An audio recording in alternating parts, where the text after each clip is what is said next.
Огонь и снег. Оповесть третья. 24 чэрвеня 1941 года. Война.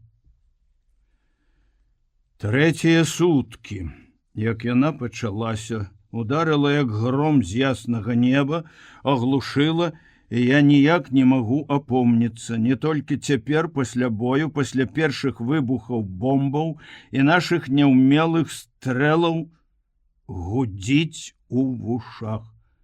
Не, гэты звон і гул у галаве з'явіліся адразу ж, як толькі я першы на батарэі пачуў аб вайне.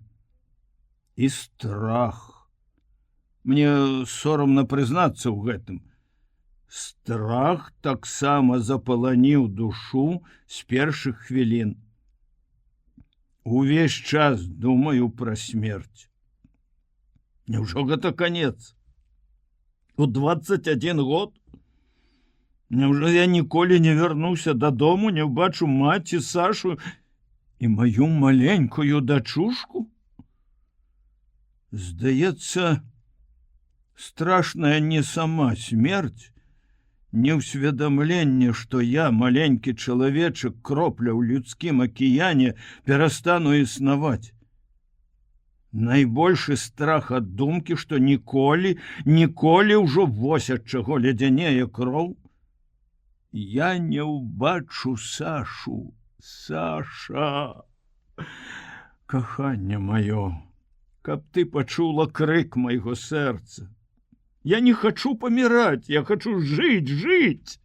Я хочу прыйсці да цябе, упасці да тваіх ног і цалаваць іх, цалаваць сляды на той дарозе, па якой ты хадзіла. Не магу спаць, сон не прыходзіць трэцюю ноч. Як толькі заплюшчу вочы, адразу ж паўстаюць яна, моя Саша з дачушкай на руках, Аніна хата такая любая цяпер майму сэрцу, дарога, наша дарога, уздоўж Дняпра, па якой прыйшоў я і па якой Саша правяла мяне сюды, у гэты далёкі суровы паўночны край, не ведаючы, што праводзіць на вайну. Як ніколі раней прыгадваецца кожнае яе слово, кожны жэст, пацалунак, усё, і страх смерці расце, душыць, скоўвае. Дзіўная рэч, ці даўно быў той час, калі я любіў чытаць пра вайну. І, як, напэўна, многія мае равеснікі ўпотай марыў аб ваенным подзвігу. Мне здавалася, што адразу ж я здолею зрабіць нешта такое, што праславіць маё імя і выратуе чалавецтва. Цяпер я сумна усміхаюся, успамінаючы гэтыя думкі. Наіўны хлопчык, ты можаш памерці, не зрабіўшы аніякага подзвігу, нават самага маленькага. Ужо сёння я мог памерці. Зусім інакшай паўстала ў маім уяўленні вайна, нічога прыгожага, адно жудаснае. Я думаю, якое гэта шчасце, мір, цішыня на зямлі. Ой, каб дажыць да такога дня. Всяго некалькі дзён назад мы, курсанты, амаль усе крыху фразёры, много гаварылі пра немцаў, аб іх ваеннай тэхніцы і перамогах, якія ім так лёгка даваліся ў Еўропе. Нават крыху захапляліся іх аперацыямі. Я асабіста, ды, напэўна, і мае сябры таксама не адчувалі асаблівай нянавісці. Больш было слоў, гучных фраз, чым пачуццяў. А цяпер... Як я ненавіджу іх цяпер. Ажно кіпіць у грудях, калі я думаю пра іх тэхніку, пра іх перамогі. Ад гэтых перамог паміралі вось такія ж, як я, як Сеня, як Віктор, хлопцы, чэхі, французы, югаславы. Цяпер яны прыйшлі, каб забіць нас. Я ўспамінаю сённяшні бой. і мне робіцца яшчэ больш страшна, горка і крыўдна. Яны прыляцелі адвячоркам. Разлікі займаліся каля гармат, вялі ўмоўную стральбу па сваіх самалётах. Цяпер мы трэніруемся дзень і ноч, толькі і чуваць па самалёту над другім. Між іншым, мне адразу не спадабалася, што мы страляем у свае самалёты. Іншая рэч, калі гэта было да вайны. Вучыліся лётчыкі, вучыліся мы, а цяпер яны лётаюць на заданне ў бой. Па іх вядуць агонь немцы. Часта яны вяртаюцца, мы бачым гэта, з прабітымі крыламі, фюзеляжамі, магчыма, раненыя. І раптам каля роднага аэрадрома іх сустракаюць нацэленымі зеніткамі. Я на іх месцы запратэставаў бы супраць такой сустрэчы. Учора я сказаў пра гэта лейтенанту Купанову, камандзіру батарэі. Ён паглядзеў на мяне, падумаў і сказаў: «Вы много разважаеце, Шапятович. Аднак яны прыляцелі тады, калі недзе там у нас у Беларусі заходзіла сонца, а тут яно павісла над лясістай градой невысокіх гор, каб больш не зніжацца да самай раніцы. Спачатку вельмі нечакана, быццам вынырнулі з гары, з'явіліся над Туломай два месершміты.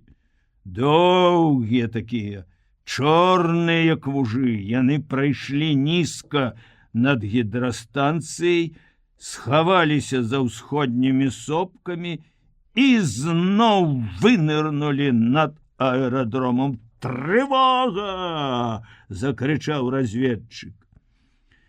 Крык гэты ўсіх скалануў, у мяне задрыжалі рукі, заляскалі зубы, я да болю сціскаў ручку паваротнага механізма, не зводзячы вачэй са стрэлкі азімута, але стрэлка была мёртвая, Пуазо не мог злавіць самалёты, якія шныралі паміж сопак. Там на КП каля прыбора нешта крычалі, нешта камандавалі, але каманды гэтыя не мелі дачынення да нас, гарматных разлікаў. Разгублена стаяў наш камандзір, сержант Тарных, стукаў снарадам аб затвор зараджаючы, у яго таксама дрыжалі рукі, раптам бухнуў гарматны стрэл, ударила чацвёртая пушка. Самы адсталы ў мірным вучэнні разлік, з якога мы заўсёды кпілі, першы адкрыў агонь, напомніўшы астатнім, што можна страляць і без прыбора. «Па самалёту прамой!» – закрычаў сержант. Я хутка аб'ехаў вакол тумбы, але самалётаў чорт меў. Месершміты зніклі, як прывіды. Я выцер рукавом сухі лоб, спалёгкай адчуўшы, як саграваецца спіна, па якой бегалі вельмі непрыемныя халодныя мурашкі. Дзякуй Богу, міма, ды ў той жа міг загучаў на дзіва спакойны голас Сені Пясоцкага. Цэль злоўлена, азімут. Я не пачуў ні азімута, ні вышыні, якую ён перадаваў, бо ў гэты момант засакаталі стрэлкі сінхроннай перадачы. Але няроўны, цяжкі, ажно тузалася паветра гул я пачуў. Гэта ішлі яны. Ішлі на нас, несучы смерць. Колькі іх? Зноў тыя ж агідныя раўчакі холаду пацяклі па спіне, і яшчэ мацней затрэсліся калені, невядомая сіла падкідала ўсё цела, і сядзенне пада мной непрыемна брынчала. Першы стрэл балюча ударыў вушы. Это таму, што не раскрыў рота, падумаў я. Трэба раскрыць рот, раскрыць рот. І, чакаючы наступнага стрэлу, я шырока разявіў рот, але стрэлкі, я не зусім дакладна сумяшчаю іх. Ад гэтага залежыць пападанне. Будуць праклятыя фашысты збіты ці непакараныя паляцяць назад. Аднак што там робяць прыборшчыкі? Чаму так ліхаманкава скача стрэлка? Хіба так можна страляць? Боязліўцы, арыстакраты, пацукі, мандража вас узяло. Это лаяў я сваіх сяброў на прыборы, гэтак жа ліхаманкава кідаючы гармату то в адзін, то ў другі бок. А гул, пагрозлівы, незнаёмы, ад якога дрыжыць усё навокал, вось ён над маёй галавой. Зараз паляцяць бомбу, я ўтуляю галаву ў плечы, рыхтуюся прыняць на сябе першую бомбу, але чаму маўчыць наша пушка? Няўжо я больш не чую стрэлаў? Не, я не аглух. Я чую нават чалавечыя галасы. Нехта схапіў мяне за плечы. Не круціся ты, мать твою! Круціцца, як снарад заклініла. У мірны час сяржант ні разу не вылаяўся на каго-небудзь з курсантаў, паказваў прыклад культурнасці, а тут крыў самымі адборнымі мацюкамі. Я не адразу зразумеў, што здарылася, што значыць заклініла, бо пры вучэбных трэніроўках ніколі не было такой затрымкі. Ключ, дзе ключ? Ты адказваеш за інструмент. Які ключ? Ключаў многа. Ды гэты! Я саскочыў сядзенне і ўбачыў, што здарылася, які ключ патрэбны. Тырчала пятка патрона заціснутага клінам затвора. Зараджаючы, Фома Паўлюк, былы стрэшынскі трактарыст, хлопец на 6 пудоў вагою, якую заўсёды ў сталоўцы прасіў перайграць, але лічыўся лепшым зараджаючым дывізіёне, стаяў разгублены белы, як палатно, бездапаможна апусціўшы свае пудовыя кулакі. Астатнія нумары шукалі ключ-экстрактар, каб выцягнуць патрон, і нідзе не маглі знайсці, хоць усе ведалі, у якой скрынцы ён павінен ляжаць. Мне здалося, што гул самалётаў рассеяўся, як бы аддаляецца. Я глянуў у неба і мімаволі прыгнуўся. Проста надо мною у самым зеніце віселі 2 чорныя крыжы ў жоўтых кругах.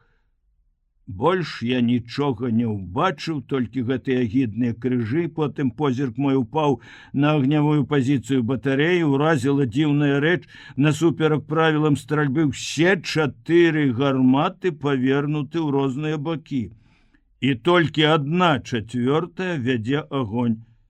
Я падумаў, значыцца, варожыя самалёты з усіх бакоў, яны не ходзяць баявым курсам, і ўсе нашы дакладныя разумныя прыборы, у якія мы так верылі, непатрэбная рэч, дарэмна там да хрыпаты крычаць прыборшчыкі.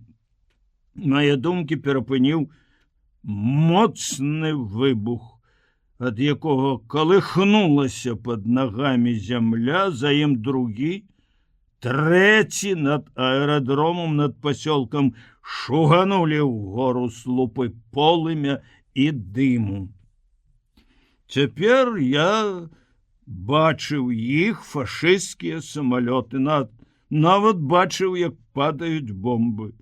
Фашысты з розных бакоў заходзілі на аэрадром, з якога ўзнімаліся захопленыя знянацку нашы знішчальнікі. Адзін з іх вынырнуў проста з выбуху і загарэўся ў паветры. Другі, не набраўшы вышыні, врэзаўся ў будынак клуба лётчыкаў.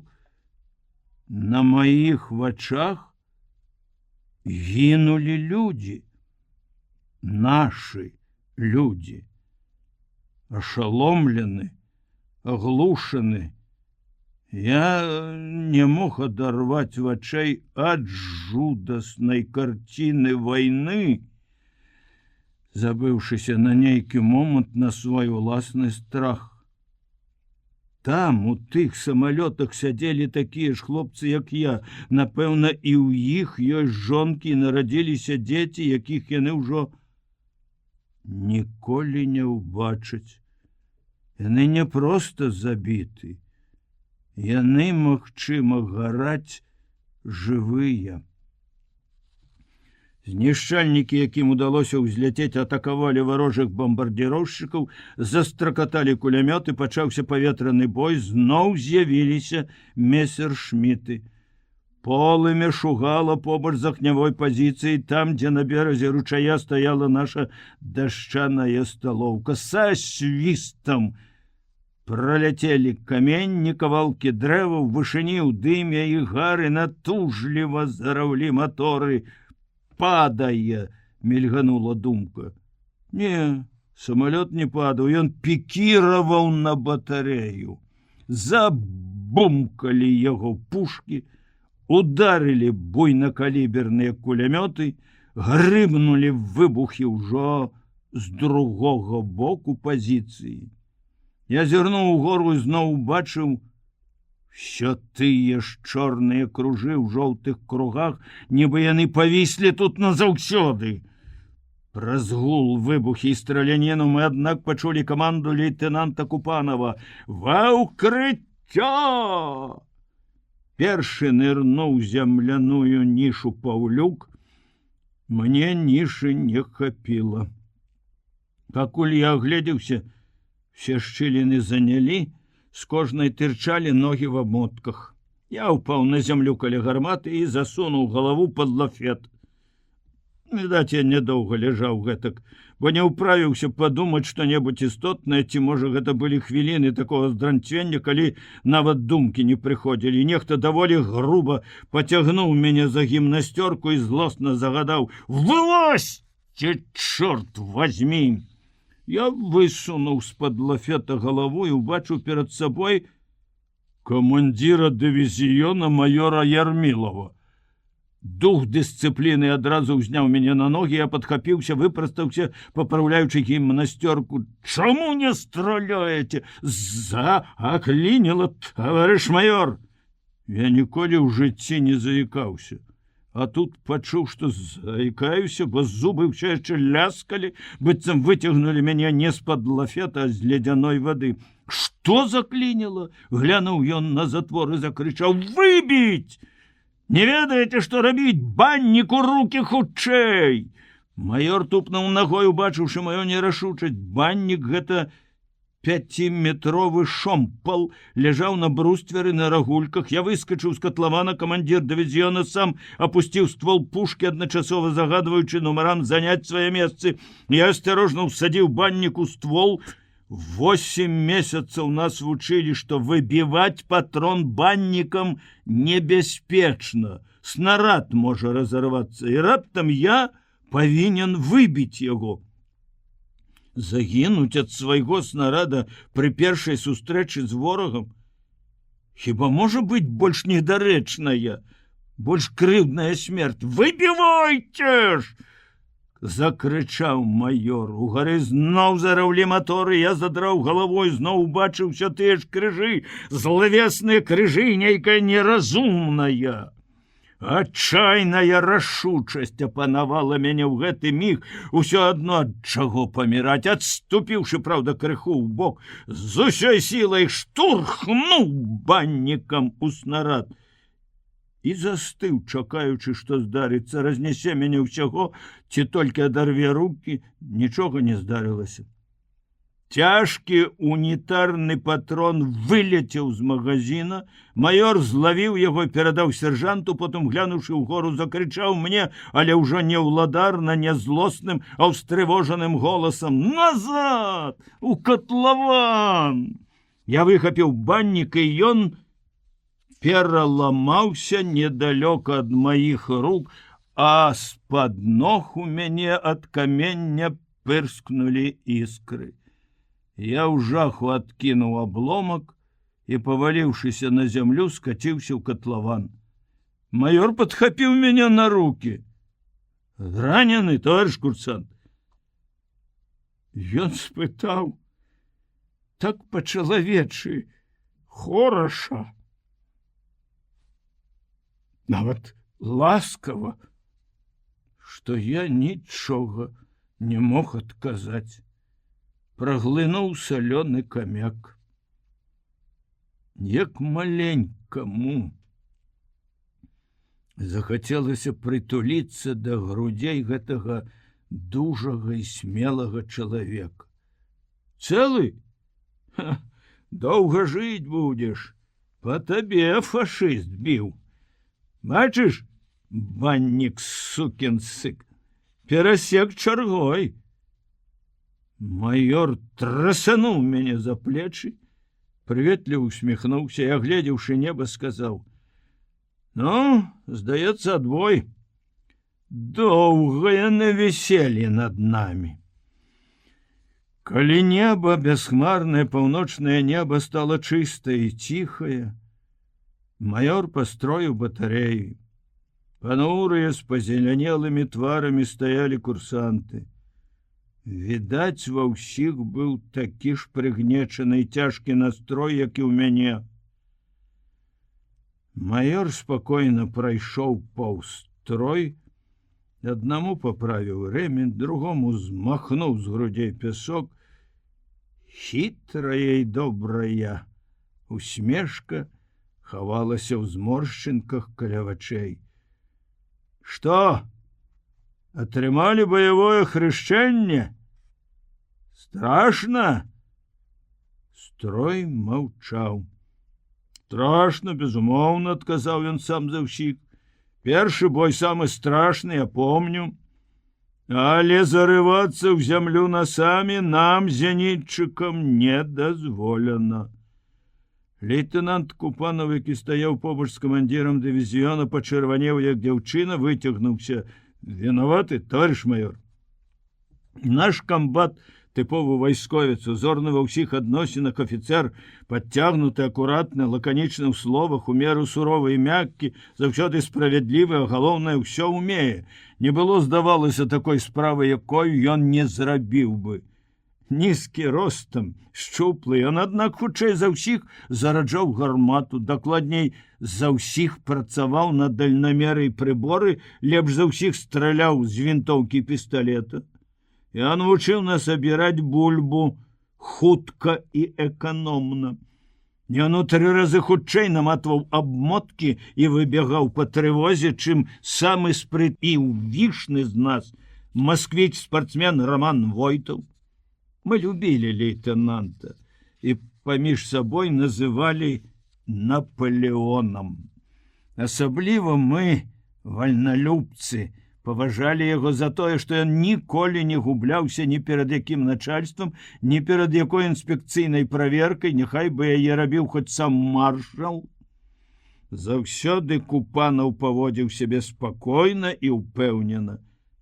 А тут так разгубіўся, што ажно неяк па-дзіцячы зашморгаў носам. Я зразумеў, што яму сорамна за сваю слабасць, за каманду ва ўкрыццё, за батарэю, за нашу ганебную стральбу, і мне стала шкада яго. Бо і самому мне было сорамна і прыкра. Добра, што маёр разумны чалавек. Я пакуль што нікога не вінавачу, сказаў ён, але майце на ўвазе. Зарубіце, як кажуць, на носе. Любы род наземных войск мае права, нават павінен укрывацца ад авіяцыі. Мы, зенітчыкі, не маем гэтага права. Мы можам схавацца ад агнявога налёту артылерыі, але ад самалётаў ніколі. Добранькая справа, калі б мы замест таго, каб прыкрываць аэрадром, станцыю, свае войскі, залезлі ў шчыліны. Чаго б мы былі варты? Это ўсё адно, каб пяхота схавалася ад штыкавой атакі праціўніка. Запэўніваю вас, калі б усе гарматы вялі агонь хаця б так, як 4-я, фашысты не адважыліся б лезці на батарэю так нахабна. Мяне ўразіла, што ён гаворыць пра ўсё гэта так проста і разважліва. Уразіла, але не заспакоіла, а яшчэ больш напалохала. Ён гаворыць так, быццам нам наканавана праз многія месяцы і гады штодзень бываць пад бомбамі і кулямётным агнём. Няўжо штодзень будзе паўтарацца такое? Колькі ж часу бомбы і кулі будуць пралятаць міма? Сёння яны разбілі сталоўку і ранілі кухара і шафёра, а заўтра, заняты сваімі думкамі, я дрэнна чуў, што яшчэ гаварыў маёр Ярмілаў. Да раптам у другой шарэндзе, там, дзе стаяў 4-й разлік, нехта пырснуў смехам.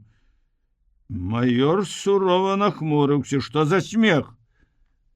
Хто смяяўся? Строй застыў. Хто смяяўся? Я! Адгукнуўся, зараджаючы чацвёртай гарматы Павел Кныж, здзівіўшы ўсіх. Бадай што самы сур'ёзны і стрыманы курсант, старэйшы па гадах за іншых, нават за камандзіра батарэі. Ён, як настаўнік, карыстаўся колькі год адтэрміноўкай ад прызыву ў армію. Што здарылася з ім? 2 крокі ўперад, марш! Кныж выйшаў са строю. З чаго смяяліся? Вінават, таварыш майор. Я вспомніў, што наш сержант даў каманду газы. Пасля таго, калі вон там за пазіцыяй упала бомба. А цяпер я ўбачыў, што бомба гэтая разнесла, прабачце, прыбіральню. Все павярнулі галовы туды, дзе стаяла батарэйная прыбіральня, і нечакана строй грымнуў рогатам. Майор таксама засмяяўся, ажно слёзы заблішчалі ў вачах. Выціраючы іх, пра смех сказаў: «Газы? Эх, чортавы дзеці! Але і газы могуць быць!» Толькі лейтенант Купанаў гідліва зморшчыўся, ды яшчэ адзін чалавек не ўсміхнуўся нават. Я. Было не да смеху тады. Я не разумеў, як можна рагатаць з такого глупства, калі ў твар табе глядзіць смерць. Калі чысцілі гарматы і рыхтавалі новы камплект боепрыпасаў, у мяне нечакана з'явілася думка пачаць зноў весці дзённік. Некалі да арміі ў тэхнікуме я акуратна запісваў усе падзеі свайго студэнцкага жыцця. Тут на батарэі кінуў, замяніў пісьмамі да Сашы, якія пісаў кожную вольную хвіліну, хоць хвілін такіх было нямнога. Кожны святочны дзень і нават прасіў дазволу ў камандзіра рабіць гэта ў мёртвую гадзіну пасля абеду, калі ўся батарэя адпачывала. А цяпер... Ці будуць цяпер даходзіць мае пісьмы ў родную далячынь? Ды не ўсё можна напісаць, цяпер вайна. А мне хочацца, каб Саша, моя Саша і моя дачка калі-небудзь даведаліся, як я пачаў вайну, з якімі думкамі жыў гэтыя дні. Я веру, што калі загіну, знойдзецца добрая душа і перашле дзённік Сашы. Дарагі таварыш, калі трапіць у твае рукі мой дзённік, вельмі прашу выканаць маё жаданне. Адрас запісаны на многіх старонках гэтага сшытка. І вось я пішу. Можа, залішне падрабязна апісаў наш першы бой з нямецкімі самалётамі, бой, пра які хочацца забыцца, не ўспамінаць, ды, напэўна, ніколі да смерці не забудзеш. Пішу, прымасціўшыся ў гарматным катлаване за снараднымі скрынкамі, ад якіх пахне дрэвам і маслам. Батарэя адпачывае. Цішыня. Неверагодная цішыня навокал. Нават чамусьці не чуваць шуму гідрастанцыі. Толькі Паўлюк парушае цішыню сваім моцным храпам. Ды зрэдку перакідваюцца паміж сабой словамі разведчыкі. Цяпер іх двое сочаць за небам, аглядаюць яго празрысты блакіт у вялікія біноклі. Сіратліва, як бы яно не натуральнае, а зробленае, дэкаратыўнае, вісіць над сопкамі халоднае сонца. 2 гадзіны ночы.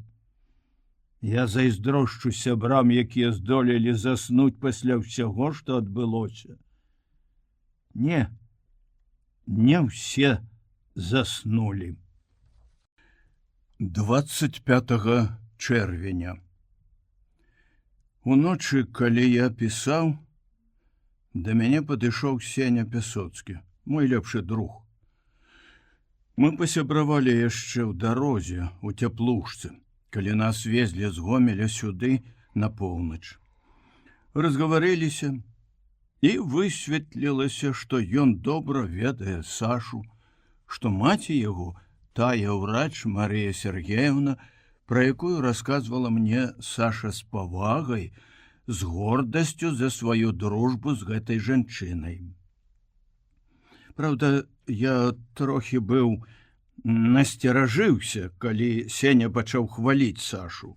Нават варухнулася раўнівае пачуццё. Ці не закаханы гэты хлапчук у маю жонку? Але потым я зразумеў, што захапляцца людзьмі, хваліць іх больш, чым трэба, рыса яго характару. У армію яго ўзялі са школьнай парты.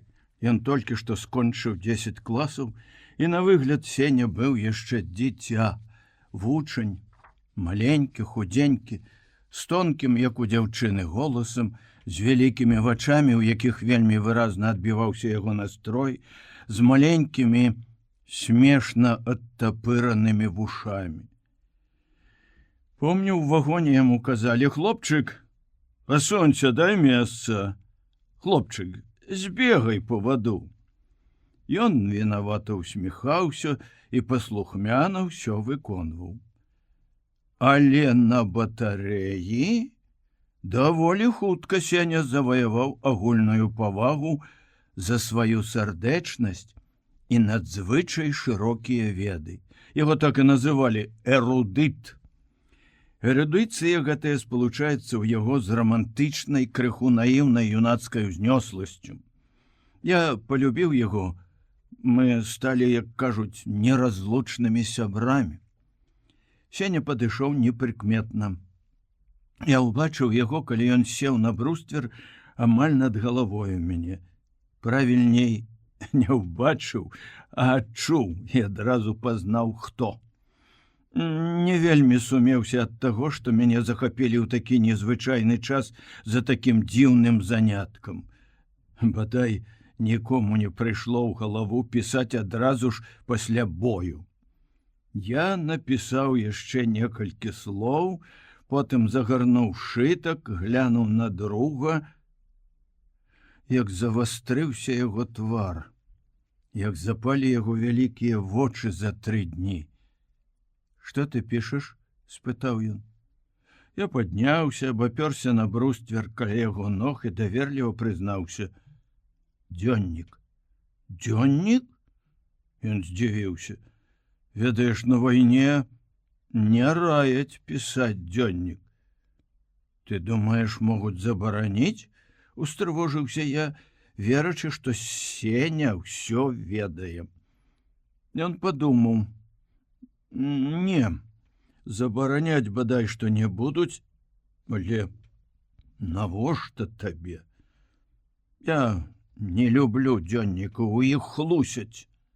Я сціснуў яго калена. «Не, я напішу праўду. Напішу ўсё, што перажыў, што перадумаў. Я пішу для Сашы, а ёй я ніколі не хлусіў. Я хачу, каб тады, калі мяне не стане, Петя, выкінь з галавы дурныя думкі. Ты думаеш, мы выйдзем жывыя з гэтага пекла? Ніхто не ведае, хто загіне, хто будзе жыць, але ўсе мы павінны думаць пра жыццё. Інакш які сэнс у змаганні? Каб перамагчы, ўсё гэта правільныя словы, Сеня, але ў мяне прадчуванне, глупства. У цябе проста страх. Думаеш, у мяне, у другіх хлопцаў няма яго? Але мне здаецца, што я пачынаю перамагаць гэтае агіднае пачуццё пасля сённяшняга бою. Бой? Які гэта бой? Пасля яго я адчуваю сябе яшчэ горш. Як мы стралялі, ганьба! Ён усміхнуўся. Праўда, стралялі пагана, але кажуць жа, першы блінец заўсёды комам. Блінец, пачаў злаваць я. У каго ты набраўся такой разважлівасці? Такія блінцы нам вылезуць бокам. Заўтра, можа, праз гадзіну наляцяць зноў, расстраляюць такіх зенітчыкаў з кулямётаў. Мы адначасова паглядзелі на неба. Колькі часу яно будзе чыстае. Сеня ўздыхнуў, задумліва сказаў: Але за 8 месяцаў мы добра навучыліся хадзіць на лыжах, класічна казыраць, і толькі страляць з асноўнай сваёй зброі не навучыліся. Все гэтыя трэніроўкі без баявой стральбы, чаго яны варты? А кідала нават сілуэтаў не ведае, даказвае, што гэта былі Ю-88. Пясоцкі! Вы зноў за сваё. Не навучылі вас? Нечакана прагучаў з нішы голас сержанта Тарных. Шапятовіч, спаць! Развінціліся. Не ўсе, значыцца, спяць. Сеня ўздрыгнуў, пабялеў і, падняўшыся, панура пасунуўся да свайго дальнамера. У мяне балюча сціснулася сэрца. Стала вельмі шкада гэтага добрага, разумнага хлопца. Зноў за сваё. За што сваё? Што кепска ён сказаў? Чаму часам невукі, выскачкі, салдафоны ў большай пашане, чым такія, як Сеня? Колькі ён перажыў за гэтыя 3 дні, мой друг? Больш, чым усе мы. І не скардзіцца, не ные, не кідаецца ў паніку, а мужна трывае. Мне хочацца напісаць пра ўсё, што здарылася з ім. Магчыма, запісы мае пра Сашу дойдуць да яго маці. Пачну спачатку. Мы так стамляліся ад заняткаў, работу, вучэбных трывог, што нядзелі, калі можна трохі адпачыць, лішнюю гадзіну паспаць, чакалі як найвялікшага свята. Але для мяне тая нядзеля не была радасная. За чытанне Горкага на палітвучобе я атрымаў 3 нечарговыя нарады і мусіў дняваліць. Ішоў дождж. Другія суткі нізкія хмары ахутвалі вяршыні навакольных сопак і бесперапынна сеялі густы дождж. Накінуўшы плашч-палатку, я хадзіў па лінейцы, якую сам толькі што старанна падмёў. Лінейка цягнецца ўздоўж зямлянак, выкапаных на схіле пясчанага ўзгорка, на якім віднеюцца накрытыя чахламі гарматы. З другога боку ўнізе скача па каменнях вясёлы гаманлівы ручай. Навокал пуста і ціха. Пасля снедання мае сябры дабіраюць тое, што не даспалі за тыдзень, ці пішуць пісьмы. Мне было крыху зайздросна. Хацелася і паспаць, і напісаць пісьмо. Але разам з тым было прыемна хадзіць в адзіноце і думаць пад шум дажджу і ручая. Ніхто не перашкаджаў. Я думаў пра Сашу. Пісаў чарговае пісьмо, шукаючы самыя пяшчотныя словы. У 12 гадзін у пасёлку кіламетры за 2 ад нас загаварыла радыё. Слоў нельга было разабраць, але мне здалося па тону, што перадаюць нешта важнае. Захацелася паслухаць. Рэпрадуктары былі ў ленінскім кутку і ў афіцэрскай землянцы. У кутку я ведаў, палітрук і рэдкалегія выпускаюць насценную газету, дзе, напэўна, распісваюць і мяне, мае нарады. Я не любіў малодшага палітрука Сідарэнку. Нічога кепскага ён мяне не зрабіў, і ўвогуле, здаецца, чалавек неблагі, мяккі па характару, гаманкі просты, але не падабаліся яго жарты. Мяне, напрыклад, ён даволі часта насмешліва называў жанацік. Неколькі разоў з непрыемнай цікавасцю распытваў, як я жаніўся, якая ў мяне жонка. Таму я не пайшоў у ленінскі куток, а зазірнуў камандзірскую зямлянку, каб сказаць лейтенанту Купанову, што перадаюць нешта важнае і паслухаць самому. Але камандзір батарэі смачна і бестурботна спаў, па-дзіцячы раскінуўшы рукі. Я ціха ўключыў радыё і аслупянеў. Вайна. Я адразу зразумеў гэта і страшэнна разгубіўся, не ведаючы, што павінен рабіць як дневальны, як баец, як чалавек, нарэшце, грамадзянін сваёй радзімы. Помню, я падумаў пра Сашу, і мне зрабілася так балюча, быццам у той міг я назаўсёды страціў яе, самага дарагога чалавека. Лейтенант расплюшчыў вочы, глянуў на мяне і павярнуўся на другі бок. Напэўна, яму здалося, што ён нешта сніць. Тады я крыкнуў: «Таварыш лейтенант, вайна!» Ён падхапіўся, як па трывозе, пачаў імкліва адзявацца, вокамгненна нацягнуў штаны, абуў боты, раптам застыў, усунуўшы руку не ў той рукаў гімнасцёркі. Дзіўна збялела яго ніжняя губа, калі ён пачуў заключныя словы старшыні саўнаркама. Упершыню бачыў я таго, каго мы з павагай называлі Наполеонам, разгубленым і спалоханым. «Што рабіць, таварыш лейтенант, што рабіць?» Ён апусціў гімнасцёрку і знясілена сеў на ложак. «Што рабіць?» Ён, як і я, не ведаў, што рабіць у гэтую страшную хвіліну і, можа, цэлую мінуту сядзеў нерухома са скамянелым тварам. Потым схамянуўся, успомніў свае абавязкі і крыкнуў: «Трывога!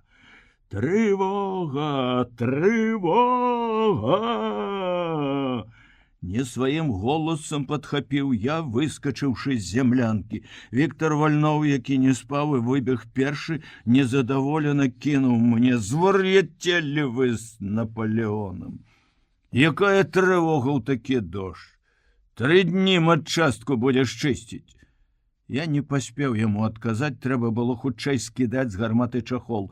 «Другое готово! Першае готово! Прибор готов!» Дакладвалі адзін за адным камандзіры, як заўсёды весела, задаволеныя спрытнасцю сваіх разлікаў, якія навучыліся выбегаць па трывозе за 1 мінуту. Камбат стаяў пасярод пазіцыі в адной гімнасцёрцы, углядаўся на захад у заслону дажджу, чакаючы ворага. Крыкнуў сувязістам: «Запытайце гука ў лоўнікі!» Не, шуму матораў не было, шумеў дождж. Потым Купанова паклікалі да тэлефона. Я сказаў сваім сябрам па разліку: «Вайна, хлопцы!» Паверылі не адразу. На мітынгу, на які нас клікалі пасля таго, як камандзіры палітрук пагутарылі з камандным пунктам дывізіёна, Сідарэнка, заікаючыся больш, чым звычайна, паведаміў, што ў 4 гадзіны раніцы фашысцкая Германія вераломна напала на Савецкі Саюз. Мяне ўразіла гэтае паведамленне. 8 гадзін ідзе вайна, а мы нічога не ведалі. Баявая батарэя спакойна, па-мірнаму адпачывала. Чаму? Мы ж ведаем, што недалёка ад нас у Нарвегіі таксама немцы, яны не могуць не выступіць. Думка такая, відаць, шмат каго з курсантаў стрывожыла, а выказаў яе шчыры, непасрэдны Сеня Пясоцкі. Калі палітрук скончыў сваю прамову, ён спытаў: «Таварыш малодшы палітрук, чым растлумачыць, што мы так позна падняліся па ваеннай трывозе? У век радыё!» Сідарэнка сумеўся, не ведаючы, што адказаць, глянуў на камандзіра батарэі і загадаў: «Таварыш Пясоцкі, трымайце язык за зубамі!» Першым выступіў зампаліт Сцяпан Кідала, таксама мой друг, але б не па душэўнай блізкасці, як Сеня, а па абставінах. 4 гады мы вучыліся в адным тэхнікуме, в адной групе, нават нейкі час жылі на адной кватэры. Сцяпан гады на 2 старэйшы за мяне. Асаблівымі здольнасцямі ён не вызначаўся, але быў надзвычай настойлівы ў дасягненні мэты, а таму заўсёды актыўны. У тэхнікуме ён узначальваў правкам, тут у арміі таксама хутка пайшоў у гору. Праз паўгода начапіў трохкутнікі зампаліта. Ён гаварыў так, быццам перад ім была не батарэя, а самаменей дывізія. Ажно недзе за Туломай у гарах адбівалася рэха яго басавітага голасу. Фашысты дрэнна ведаюць магутнасць нашай чырвонай арміі. Хутка яны пазнаюць яе. Не пройдзе і тыдня, як мы будзем маршыраваць па вуліцах Берліна. Вораг будзе разбіты на яго ж зямлі. Потым ён гаварыў яшчэ, што няхай толькі з'явяцца фашысцкія самалёты тут, над паўночнай крэпасцю. Все адразу будуць збіты трапным агнём нашых батарэй. Я ўспамінаю цяпер пасля налёту яго словы, і моя непрыязнасць да гэтага пустаслова расце. Все мы цвёрда ўпэўнены, што няма ў свеце больш магутнай арміі, чым наша. І дагэтуль верым, што вайна будзе перанесена на чужую зямлю, у Польшу і далей у Германію, што нашы часці не адступяць ні на крок ад мяжы. Але залішне крыклівая, занадта ўжо самаўпэўненая прамова Кідалы была мне непрыемная. Ну навошта гэта крычаць у такі момант? Хіба такія словы патрэбны людзям, каб узняць баявы дух? Нелёгка знайсці іх патрэбныя словы. Відаць, гэта адчувалі многія, таму выступалі неахвотна і ў сваіх прамовах паўтараліся. Палітрук звярнуўся да Сені, ён быў выдатнік вучобы. Вы, Пясоцкі, скажаце? Сеня адмовіўся. Можа, таму, што яму толькі што загадалі трымаць язык за зубамі. Пасля мітынгу мне захацелася пагутарыць з Сенем, з іншымі хлопцамі, пачуць, што думаюць, што адчуваюць яны. Магчыма, гэта было хітрае жаданне праверыць свае ўласныя думкі, адчуванні. Разлікі стаялі нагатове каля гарматы прыбораў, хоць наўрад ці была такая патрэба. Дождж і хмары засцілалі ўсё наваколле, і самалёты ў такое надвор'е не маглі ўзляцець. Я папрасіўся ў камандзіра схадзіць да дальнамера. Хлопцы сядзелі пад чахлом, маўклівыя, панурыя, я сеў побач, абдумваючы, з чаго ж пачаць гаворку, каб прымусіць іх выказацца шчыра пра ўсё. Спытаў у Сені, чаму ён не выступіў. А што гаварыць? Некажно встрапянуўся ён. Крычаць, як Кідала? Абяцаць праз тыдзень Берлін узяць? Нельга забываць, што ў немцаў 2-гадовы вопыт вайны, лепшая авіяцыя, танкі. Вайна з такім ворагам будзе нелёгкая, страшная вайна будзе, Петя, вельмі страшная, пра гэта трэба было сказаць. Значыцца, вы не верыце ў перамогу, курсант Пясоцкі.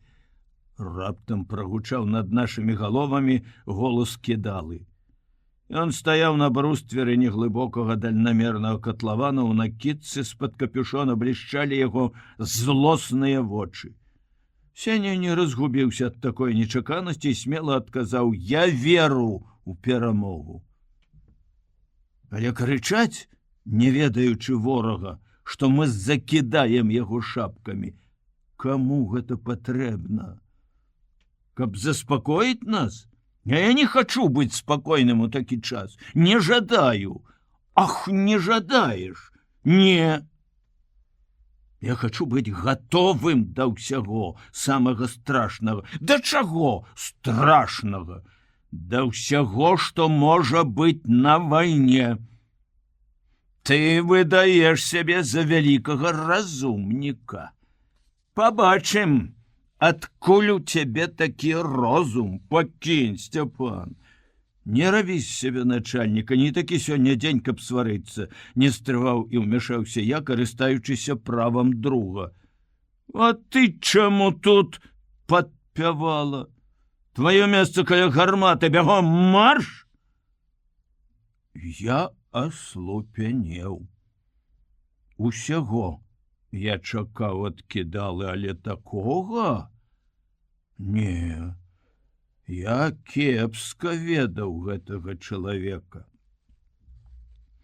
Праз нейкую гадзіну на закрытым камсамольскім сходзе абмяркоўвалі пытанне аб паражэнчым настроі ў курсанта Пясоцкага. У той час, калі ўся наша вялікая радзіма, увесь савецкі народ узнімаецца, каб даць адпор нахабнаму ворагу, у нашых радах, таварышы, знайшоўся чалавек, які сумняваецца ў магутнасці чырвонай арміі. Няправда, я не сумняваюся, запярэчыў збялелы Сеня. Все паглядзелі на яго са здзіўленнем. Перапыняць палітрука — парушэнне дысцыпліны. За гэта можна атрымаць яшчэ большую кару. Курсант Пясоцкі! Сідаренко губляў думку, калі яму перашкаджалі, а таму доўга маўчаў, нервова хадзіў перад камсамольцамі, якія зноў панурылі свае галовы, цёр далоні, нарэшце сказаў, але ўжо не спакойна інфармацыйна, а з гнеўным абурэннем. Бачыце? Гэты чалавек хоча адарваць баяздольнасць батарэі, распускае панічныя чуткі, усхвальвае фашысцкую тэхніку, авіяцыю. Я сядзеў крыху збоку і бачыў твары многіх курсантаў, нашых Сенем сяброў, з якімі мы 8 месяцаў разам спалі і ели, займаліся і адпачывалі, чыталі адны кнігі, абмяркоўвалі адны падзеі. Все яны раней паважалі Сеню за яго веды і сціпласць. Але цяпер я чытаў гэта на іх тварах. Амаль усе верылі ў словы палітрука. У такі час, праз нейкія 2 гадзіны пасля паведамлення аб вайне, калі гарэла сэрца і апаноўваў страх, магчыма, што і я паверыў бы, каб абвінавацілі каго іншага. Але Сеню я ведаў як ніхто. Я чуў, што ён сказаў, як сказаў. Якія ж гэта панічныя чуткі? Ён сказаў простыя разважлівыя словы, ад якіх мне зусім не страшна, можа, нават стала спакайней. Але іншыя, відаць, паверылі, што именно ён, юнак з інтэлігентнай сям'і, мамчын сынок, кніжнік, як яго называў той жа Кідала, мог стаць паражэнцам. Я не асуджаю сваіх таварышаў. Але мне зрабілася холадна, калі я прачытаў у іх вачах знявагу, нават гнеў да Сені. Кідала, калі выступіў, спачатку даволі дакладна, амаль слова ў слова перадаў нашу размову, якую падслухаў, а потым зноў-такі крыкліва пачаў рабіць свае вывады. Цяпер, таварышы, нам зразумела, чаму Пясоцкі не пажадаў выступіць на мітынгу. Што мог сказаць чалавек, які не верыць у перамогу? Я больш скажу. Нам варта спытаць, чаму ў Пясоцкага такая цікавасць да ўсяго нямецкага? Мы ўсе вучыліся, але хто з нас ведае нямецкую мову так, як ён? Ніхто. А ўдумайцеся ў такі факт. Яшчэ да таго, як мы пачалі вывучаць сілуэты, ён адзін З усіх курсантаў ведаў маркі нямецкіх самалётаў, назвы лінкораў. Адкуль? А ў каго была патрэба, скажыце мне, запамінаць, хто ўваходзіць у гітлераўскі ўрад? Мне агідна запамінаць іх прозвішчы. А Пясоцкі ведае кожнага з гэтых бандытаў. Я жахнуўся. Страшэннае абвінавачанне вынікала з яго даволі празрыстых намёкаў, і я не вытрымаў, злосна перапыніў Кідалу. Як табе не брыдка, Сцяпан? Ты абвінавачваеш Пясоцкага за тое, што ён чытаў газеты? Ды ты ж услаўляеш невуцтва. А нам усім сорамна было, калі ты, зампаліт, не ведаў, хто прэм'ер-міністр Англіі. І ты ставіш гэта сабе ў заслугу? Ганьба! Кідала глядзеў на мяне з нянавісцю. Каб мог, здавалася, з'еў бы, твар яго, звычайна чырвоны, задаволены, спапялеў. Ён паглядзеў на палітрука так, быццам загадваў, каб той суняў мяне. Сідарэнка закрычаў: «Курсант Шапятовіч, маўчаць! З кім вы так размаўляеце? Як паводзіце сябе? Для вас, зампаліт, Кідала, таварыш зампаліт, а не Сцяпан. І каб я не чуў такога тыкання.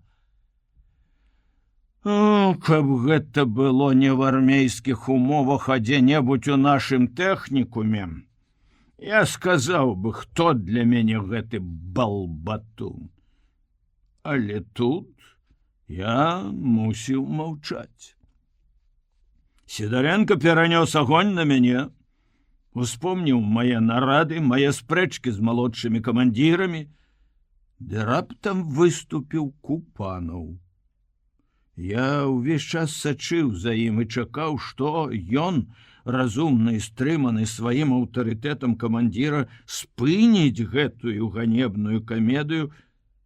І сапраўды ён сказаў: «Думаю, што курсант Кідала перабольшвае». Я радасна ўстрапянуўся, бо словам «курсант» камбат шмат што ставіў на сваё месца. А ў першую чаргу гэтага выскачку. Ён такі ж курсант, як усе, і мы маем поўнае права звяртацца да яго як да роўнага. Нельга вінаваціць чалавека, што ў школе ён лепш вывучыў нямецкую мову, чым мы з вамі, Кідала. Недарэчна абвінавачваць байца Чырвонай арміі за тое, што ён акуратна чытае газеты, больш уважліва, чым многія іншыя. І ўсё. Больш ні слова. Мяне, безумоўна, разочаровало выступленне камандзіра, але большасць камсамольцаў уздыхнулі з палёгкай, бо на ўсіх цяжкае ўражанне зрабіла выступленне Кідалы, які сваімі дурнымі закідамі па сутнасці рабіў сені фашысцкага агента. Купанаў адмёў гэтую лухту. Але чаму ён нічога не сказаў пра паражэнчы настрой? Няўжо ён верыць, што такі настрой мог з'явіцца? Па прапанове Сідарэнкі большасцю галасоў мяне ўсцешыла, што прагаласавалі не ўсе. Сямёна Пясоцкага выключылі з камсамола. Мне уляпілі вымову. Завошта? Я заўсёды быў сумленны і актыўны камсамолец. Праўда, я не надта перажываў за вымовы. Што яна значыць у параўнанні з тым, што чакае нас наперадзе? Але Сеню шкада. Хацелася суцешыць яго, падбадзёрыць. Я зноў пайшоў да дальнамера. Убачыў, як адзінока сядзіць ён у катлаване, унурыўшы галаву, і ўсе словы, якія я падрыхтаваў, здаліся мне нікчэмнымі, непатрэбнымі, нават абразлівымі. Нямоўчкі сеў побач. Ён глянуў на мяне і прашаптаў: «Это страшней за смерть, Петя». Зноў-такі я не знайшоў, што адказаць. Дзіўна раскрываюцца душы людзей. Пасля таго, як сяржант разагнаў нас сенем, я, падпарадкаваўшыся загаду, заснуў. Прачнуўся і здзівіўся. Была позняя раніца, я праспаў добрых гадзін 5, але яшчэ больш здзівіў мяне сяржант. Ён лагодна усміхнуўся і проста па-сяброўску спытаў: «Выспаўся? Суп твой вонь у кацялку, у нішы». Сяржант Тарных быў бязлітасны камандзір. У час вучобы ён не даваў нам ні хвіліны адпачынку, і мы не любілі яго. Ён ніколі не дазваляў сабе фамільярнасці в адносінах з курсантам. І раптам такі клопат даў выспацца, не разбудзіў нават на снеданне, загадаў прынесці суп і сяброўскае «ты». Дзіва! Зноў нахмарыла імжыць дождж. Слава табе, неба поўначы, што ты так часта пакрываешся хмарамі. Здаецца, з учарашняга дня я моцна полюбіў такое надвор'е. Ды ці я адзін? Правда, ніхто не можа даць гарантыі, што яны не прыляцяць і ў дождж. Але пакуль што іх няма, пакуль што мы маем перадышку. Камандзір батарэі сабраў каля першай гарваты ўсіх зараджаючых і трэніруе да 7-га поту, не можа дараваць закліненнем. Мне шкада хлопцаў, ім і ў час вучобы даставалася больш, чым іншым нумарам, і цяпер таксама. А ці так ужо вінаваты яны? У іх дрыжалі рукі, як і ва ўсіх нас, як, напэўна, і ў самога Купанова. Я думаю, што наш разумны камбат робіць не вельмі разумна. А калі налёт, ці здолеюць стомленыя людзі зараджаць лепш? Хлопцы сабралі грошы, усе, у каго якія былі, упрасілі сяржанта, і дзіва. Той дазволіў, каб самы спрытны ўвішны, устаноўшчык трубкі Масквіч Роман Войтаў, падскочыў на пасёлак у краму. Ён прынёс адтуль цэлы рэчавы мяшок папярос, самых дарагіх, якіх ніхто, бадай, акрамя Романа, з нашага разліку яшчэ ніколі не курыў, нават сяржант. Цяпер хлопцы ляжаць за каменем, за салодай пускаюць дым і бяскрыўдна лаюць мяне дурнем. За тое, што адмовіўся ад прапановы пачаць курыць. Не хоча, не трэба, хай беражэ сваё дарагое здароўе. Дурань, не п'е, не курыць, памрэ, пашкадуе. Памрэ. Навошта лішні раз гаварыць пра смерць? Я стараюся не слухаць іх размову, залажу глыбей у нішу і пішу. Пішу з ліхаманкавай хуткасцю, але адчуваю, што не ўпраўляюся запісаць усё, што мінулая ноч і гэтая хмарная раніца, шчаслівая для мяне выпадковасць, якая, магчыма, ніколі не паўторыцца. Трэба выкарыстаць цалкам гэтыя вольныя хвіліны, якія падзеі, якія думкі, перажыванні я забыўся занесці ў гэты шытак. 4 дні здаюцца вечнасцю, Божа мой.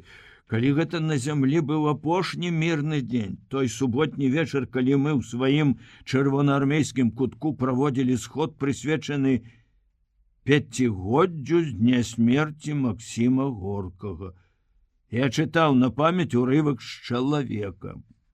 Человек, точно солнце рождается в груди моей, и в ярком свете его медленно шествует вперед и выше трагически прекрасный человек. Хораша я прочитаў гэтыя і яшчэ многія цудоўныя словы, сам заворожаны іх музыкай, іх глыбокім сэнсам. Хлопцы апладзіравалі так, што мне зрабілася няёмка. Купанаў сядзеў зухвала і ківаў галавой, неяк дзіўна усміхаўся. А Сідарэнка сказаў пасля: «Вы, Шапятовіч, дрэнна разумееце Горкага». Мяне гэта здзівіла і пакрыўдзіла. Я не разумею Горкага. А як вы разумееце? — спытаў я. Ён не адказаў. Я дагэтуль не ведаю, што не спадабалася палітруку ў маім чытанні. І вось цяпер зноў загучалі ў маёй галаве горкаўскія словы. Я не толькі чую іх, але адчуваю, нібы яны матэрыяльныя. Бачу перад сабой бясстрашную велічную мысль і любоў, і нянавісць, і надзею. Чаму палахлівае бяссілле надзей? А я хачу мець надзею. І моя надзея не можа мне спяваць аб радасцях спакою, не можа быць у саюзе з хлуснёй і штурхаць у ціну салодкай ляноты. Не, моя надзея іншая. А што сказано пра страх? Якое месца ў чалавеку адводзіць яму вялікі пісьменнік? Я натужліва ўспамінаю. Няўжо пра страх нічога няма? Не, вось. Страх смерці ўладна гоніць чалавека ў цямніцу веры. Не, немагчыма, нельга запісаць палёт думак. Яны як маланкі, ахапілі адразу ўсё. Пішу я марудна, страшэнна марудна. Хоць, магчыма, ніводзін чалавек у звычайных умовах не мог бы пісаць хутчэй. З усяго хаосу думак я зразумеў толькі адно. Інакш, больш глыбока і цвёрда, сэрцам прымаю я тыя словы, якія 4 дні назад з тэатральнай узнёсласцю чытаў, з патаемным самалюбным жаданнем бліснуць перад сябрамі, якія ведаюць Горкага, і здзівіць тых, хто не чуў, не чытаў, не помніў чалавека. Шмат за якія пачуцці мне зрабілася сорамна.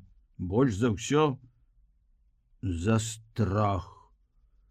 Я напісаў гэтае слово з вялікай літары, але тут жа закрэсліў яе. Не мае права агіднае пачуццё на такую пашану. Але мне ніколі не будзе сорамна за маю любоў. Ніколі. Здаецца, я хачу спрачацца з Горкім, папраўляць яго наіўна. У катлаван зайшоў камандзір гарматы, убачыў мяне, крыва усміхнуўся. Роман пішаш? Я сумеўся. Не, пісьмо жонцы. Такое доўгае пісьмо, здзівіўся ён. Глядзі, каб лішняга не напісаў, цяпер ваенная цэнзура будзе правяраць. Я ведаю. Канчай сваё пісьмо, ды будзем трэніраваць устаноўшчыкаў трубкі. Ну вось, перадышка скончана. А я сапраўды хацеў напісаць пісьмо Сашы. Я ведаю, з якой нецярплівасцю яна, гаротная, чакае маіх пісем. Вечар 26 чэрвеня. Пасля бамбёжкі не працуе радыё. І мы ўсю раніцу не давалі спакою сувязістам, каб яны папрасілі ў сваіх калег на камандным пункце дывізіёна ўчарашнюю зводку. Выказвалі здагадкі. Яны былі розныя, занадта аптымістычныя і памяркоўныя, ура крыклівыя і стрыманыя, але і ў першым і ў другім выпадку крыніца іх было пазаўчарашняе паведамленне аб тым, што на шаўляйскім і рава-рускім напрамках праціўнік, які ўкленіўся з раніцы ў нашу тэрыторыю, у другой палавіне дня контратакамі нашых войск быў разбіты і адкінуты за дзяржаўную граніцу. Помнілі толькі гэта.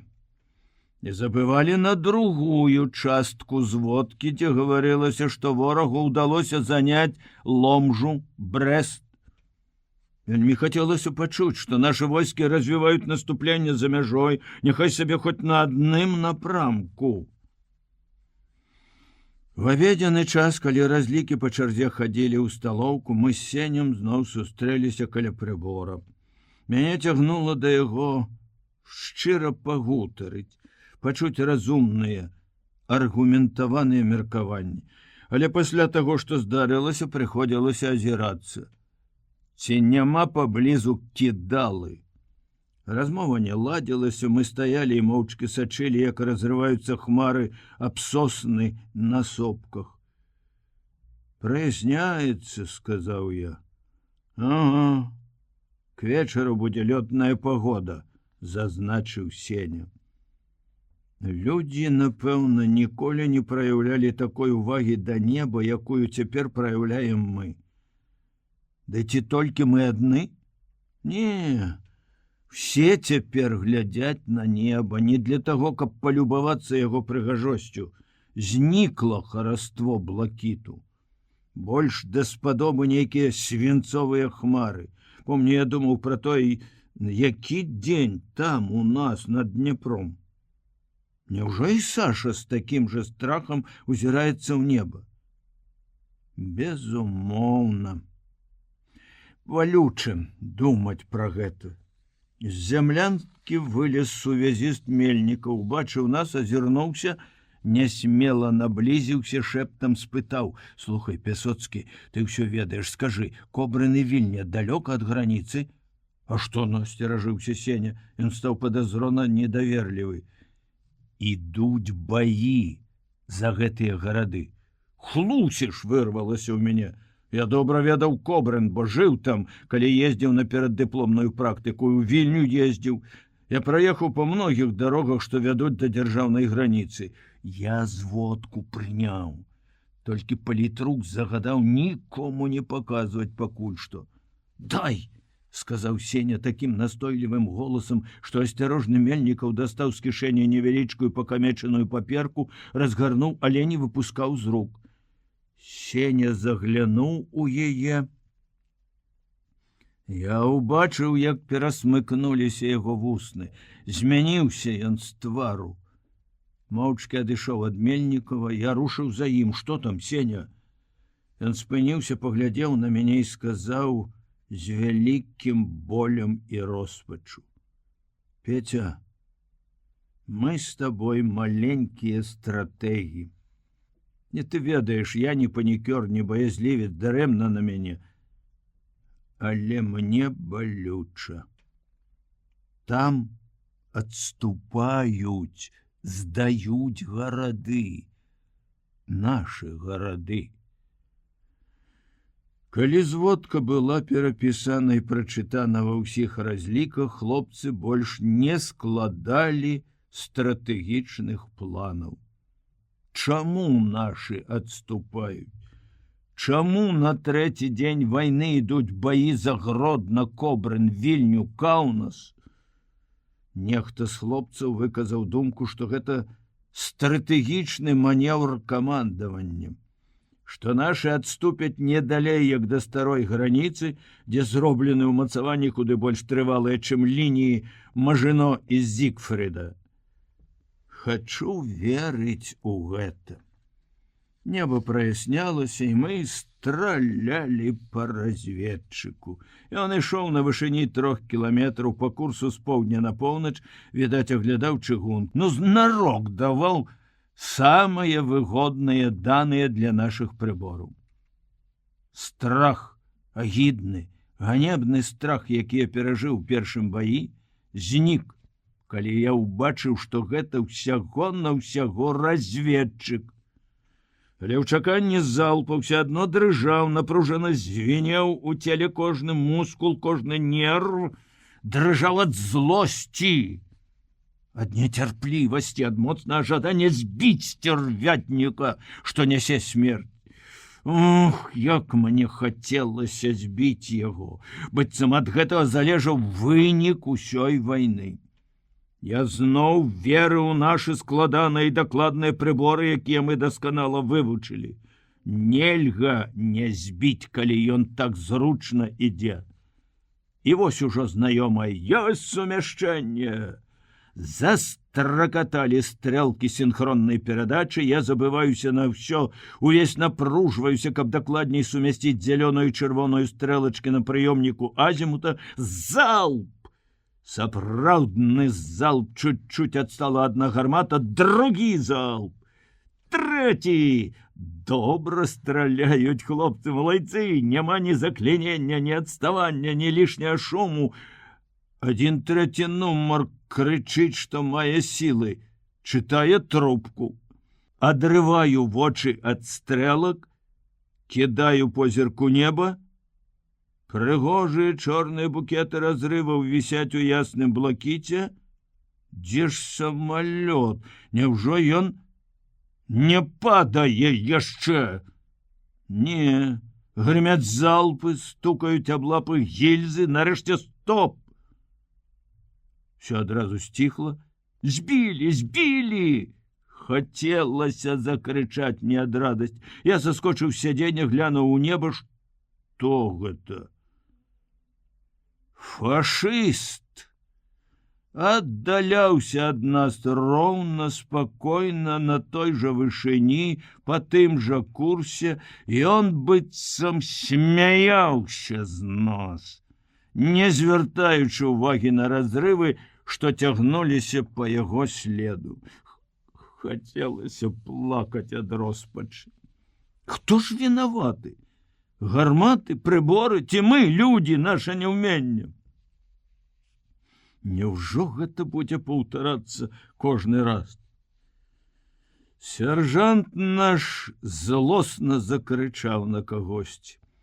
Ён злаваў. Ён, Паўлюк, все мы саромеліся глядзець адзін аднаму ў вочы. Саромеліся больш, чым пасля таго першага бою, калі як суслікі схаваліся ў норы. Тады нас бомбілі, абстрэльвалі. А цяпер нішто не перашкаджала збіць яго. Нехта з гарматнікаў абвінаваціў прыборшчыкаў. Трапнасць агню залежыць ад іх, а яны баяцца, у іх дрыжаць рукі. Яны робяць памылкі ў вылічэннях, якія паступаюць на гарматы. Абураны я першы крыкнуў ім: «Халтуршчыкі! Партачы! Саломай вас трэба карміць за такую работу!» А на дальнамеры і прыборы мае лепшыя сябры. Наполеон чамусьці ўзлаваўся за мой папрок прыборшчыкам. Выклікаў да сябе і моцна намыліў галаву. Сідаренко пры гэтым падаграваў камбата, напамінаў усе мае старыя грахі. Я чакаў, што ён скажа пра маю падтрымку Пясоцкага. Ой, як бы я адказаў яму, нагадаўшы ўчарашнюю зводку. Але гэты грэх ён не ўспомніў. 27 чэрвеня з'явіўся мінскі напрамак. Мінскі! Нічога не разумею. Што ж там адбываецца? Хлопцы надаюць нейкае значэнне паведамленню аб пераходзе да нас нямецкага салдата. Заяве палоннага лётчыка аб тым, што ваяваць з рускімі яны не жадаюць і робяць з гэтага аптымістычныя вывады, спадзяюцца на рэвалюцыю ў Германіі. А я чамусьці не маю гэтай надзеі. Я не веру перабежчыкам і палонным. Усе яны хлусяць, ратуючы сваю шкуру.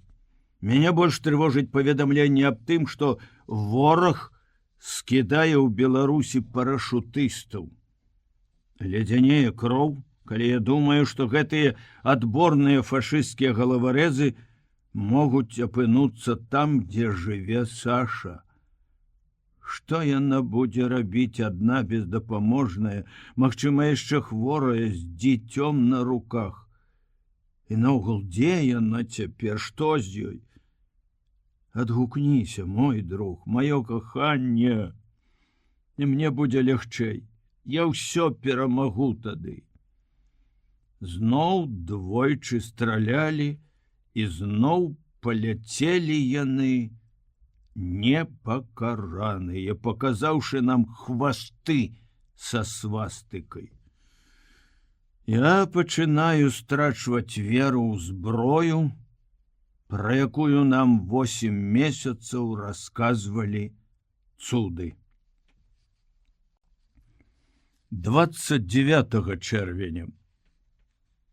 Па батарэі пранеслася чутка, што нас будуць пасылаць малодшымі камандзірамі ў іншыя батарэі, дывізіёны, нават некуды на поўдзень ці ўсход, дзе фарміруюцца новыя зенітныя часці.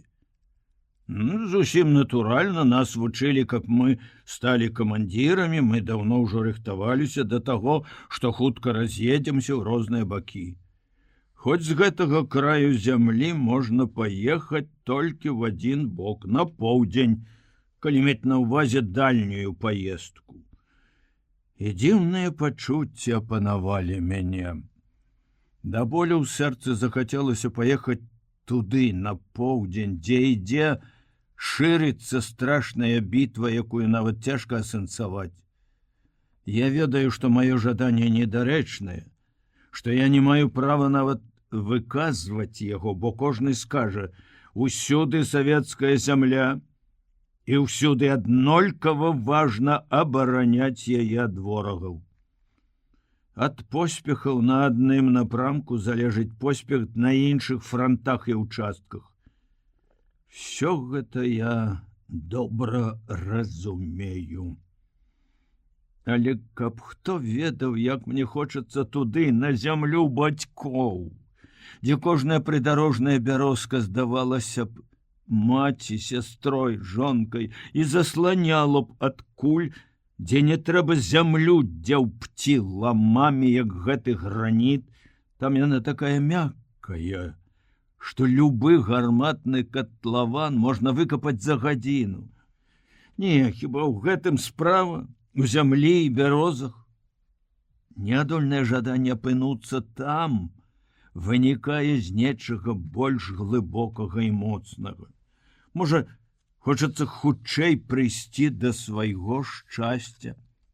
Да цябе, Саша, каб не траціць потым нават дня на дарогу. Жаданне гэтае мацней за страх смерці, які крыху заглух у апошнія дні, але ўсё яшчэ жыве ў сэрцы маім, у мозгу. Дзіўна. Выходзіць, што яно перамагло гэты страх. І яно мацней за яго, значна мацней, бо гэта жаданне змагацца, жыць, а смерць? Хто ведае, дзе каго яна напаткае.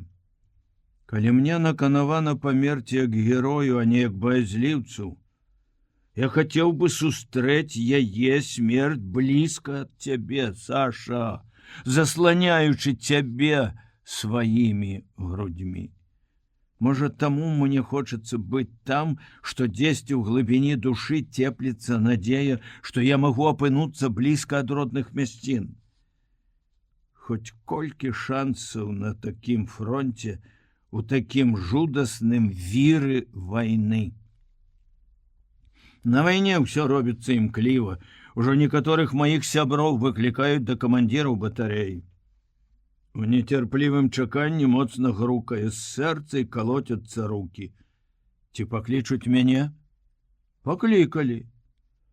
Я старанна агледзеў сябе, паправіў рэмень, па ўсіх правілах зайшоў у зямлянку, казырнуў і адрапартаваў выразна і гучна: «Таварыш лейтенант, курсант Шапятовіч па вашаму загаду з'явіўся». Само сабой, прыйшло жаданне паказаць сябе ў гэтую хвіліну з найлепшага боку, быццам ад гэтага мог залежаць мой лёс, маё назначэнне. Купанаў, маленькі, перацягнуты рамянямі, стоячы каля стала, адказыраў, як заўсёды прыгожа. Ён ніколі не адказваў на прывітанне малодшых няўважліва, абыякавым взмахам рукі, як часам робяць іншыя афіцэры. Товарищ старший лейтенант, пачуўся збоку голас Сідарэнкі. Не адразу я зразумеў, што да чаго, ды раптам позірк мой упаў на пятліцы Купанова. І я ўбачыў на іх трэці квадратик. Не разгубіўся. Віншую вас. Дякую, Шапетович, просто адказаў камандзір батарэі і, набліжціўшыся, дакрануўся пальцам да незашпіленага гузіка на маёй гімнасцёрцы. О, ліха! Заўсёды гэтак здараецца, стараешся, а ўсё адно што-небудзь ды не так. Зашпільваючы злашчасны гузік, я ж наспацеў. Камандзір тым часам сеў за стол, зазірнуў нейкія паперы, палітрук сядзеў за шахматным столікам збоку, усё гэта адбывалася ў нашым ленкутку і расчэрчваў аркуш паперы для нейкага спіса. Я чакаў. Пакутліва доўгая была паўмінута чакання і маўчання. Хутчэй бы пачуць прысуд, ад якога, здавалася, павінен залежаць мой лёс. Купанаў зняў галаву. У вачах яго не было ні цеплыні, ні ўсмешкі. Я пахаладзеў. Магчыма, ажно змяніўся з твару, бо паглядзеў на мяне камандзір надзвычай уважліва, пранікліва. Я даўно прыкмеціў, што ў процілегласць палітруку Купанаў не любіць выпрабоўваць людзей псіхалагічна, глядзець у вочы, гаварыць паўнамёкамі, ставіць загадкавыя пытанні. Ён доўга часам думае, што сказаць, але потым гаворыць, быццам камандуе рашуча коротка: «Пойдзеце камандзірам гарматы на другую батарэю. Збірайцеся». «Можаш камандаваць?» — спытаў Сідарэнка, не адрываючыся ад паперы. «Дэмакрат ты вялікі, Шапетович». Я не адказаў палітруку, не сказаў нават патрэбнага «слухаюся камандзіру», рушылася моя надзея. І я бяссільна схіліўся пад гэтым цяжарам. Невядома чаму спытаў: «Адзін я?» «На гармату адзін». Палітрук запытаў: «Другі на прыбор і на дальнамер». Я старпянуўся і папрасіў горача і шчыра: «Пашліце Пясоцкага, таварыш старшы лейтенант». Камбат падняўся, я чакаў, што ён закамандуе кругом. Але гэтага не здарылася. Палітрук сказаў: «Што гэта ў вас такая гарачая любоў да Пясоцкага? Ён разумны хлопец». Разумны хлопец не заўсёды можа быць разумным камандзірам. Сталасці ў яго не хапае, мамчын сынок. Няпраўда, ледзь не вырвалася ў мяне, але я спахапіўся, чакаў, што скажа камандзір. Ён прайшоў па зямлянцы, спыніўся каля сцяны, на якой вісела вялікая карта Савецкага Саюза. Хацелася б мне ведаць, што ён падумаў, калі затрымаў свой позірк на карце. Безумоўна, падумаў аб тым, што адбываецца там, на поўдні, але якім чынам ён звязаў гэтую думку з Пясоцкім. Можа, меў намер паслаць яго туды? Наўрад туды будзе накіроўваць не ён. Яму трэба думаць, далі загата дабраць для свайго дывізіёна лепшых курсантаў, недарма адбор ідзе ў першую чаргу. Купанаў вярнуўся да стала, сказаў разважліва, як бы крыху няўпэўнена: «Што ж, няхай будзе Пясоцкі, паклічце яго».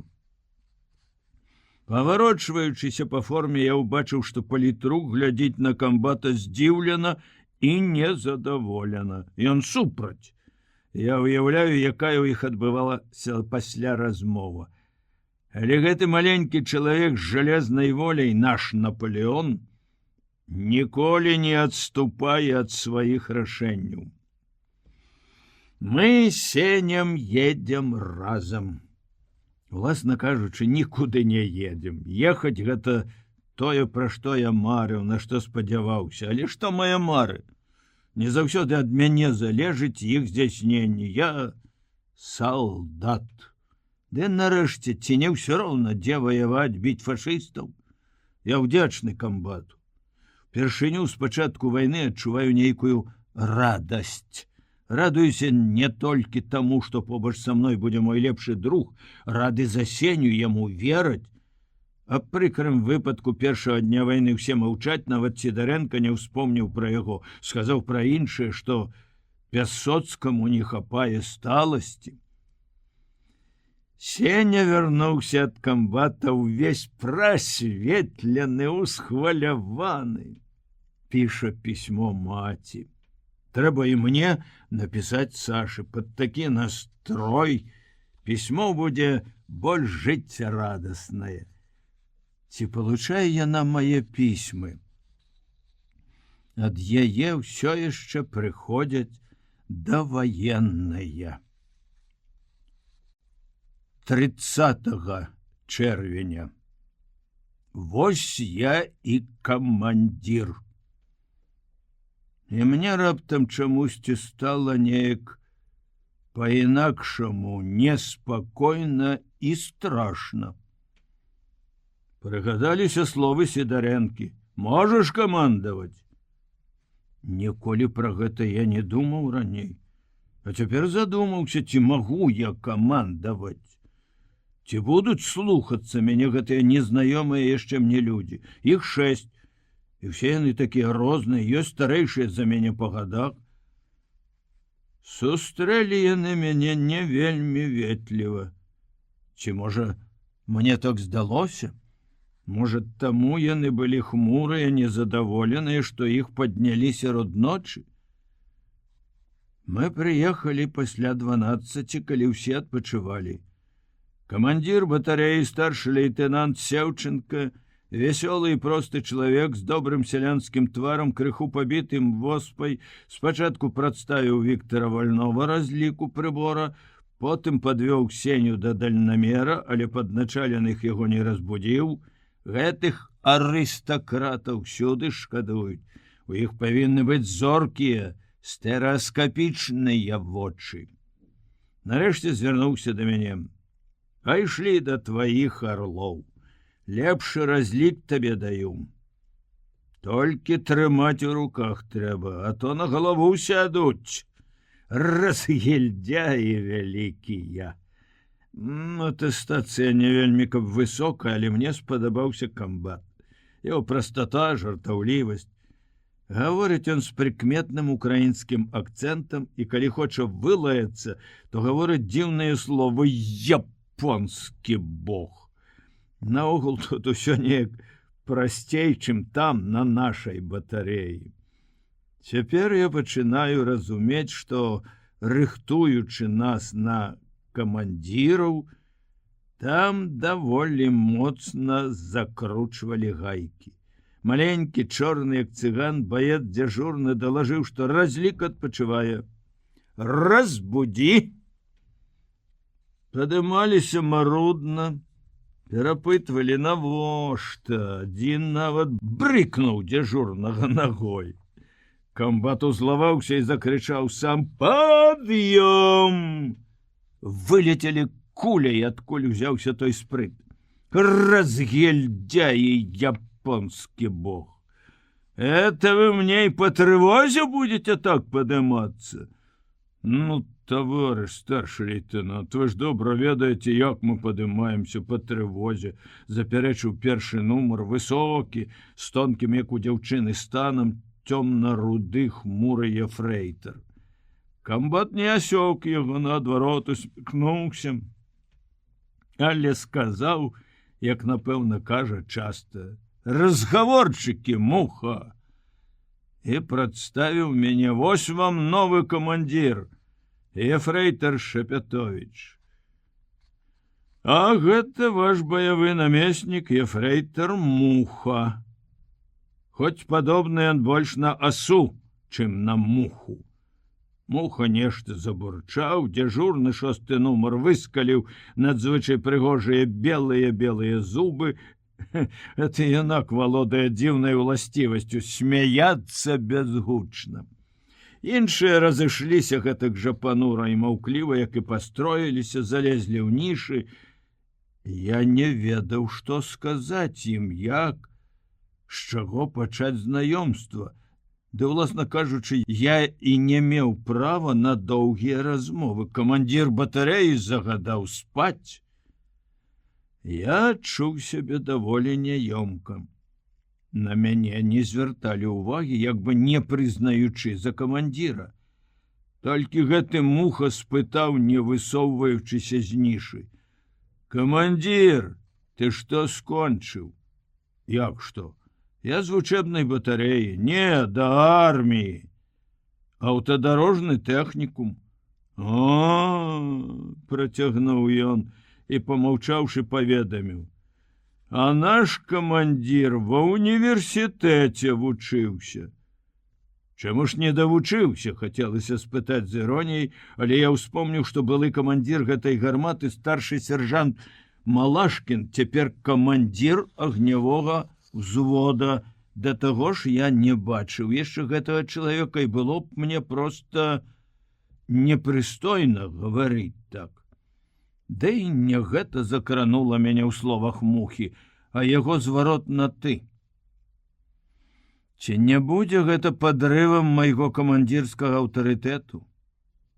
Колькі месяцаў нам упарта паўтаралі, што найбольшы дысцыплінарны грэх быць спадначаленымі за панібрата.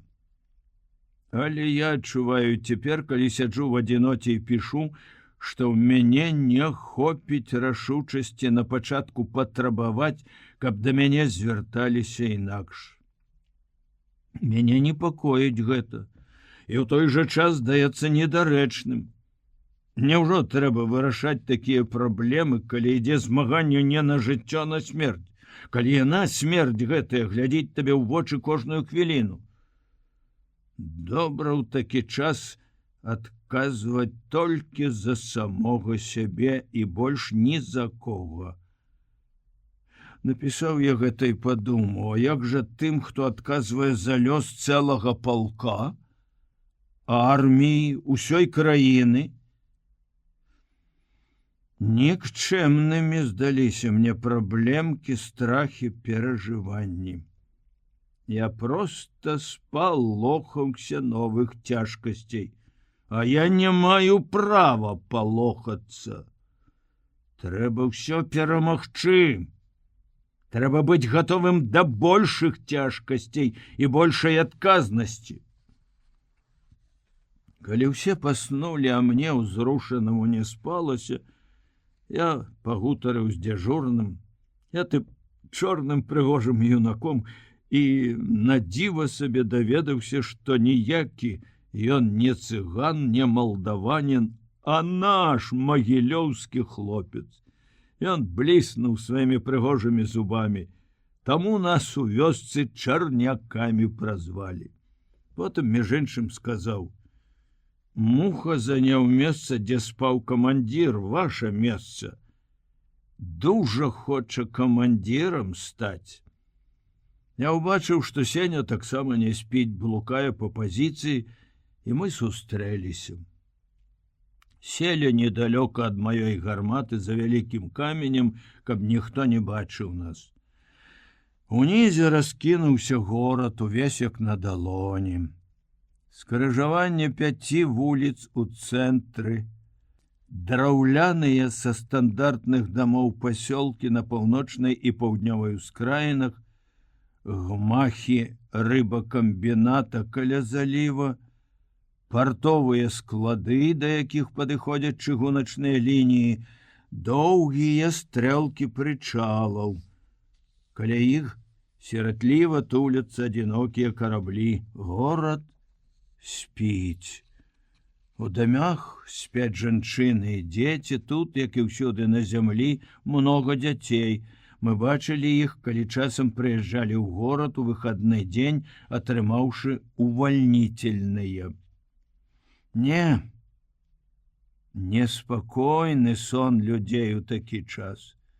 Магчыма, толькі дзеці, маленькія, такія, як моя Ленка, спяць спакойна. Мы доўга сядзелі моўчкі, глядзелі на горад. Два вялікія чырвоныя сонцы сляпілі нам вочы, адно з белага паўночнага неба, зацягнутага празрыстай смугой, другое з чорнага заліва нерухомага, люстрана-гладкага. Чаму сёння сонца такое чырвонае? Ведаеш, Сеня, мне неяк по-новаму неспакойна. Магчыма, я баюся, што не змагу камандаваць гэтымі людзьмі. Я кіўнуў назад на ствол гарматы, накіраваны ў неба на захад. Яны непрыветліва сустрэлі мяне. Адзін, першы нумар, Муха, прозвішча якое, адразу на ты камандзір. Абразліва неяк. Прыжмурыўшы блакітныя вочы пад густымі брывамі, Сеня паглядзеў на мяне з прыкметнай іроніяй, як дарослыя глядзяць часам на дзяцей. Глупства, не думай пра форму, сказаў ён. Я не адразу зразумеў, што ён мае на ўвазе. Калі нас вучылі, то залішне надавалі ўвагі форме, нібы ўсё вызначае яна. Ад нас нават патрабавалі, помніш, каб мы, я да цябе, ты да мяне звярталіся на вы. А хіба ў гэтым галоўнае? Галоўнае ў змесце, сутнасці людзей, у іх шчырасці, адданасці ідэі, у калектывізме і прыязнасці аднаго да аднаго. Ты ўстрывожыўся, што сустрэлі не так, як ты хацеў. Дзівак. Людзі проста хацелі спаць. Пройдзе час, разам пабудзеце ў баі, ты праявіш сваю волю, яны... Ты думаеш, яна ёсць у мяне, воля? Ха-ха, яшчэ якая. Я, магчыма, менш за цябе здатны да ўсялякага камандавання.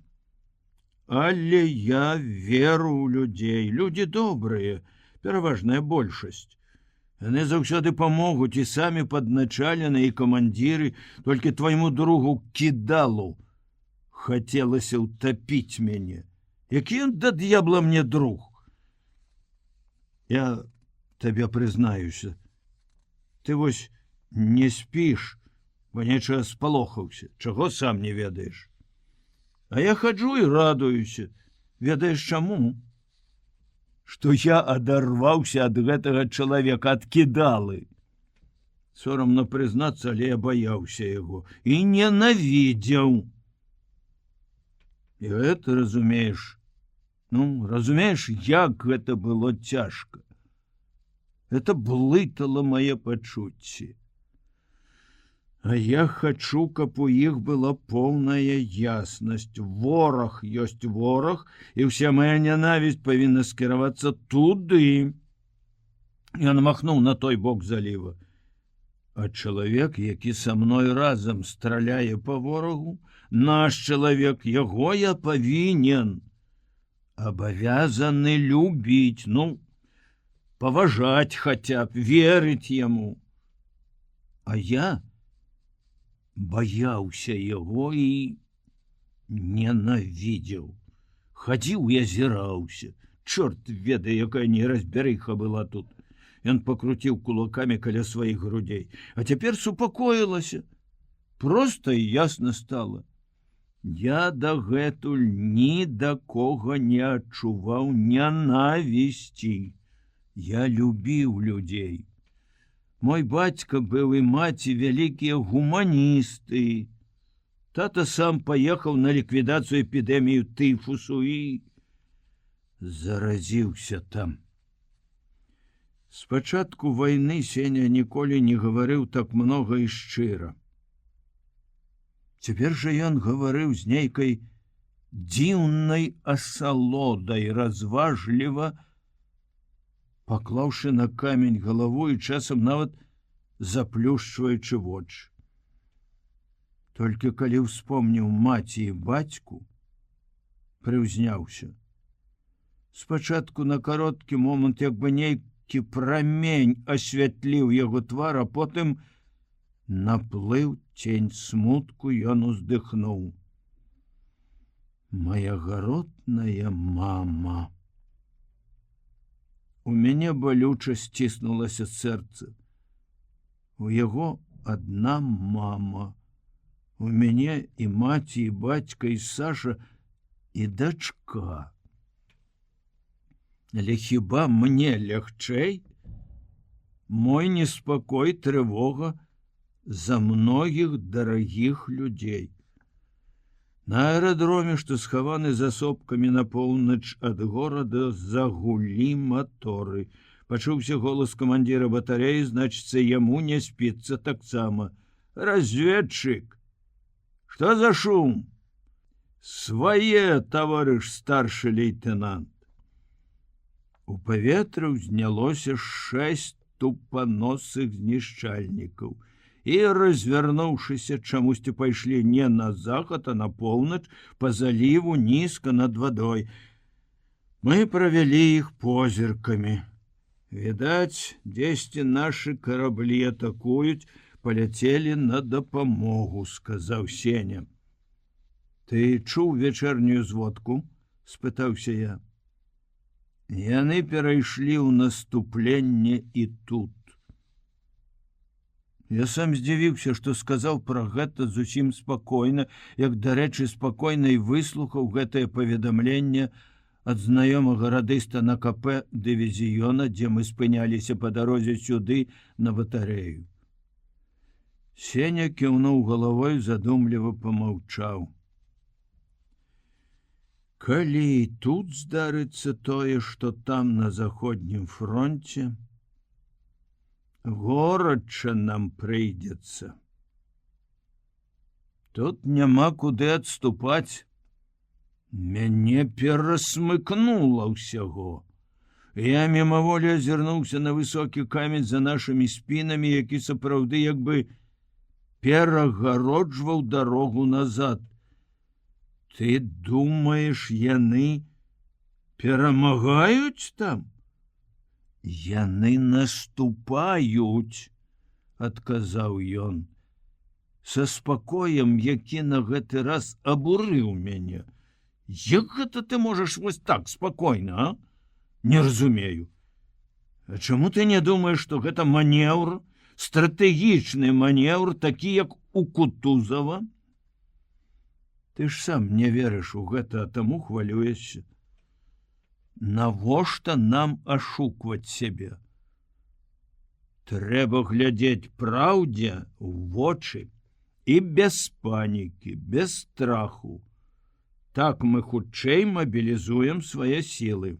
Будь спакойны, мабілізацыя гэтая разгортваецца па ўсёй краіне, я ўпэўнены, з такім размахам я кажу не толькі пра мабілізацыю людзей, арміі, але і пра мабілізацыю душэўных сіл маіх, тваіх, нашых, Петя, нашых сіл.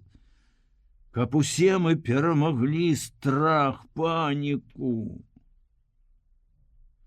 Я паглядзеў на яго з павагай і неяк адразу супакоіўся. Мне нават зрабілася сорамна, што я сапраўды панікую ў той час, калі ён, Сеня, якога мы называлі мамчыным сынком, вось такі спакойны і разважлівы. Мне захацелася сказаць яму нейкія добрыя сардэчныя словы, але я не знаходзіў іх і толькі ўглядаўся ў адзінокую постаць на адной з гарадскіх вуліц. Калі ж павярнуўся да Сені, то ўбачыў, што ён спіць, няёмка адкінуўшы галаву на выступ каменя. Тады я дастаў з кішэні свой сшытак і пачаў пісаць. Захацелася хутчэй, пакуль не забылася запісаць нашу размову, а заадно падзяжурыць пры Сеню, каб разбудзіць яго на выпадак трывогі. І вось канчаю свой запіс, сонца, як добры вартавы, нізка абышло Баранцава мора і цяпер ужо глядзіць з усходу, з прастораў кольскай тундры. Неба зноў стало блакітнае, без смугі, зноў лётны дзень. 3 ліпеня. 3 дні не было ні сну, ні адпачынку. Канчаўся адзін бой, цягалі цяжкія скрынкі з боепрыпасамі, не ўпраўляліся сцерці з маскі са снарадаў, новы налёт. Ад выбухаў бомбаў, грукату стрэлаў, ад стомы і бясконцага напружання гудзе ў галаве, баліць всё цела. Фашысты наступаюць недзе там, за заходняй ліцай, на мурманскім напрамку, як афіцыйна паведамляецца ў зводках, і хочуць паралізаваць тыл, разбурыць горад, які забяспечвае фронт усім неабходным. Горад гарыць, другі дзень гараць бензасклады, і ўсё навокал засцелена чорным едкім дымам. Ад яго слязяцца вочы, кашель раздзірае грудзі. Все батареі нашага дывізіёна сцягнуты да горада. На дапамогу нам прыйшлі ваенныя караблі. Такое ўражанне, што маракі прымаюць на сябе ўдары пікіроўшчыкаў, каб адцягнуць іх ад горада. Большасць бомбаў падае ў заліў. Сёння з раніцы хмарна і ўдалося крыху паспаць. Хочацца шмат што запісаць, але ўсяго запісаць не ўдасца, бо ведаю, адчуваю, перадышка ненадоўга. Памяць асабліва яскрава ўтрымлівае першы дзень, першы мой бой, калі я стаў камандзірам. Заснуць у тую раніцу мне так і не ўдалося. Камбат яшчэ да снедання пачаў вучэбную трэніроўку, падняўшы батарею па сігналу трывога. Даведаўшыся, што стральба не баявая, нумары майго разліку бурчалі.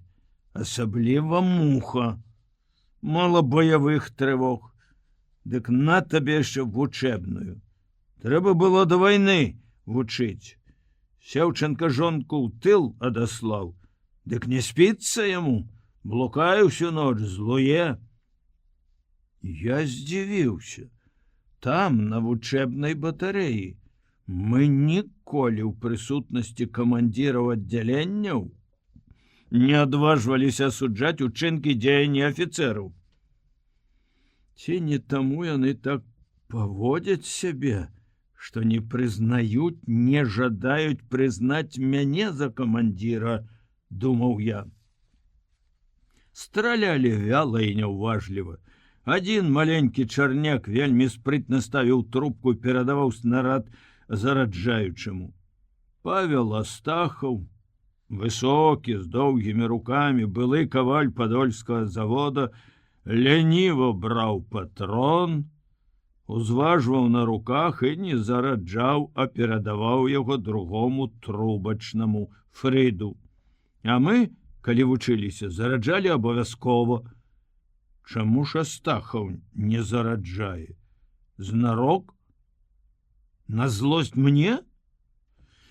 Увесь час карцела патрабаваць, каб ён зараджаў і страляў, паварочваў ручку спуску.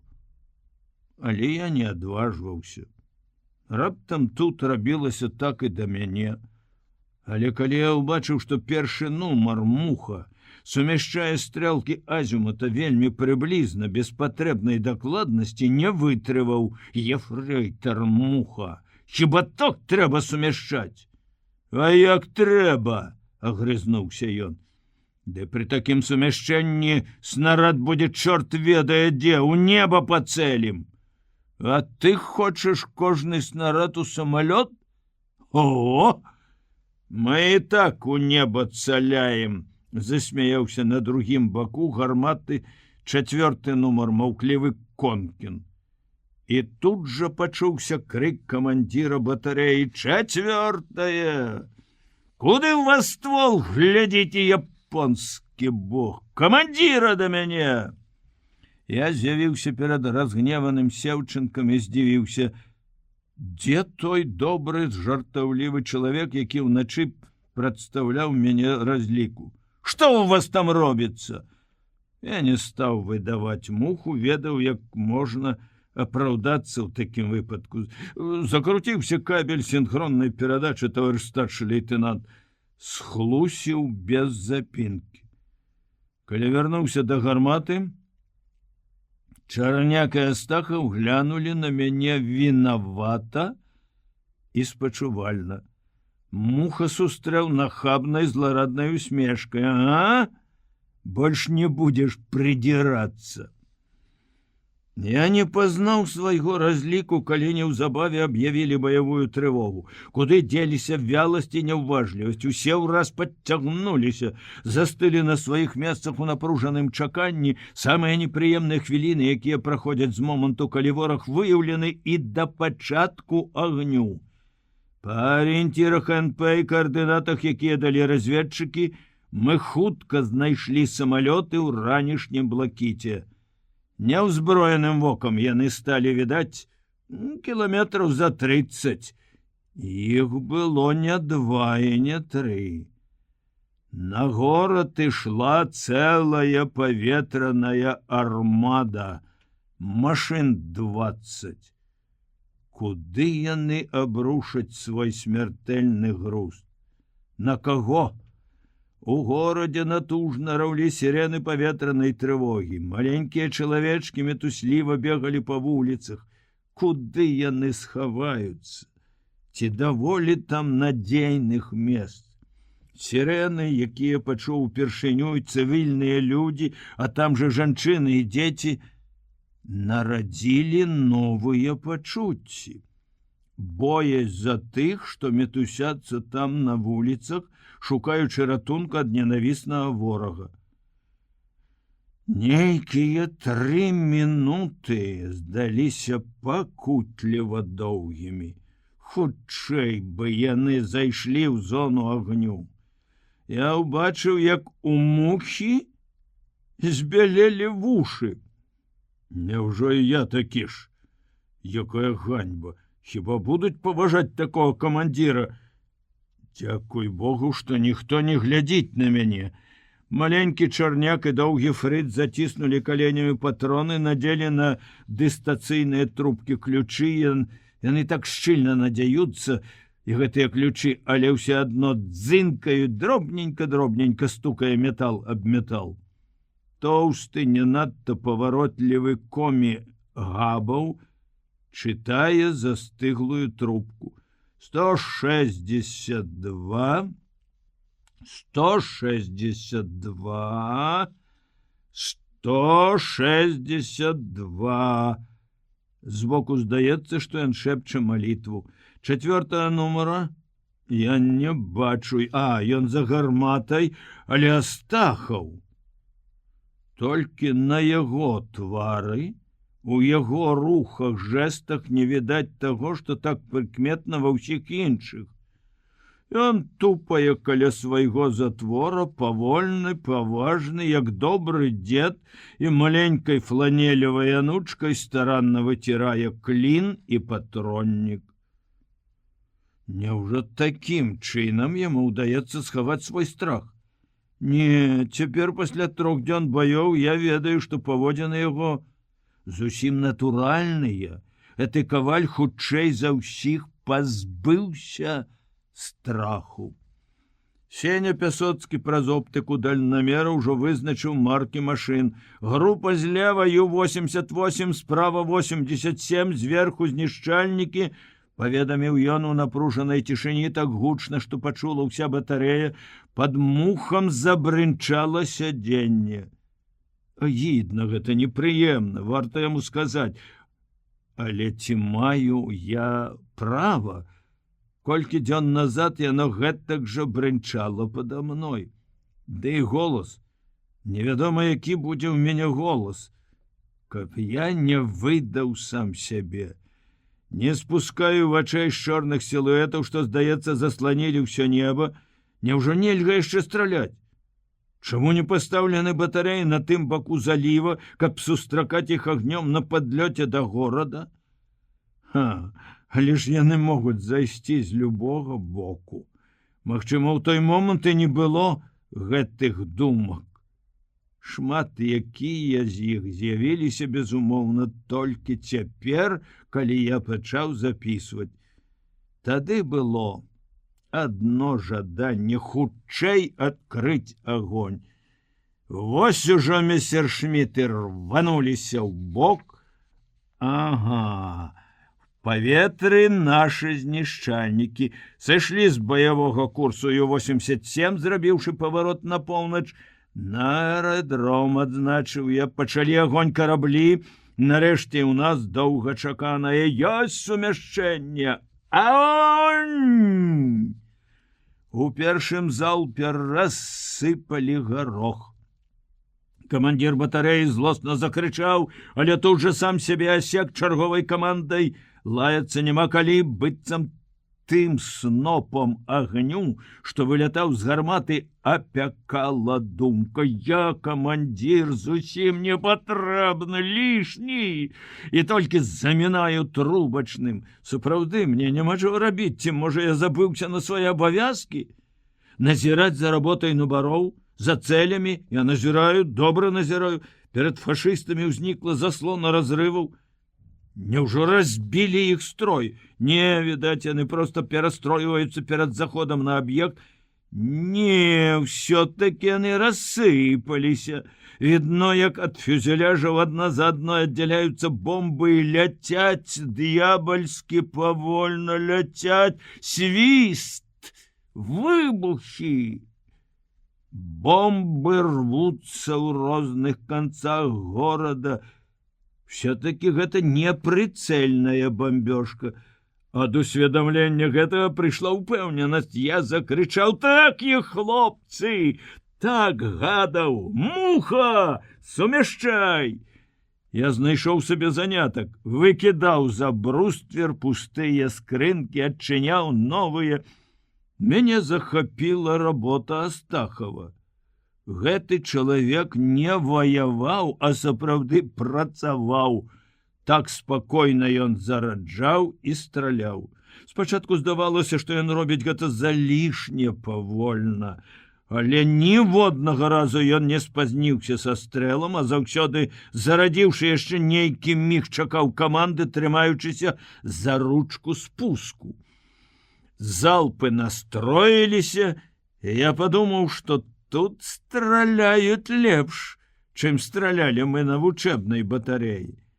Мне нават стало трошки крыўдна. Правда, у іх было больш баёў, аднак гэтыя людзі неяк спакайней сябе паводзяць. І раптам усё паляцела да д'ябла. Пачалося з крыку разведчыка: «Самалёты над 4-м!» Некалькі Ю-87 зайшлі з усходу і знянацку атакавалі батарэю. Яны спікіравалі з дзікім свістам. Пасля мы даведаліся, што разам з бомбамі фашысты кідалі рэйкі, пустыя бочкі, каб нагнаць больш панікі. Адна бомба разарвалася зусім блізка, нас абдало гарачым паветрам, абсыпала зямлёй. Стральба з прыборам разладзілася праз выбухі, стракатанне кулямётаў, крыкі. Я пачуў каманду Сеўчанкі: «Прамой наводкай!» Я паўтарыў яе для свайго разліку: «Па самалёту прамой!» Але муха, аглушаны, спалоханы, падсунуў галаву пад аптычны прыбор, быццам такім чынам мог закрыцца ад бомбаў і куль. Згорбіўся, не рэагаваў на каманду. Я схапіў яго за плечы: «Прамой! Муха!» Вылаяўся так злосна, груба, як бадай не лаяўся ніколі ў жыцці.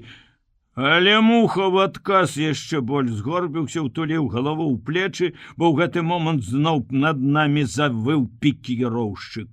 Я глянуў угору, і як у першым баі убачыў чорныя крыжы ў жоўтых кругах, быццам хваляй ад выбуху ударыла ў сэрца, ў галаву. Нянавісць, лютая злосць на гэтыя крыжы, а потым на муху. Я рвануў яго з сядзення і шыбнуў на снарадныя скрынкі, а сам уміг апынуўся на месцы наводчыка, адразу злавіў самалёт, падвёў пад скрыжаванне нітак у оптыцы. Цель злоўлена! Агонь! Малайчына, Астахаў! Стрэл грымнуў без затрымкі, другі так хутка за першым, што я, аслеплены ўспышкай, не ўправіўся зноў злавіць цель, зараджаючы каманду. Я, Астахаў, гэты спакойны, разважлівы каваль, пачуў мае словы і зразумеў іх сэнс, хоць у гэты момант зноў недзе блізка рваліся бомбы, і над нашымі галовамі ляцелі снарады суседняй гарматы. Цель! Огонь! Не зусім па правілах камандаваў я, але Астахаў добра разумеў: цель зараджай, огонь страляй.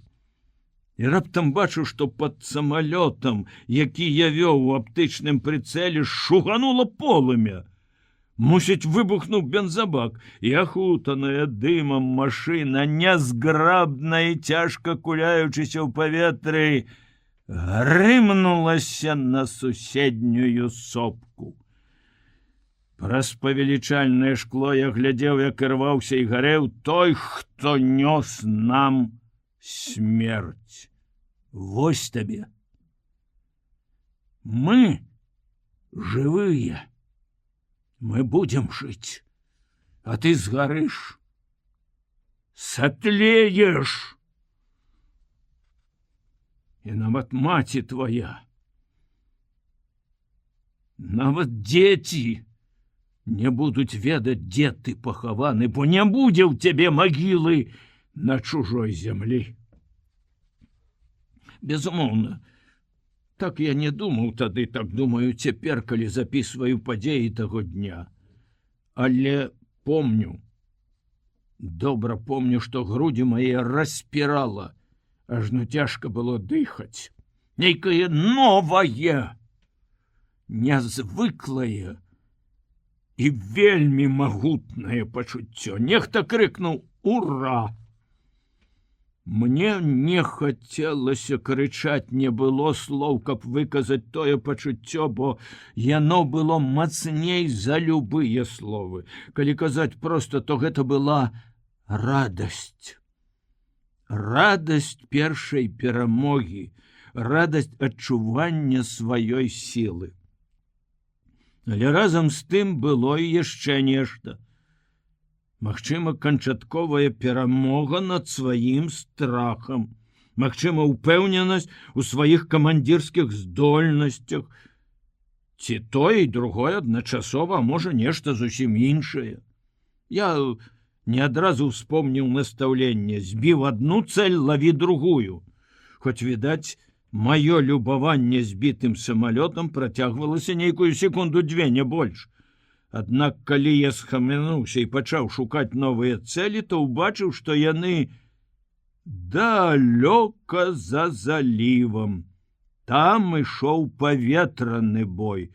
Угары, як у каруселі, кружыліся знішчальнікі, а ўнізе над самай зямлёй ужо не баявым строем, як ішлі сюды, а па адным уросцым, як зладзеі, уцякалі бамбардзіроўшчыкі. Так, было такое ўражанне, што яны ўцякаюць, і ад гэтага таксама стала радасна. Я ўсё яшчэ шукаў цэль, калі нехта схапіў мяне за плячо. «Адбой! Камандзір!» — пачуў я голас Астахава. Я азірнуўся, убачыў муху, ён сядзеў на зямлі паміж скрынкамі, трымаўся за шчаку, твары яго рукі былі выпацканы крывёй. Я кінуўся да свайго намесніка: «Вы ранены?» У адказ ён загаласіў, зашыпеў, запырскаў слінай: «Ранены! Вы забілі! Фельдфебель, держиморда! Это тебе не фашистская армия! Вось пойду покажу комбату!» Я нічога не мог зразумець. стаяў разгублены, не ведаюць, што рабіць. Муха падхапіўся, яшчэ больш размазаў на твары кроў і хацеў быў выйсці з катлавана, ды раптам на дзіва мне Астахаў схапіў яго за грудкі, добра трасянуў.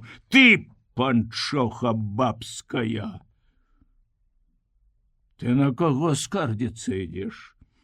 Да я тебе распішу горш, як бог чарапаху. Хоць ідзі, ідзі!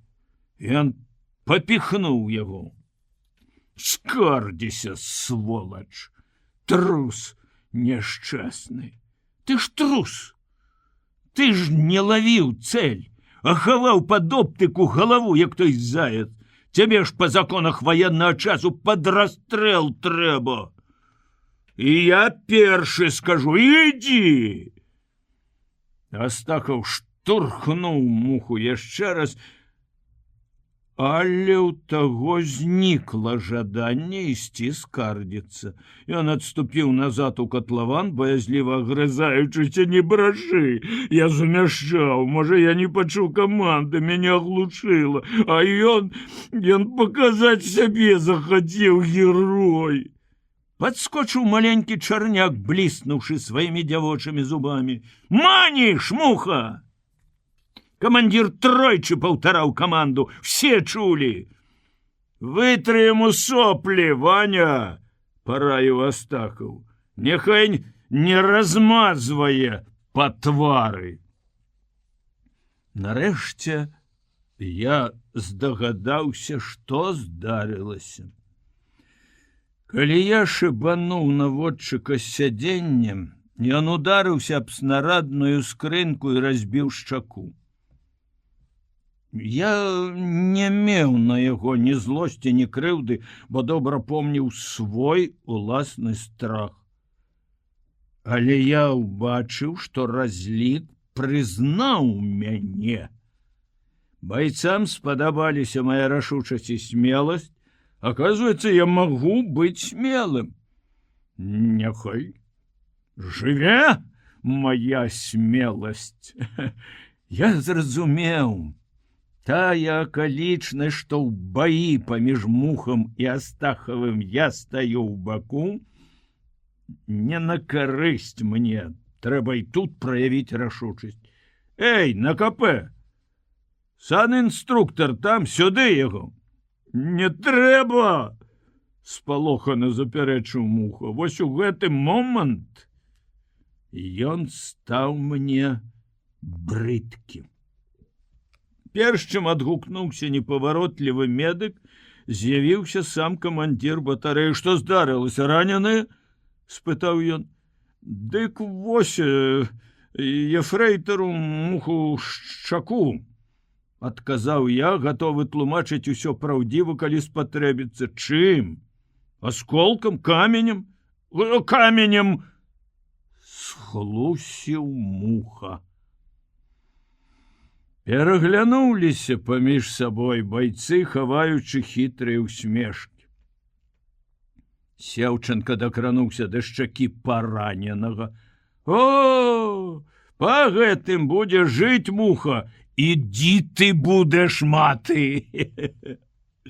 Камбат задаволены, вясёлы, агледзеў усіх нас і не стрымаўся, каб не пахваліць. Добра стралялі, малайцы!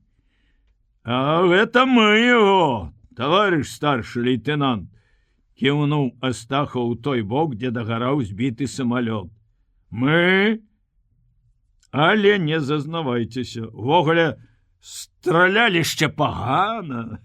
Наша гармата збіла, стаяў на сваім каваль. Мяне здзівіла. Мне нават непрыемна ўразіла самаўпэўненасць і настойлівасць зараджаючая. Я дагэтуль і не падумаў, што магла збіць именно наша гармата, бо вялі агонь усе, можа, нават караблі. Разбярыся, чый снарад пацэліў. Але Астахаў трымаўся іншай думкі. Па гэтым біла толькі наша і трэцяя.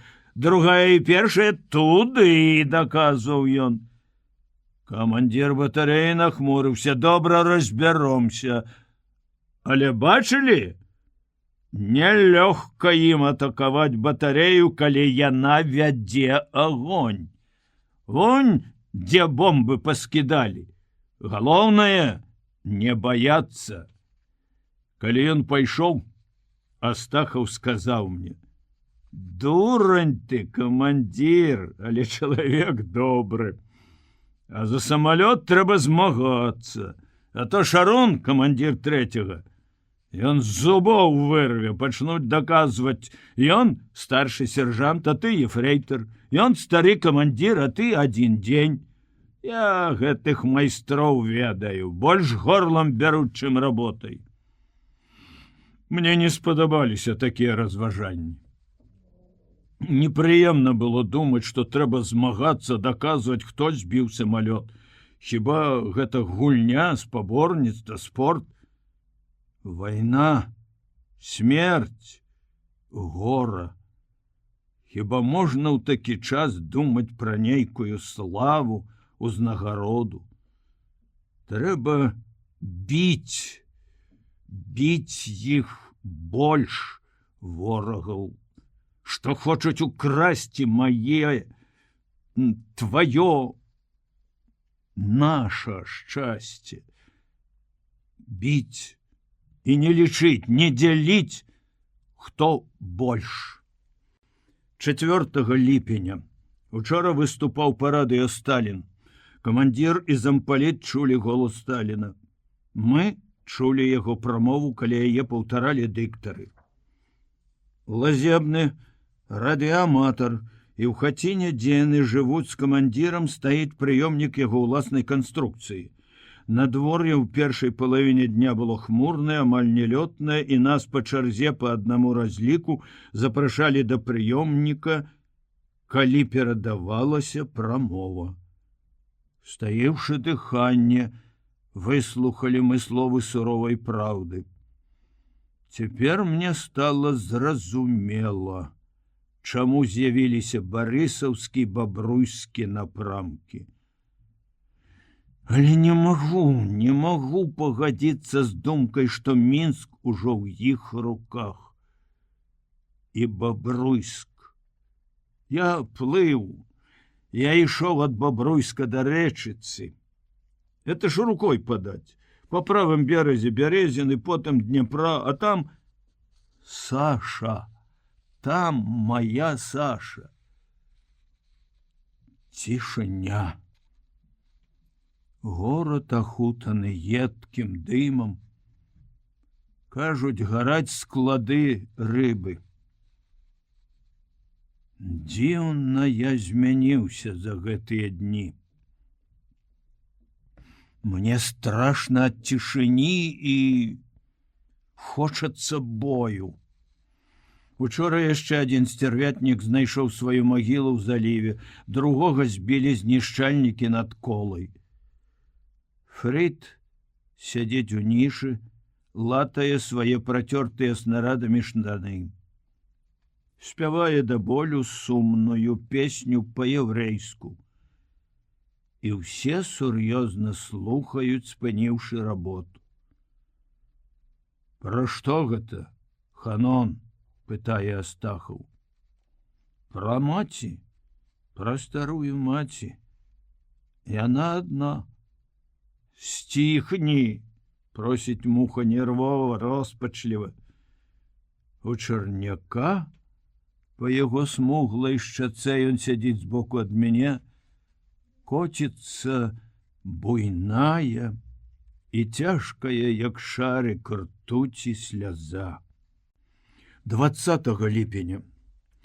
Такой гарачыні тут не было 70 год. Паўмесяца на небе ніводнай хмурынкі, ніводнага воблачка, сонца пякло, як у нас у Беларусі падчас сенакосу. Нават уначы, калі сонца хавалася за паўночную гару, што закрывае ад нас аэрадром, у паветры не адчувалася прахалоды. А ўдзень можна было купацца. Унізе пад сопкай працякае ручай, і мы з зайздрасцю глядзелі на тых шчасліўцаў, якія мелі магчымасць акунуцца ў халоднай вадзе. Часам там за валунамі раздзяваліся жанчыны. Там у горадзе ішло сваё жыццё. Мы разумелі нелёгкае, ваеннае і не менш небяспечнае, чым у нас. Але жыццё, а ў нас яго не было. У нас толькі вайна. Нам было не да купання, не да адпачынку і нават не да размоў аб чым-небудзь іншым, акрамя вайны. Мы стралялі па некалькі разоў на дзень. Яны лётаюць амаль без пераспынку. Высока ў блакіце праходзяць разведчыкі. Шныраюць, як сабакі, чорныя месершміты. Выклікаюць на бой нашы слабенькія 1-153 і збіваюць іх. О, як гэта балюча бачыць, як яны збіваюць нашы самалёты. Дні 2-3 бомбавозы ідуць невялікімі групамі, нават зрэдку па адным, потым масіраваны налёт. Бадай нельга сказаць, у які дзень былі найбольшыя налёты, калі і як мы стралялі. Нас яны больш не атакавалі. І дні і баі падобныя, як блізняты. Назаўсёды запомнілася толькі адно жаданне спаць. Яны не давалі нам заснуць больш як гадзіну-дзве ў суткі. Дзіву даюся, як людзі трымаліся на нагах. Ёсць вялікі рэзерв сілы ў чалавека. Мы лавілі кожную хвіліну перадышкі, каб прылегчы ці, калі не дазвалялася прылегчы, па чарзе падрамаць, абапёршыся на бруствер, на скрынкі. А муха рабіў гэта проста на сядзенні, упёршыся лбом у гумавы казырок оптыкі. Многа клопатаў было з Габавым. Ён засынаў смяртэльным сном і не прачынаўся ні ад крыку трывога, ні нават ад стрэлаў. Некалькі разоў мне прыйшлося самому чытаць трубку. Яго лаялі калектыўна, сарамацілі, пагражалі судом. Але мала што памагала. Тады Астахаў вынайшаў спосаб заўсёды трымаць побач вядро вады. Габаву на галаву вылівалі ваду, і тады ён даволі шпарка займаў сваё баявое месца. Я быў запярэчыў супраць такой жорсткасці, але сам сын поўначы не крыўдзіўся. Вадзічка цёплая, ах, карашо, жартаваў ён. А як зімой будзе? Ну, зробіся на ледзяша. Да зімы мой будзе канчаць спаць. І ўсё-такі мне за гэта моцна попала ад камандзіра ўзвода. Старшыны Малашкіна. Былы камандзір гэтай гарматы, ён любіў Габава, якога, між іншым, сам навучыў пісаць і чытаць. А ўвогуле гэта дзіўны, пакуль што незразумелы мне чалавек Малашкін. Ён і цяпер ходзіць з падручнікам вышэйшай матэматыкі і кожную вольную хвіліну чытае яго з такой цікавасцю, як чытаюць прыгодніцкі раман. І ўсё робіць нейкія разлікі. Кажуць, удасканальвае пуазо. Часам дакладваеш яму што-небудзь важнае, а ён як бы не чуе, не звяртае ўвагі, можа ісці міма і не ўбачыць беспарадку, парушэння дысцыпліны. А то раптам можа страшэнна расшумецца за дробязі. Тады пачынае крычаць тонкім пісклявым голасам, пакуль не сарвецца, не закашляецца. Пасля гэтага дзень ходзіць пануры, незадаволены, злуючыся, як відаць, на сябе больш, чым на таго, хто яго ўзлаваў. За ваду гэтую ён пагразіў мне трыбуналам. А Сеўченка стаяў збоку, не ўмешваўся ў праборку ўзводнага і, як я прыкмеціў, употай смяяўся. Сеўченко разумны і хітры хахол. Другі раз Малашкін накрычаў на мяне ўвогуле за глупства. Я дзіўлюся, як разумны чалавек мог надаваць столькі ўвагі такой недарэчнасці. Муха пасля таго, як я скінуў яго з сядзення, зрабіўся проста шаўковы. Прыклад ва ўсіх адносінах. Ніякіх ты, калі звяртаўся да мяне, ніякага панібрацтва, заўсёды ёсць, слухаюся. Ды і ўсе іншыя ставіліся з павагай. Адзін Астахаў і далей звяртаўся на ты. Я ўсё намерваўся зрабіць яму заўвагу, але так і не адважыўся і добра зрабіў. Афіцыйнасць з разумным чалавекам не патрэбна. Мы сталі сябрамі, і наша дружба хораша ўплывае на іншых. Разлік жыве, як дружная сям'я. У часе кароткіх перадышак паміж баямі, калі прымаем харч, снедаем ці абедаем, сардэчна гутарым, жартуем. І вось у часе адной такой гутаркі я жартам спытаў свайго намесніка: «Слухай, Муха, адкуль гэта ў цябе такое куслівае прозвішча?» Сказаў і забыўся. А Муха абразіўся. Ці, можа, проста знайшоў прычыну паскардзіцца камандзіру ўзвода. Той, як раскрычаўся, адвёўшы мяне ад дальнамера далей ад маіх хлопцаў. Калі ўзважыць, дык ён мяне абражаў у 10 разоў горш, чым я гэтага дурня Муху. Ён чамусьці абвінавачваў мяне у бескультурнасці, у несавецкіх адносінах да чалавека, нават у хуліганстве і тут жа у інтэлігенцкай мяккацеласці, у панібрацтве з падначаленымі, у няўменні падтрымліваць дысцыпліну. Я адказаў, што разлік страляе не горш за іншых. Малашкін аж падскочыў: «Не ваша заслуга ў гэтым». Значыцца, ён лічыць, што гэта яго заслуга. Няхай сабе лічыць, падумаў я, і абязброіў яго пакорлівым вінаватым маўчаннем. Праз хвіліну яму, відаць, стала сорамна і непрыемна за свой крык, і ён пачаў лагодна тлумачыць мне, якім павінен быць камандзір Чырвонай арміі. Мне чамусьці зрабілася шкада яго. Сам ён зусім не такі ідэальны камандзір, але чалавек шчыры, нягледзячы на ўсе свае слабасці. І я паважаю яго, а Муха прымусіў мяне насцеражыцца. Я расказаў пра ўсё Астахаву. Той абурыўся. Ось падлюга, а? Жартам не разумее. Ну, мы яго правучым. Няўжо гэта было для мяне самым важным, што, дарваўшыся ўрэшце да магчымасці нешта запісаць, я прыгадваю ў першую чаргу такія звычайныя дробныя размовы, сутычкі, а мае думкі, перажыванні з-за таго, што адбываецца там на франтах.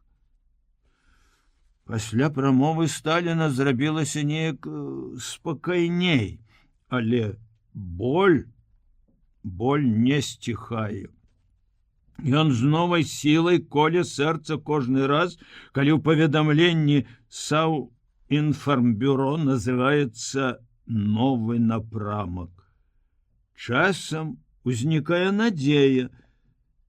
Так яна ўзнікла, калі нашы зноў адбілі Жлобін і Рагачоў. Можа, гэта пералом, можа, далей на ўсход і ўніз па Дняпры яны не пасунуцца. Але з'явіўся смаленскі напрамак. І зноў боль. Узрадавала нас пагадненне паміж СССР і Англіяй. Зноў надзея. Который дзень толькі гаворкі пра гэта пагадненне. На кароткай нарадзе малодшых камандзіраў камбата, нарады такія ён склікае пасля кожнага бою, Сеня Пясоцкі сказаў: «Цяпер можна ўявіць, якое значэнне набывае наш Мурманск. Адзін і незамярзаючы порт з выхадам у адкрытае мора. Найкарацейшы шлях да Англіі». Мабыць, камісар не паспеў яшчэ падумаць пра гэта, бо адразу падхапіў Сеневы словы, пачаў развіваць і нават загадаў у такім сэнсе растлумачыць байцам.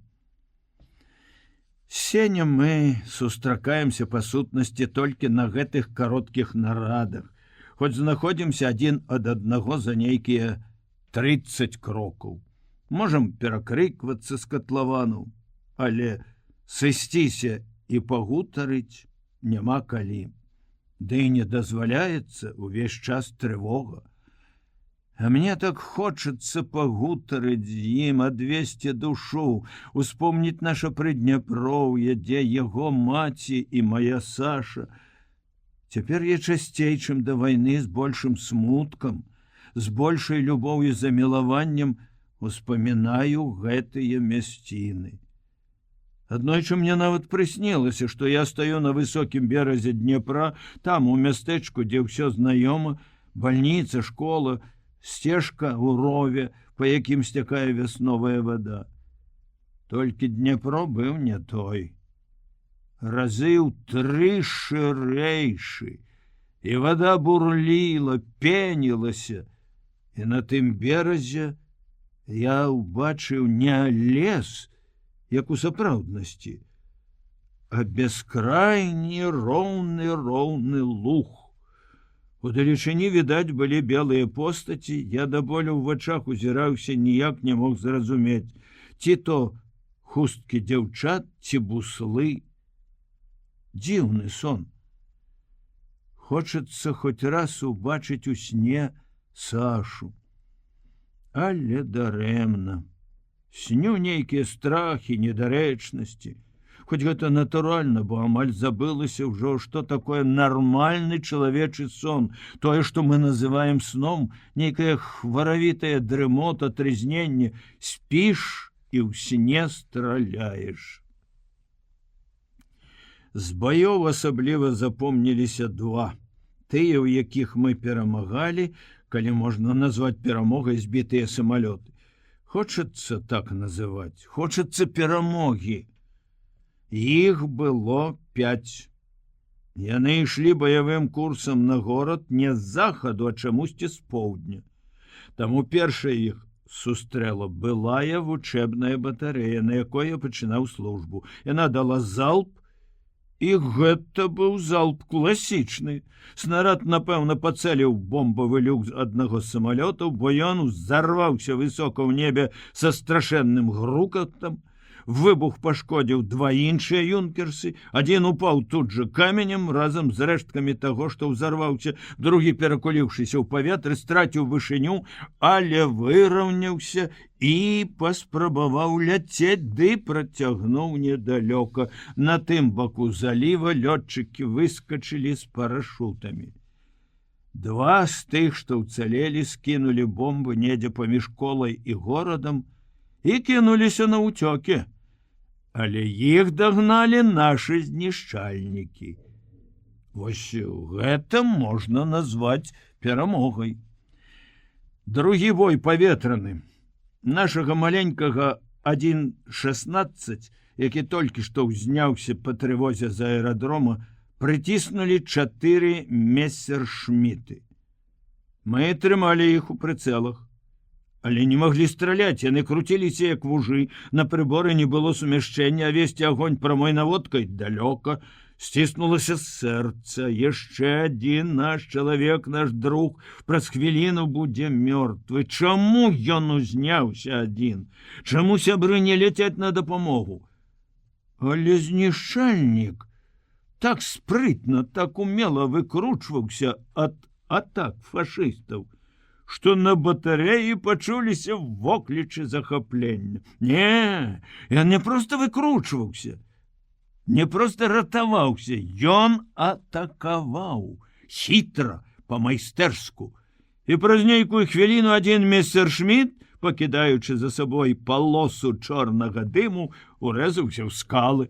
Хлопцы закрычалі «Ура!», 1-16, як бы адчуўшы сілу, пачаў атакаваць яшчэ больш настойліва. Месеры прыкрывалі адзін аднаго, стараліся зайсці смельчаку з хваста, але ён неяк так лоўка манеўраваў, што ўвесь час навязваў ім лабавую атаку зверху. Іх перавагу ў хуткасці ён умела выкарыстоўваў. Калі другі сцярвятнік грымнуўся аб зямлю, хлопцы раўлі ад захаплення. Спакойны Астахаў кінуў высока ўгору каску, але раптам аднекуль з'явіліся яшчэ 4 чорныя гады, 1 супроць 6. Сокал наш, відаць, улічыўшы сілы, зразумеў, што яму трэба ратавацца, кінуўся да нас. Мы нават не адразу зразумелі яго намер, калі ён на брыючым палёце пачаў кружыць вакол батарэі. Але калі фашысты наблізіліся да яго, Сеўченка закамандаваў агонь прамой наводкай. Убачыўшы букеты разрываў, месеры адвалілі, паспрабавалі хадзіць па шырокім крузе, падпільноўваючы смельчака. Іх абстралялі другія батарэі. Тады раз'юшаныя яны кінуліся на горад так нізка, што страляць было нельга, і пачалі страчыць з кулямётаў у вокны дамоў. Але гэта злачынства іх не прайшло без пакарана. Яны парушылі свой баявы парадак, і наш герой выкарыстаў гэта. Калі яны рабілі разварот, ён кінуўся на апошняга і збіў яго. Маленькі чарняк перакуліўся цераз галаву. Даўгі фрыт пачаў скакаць цераз упоры, як заяц. Муха, не адрываючыся ад оптыкі, малаціў сябе кулаком у грудзі. Якое гэта шчасце, перамога! Як яна ўздымае настрой людзей! Фашысты мусілі ўцякаць, бо ў дадатак да ўсяго спорта па іх ударылі зенітныя кулямёты. 1-16 пакружыў над батарэяй, прывітальна памахаў нам крылом і спакойна паляцеў на аэрадром. Разлікі прасілі камандзіра батарэі: «Таварыш старшы лейтенант, позвоніце, хто я, як яго прозвішча, павіншуйце, абавязкова павіншуйце, гэта ж герой!» Праз паўгадзіны Сеўченка выйшаў з будкі сувязі і крыкнуў: «Батарэя! Слухай! Званіў пілот капітан Сафонаў, дзякаваў за падтрымку!» Паўмесяца ад свайго імя і ад жыхароў гэтага спакутаванага, скалечанага горада мы прасілі неба, каб яно паслала непагадь, дождж, дало перадышку. Сёння яно злітавалася над намі. Уласна кажучы, не неба, а мора. Адтуль прыплыў густы, як вата, туман. Адразу зрабілася холадна. 21 ліпеня. Пісьмо ад Сашы. Я нецярпліва, бестактоўна, забыўшыся на всякую субардынацыю, выхапіў канверт з рук у камузвода, які прынёс яго маё пісьмо. У мяне дрыжалі руки, відаць, я змяніўся з твару, бо Малашкін, зірнуўшы спачатку сурова, раптам апусціў вочы і моўчкі адышоў. Страшна было чытаць у прысутнасці байцоў.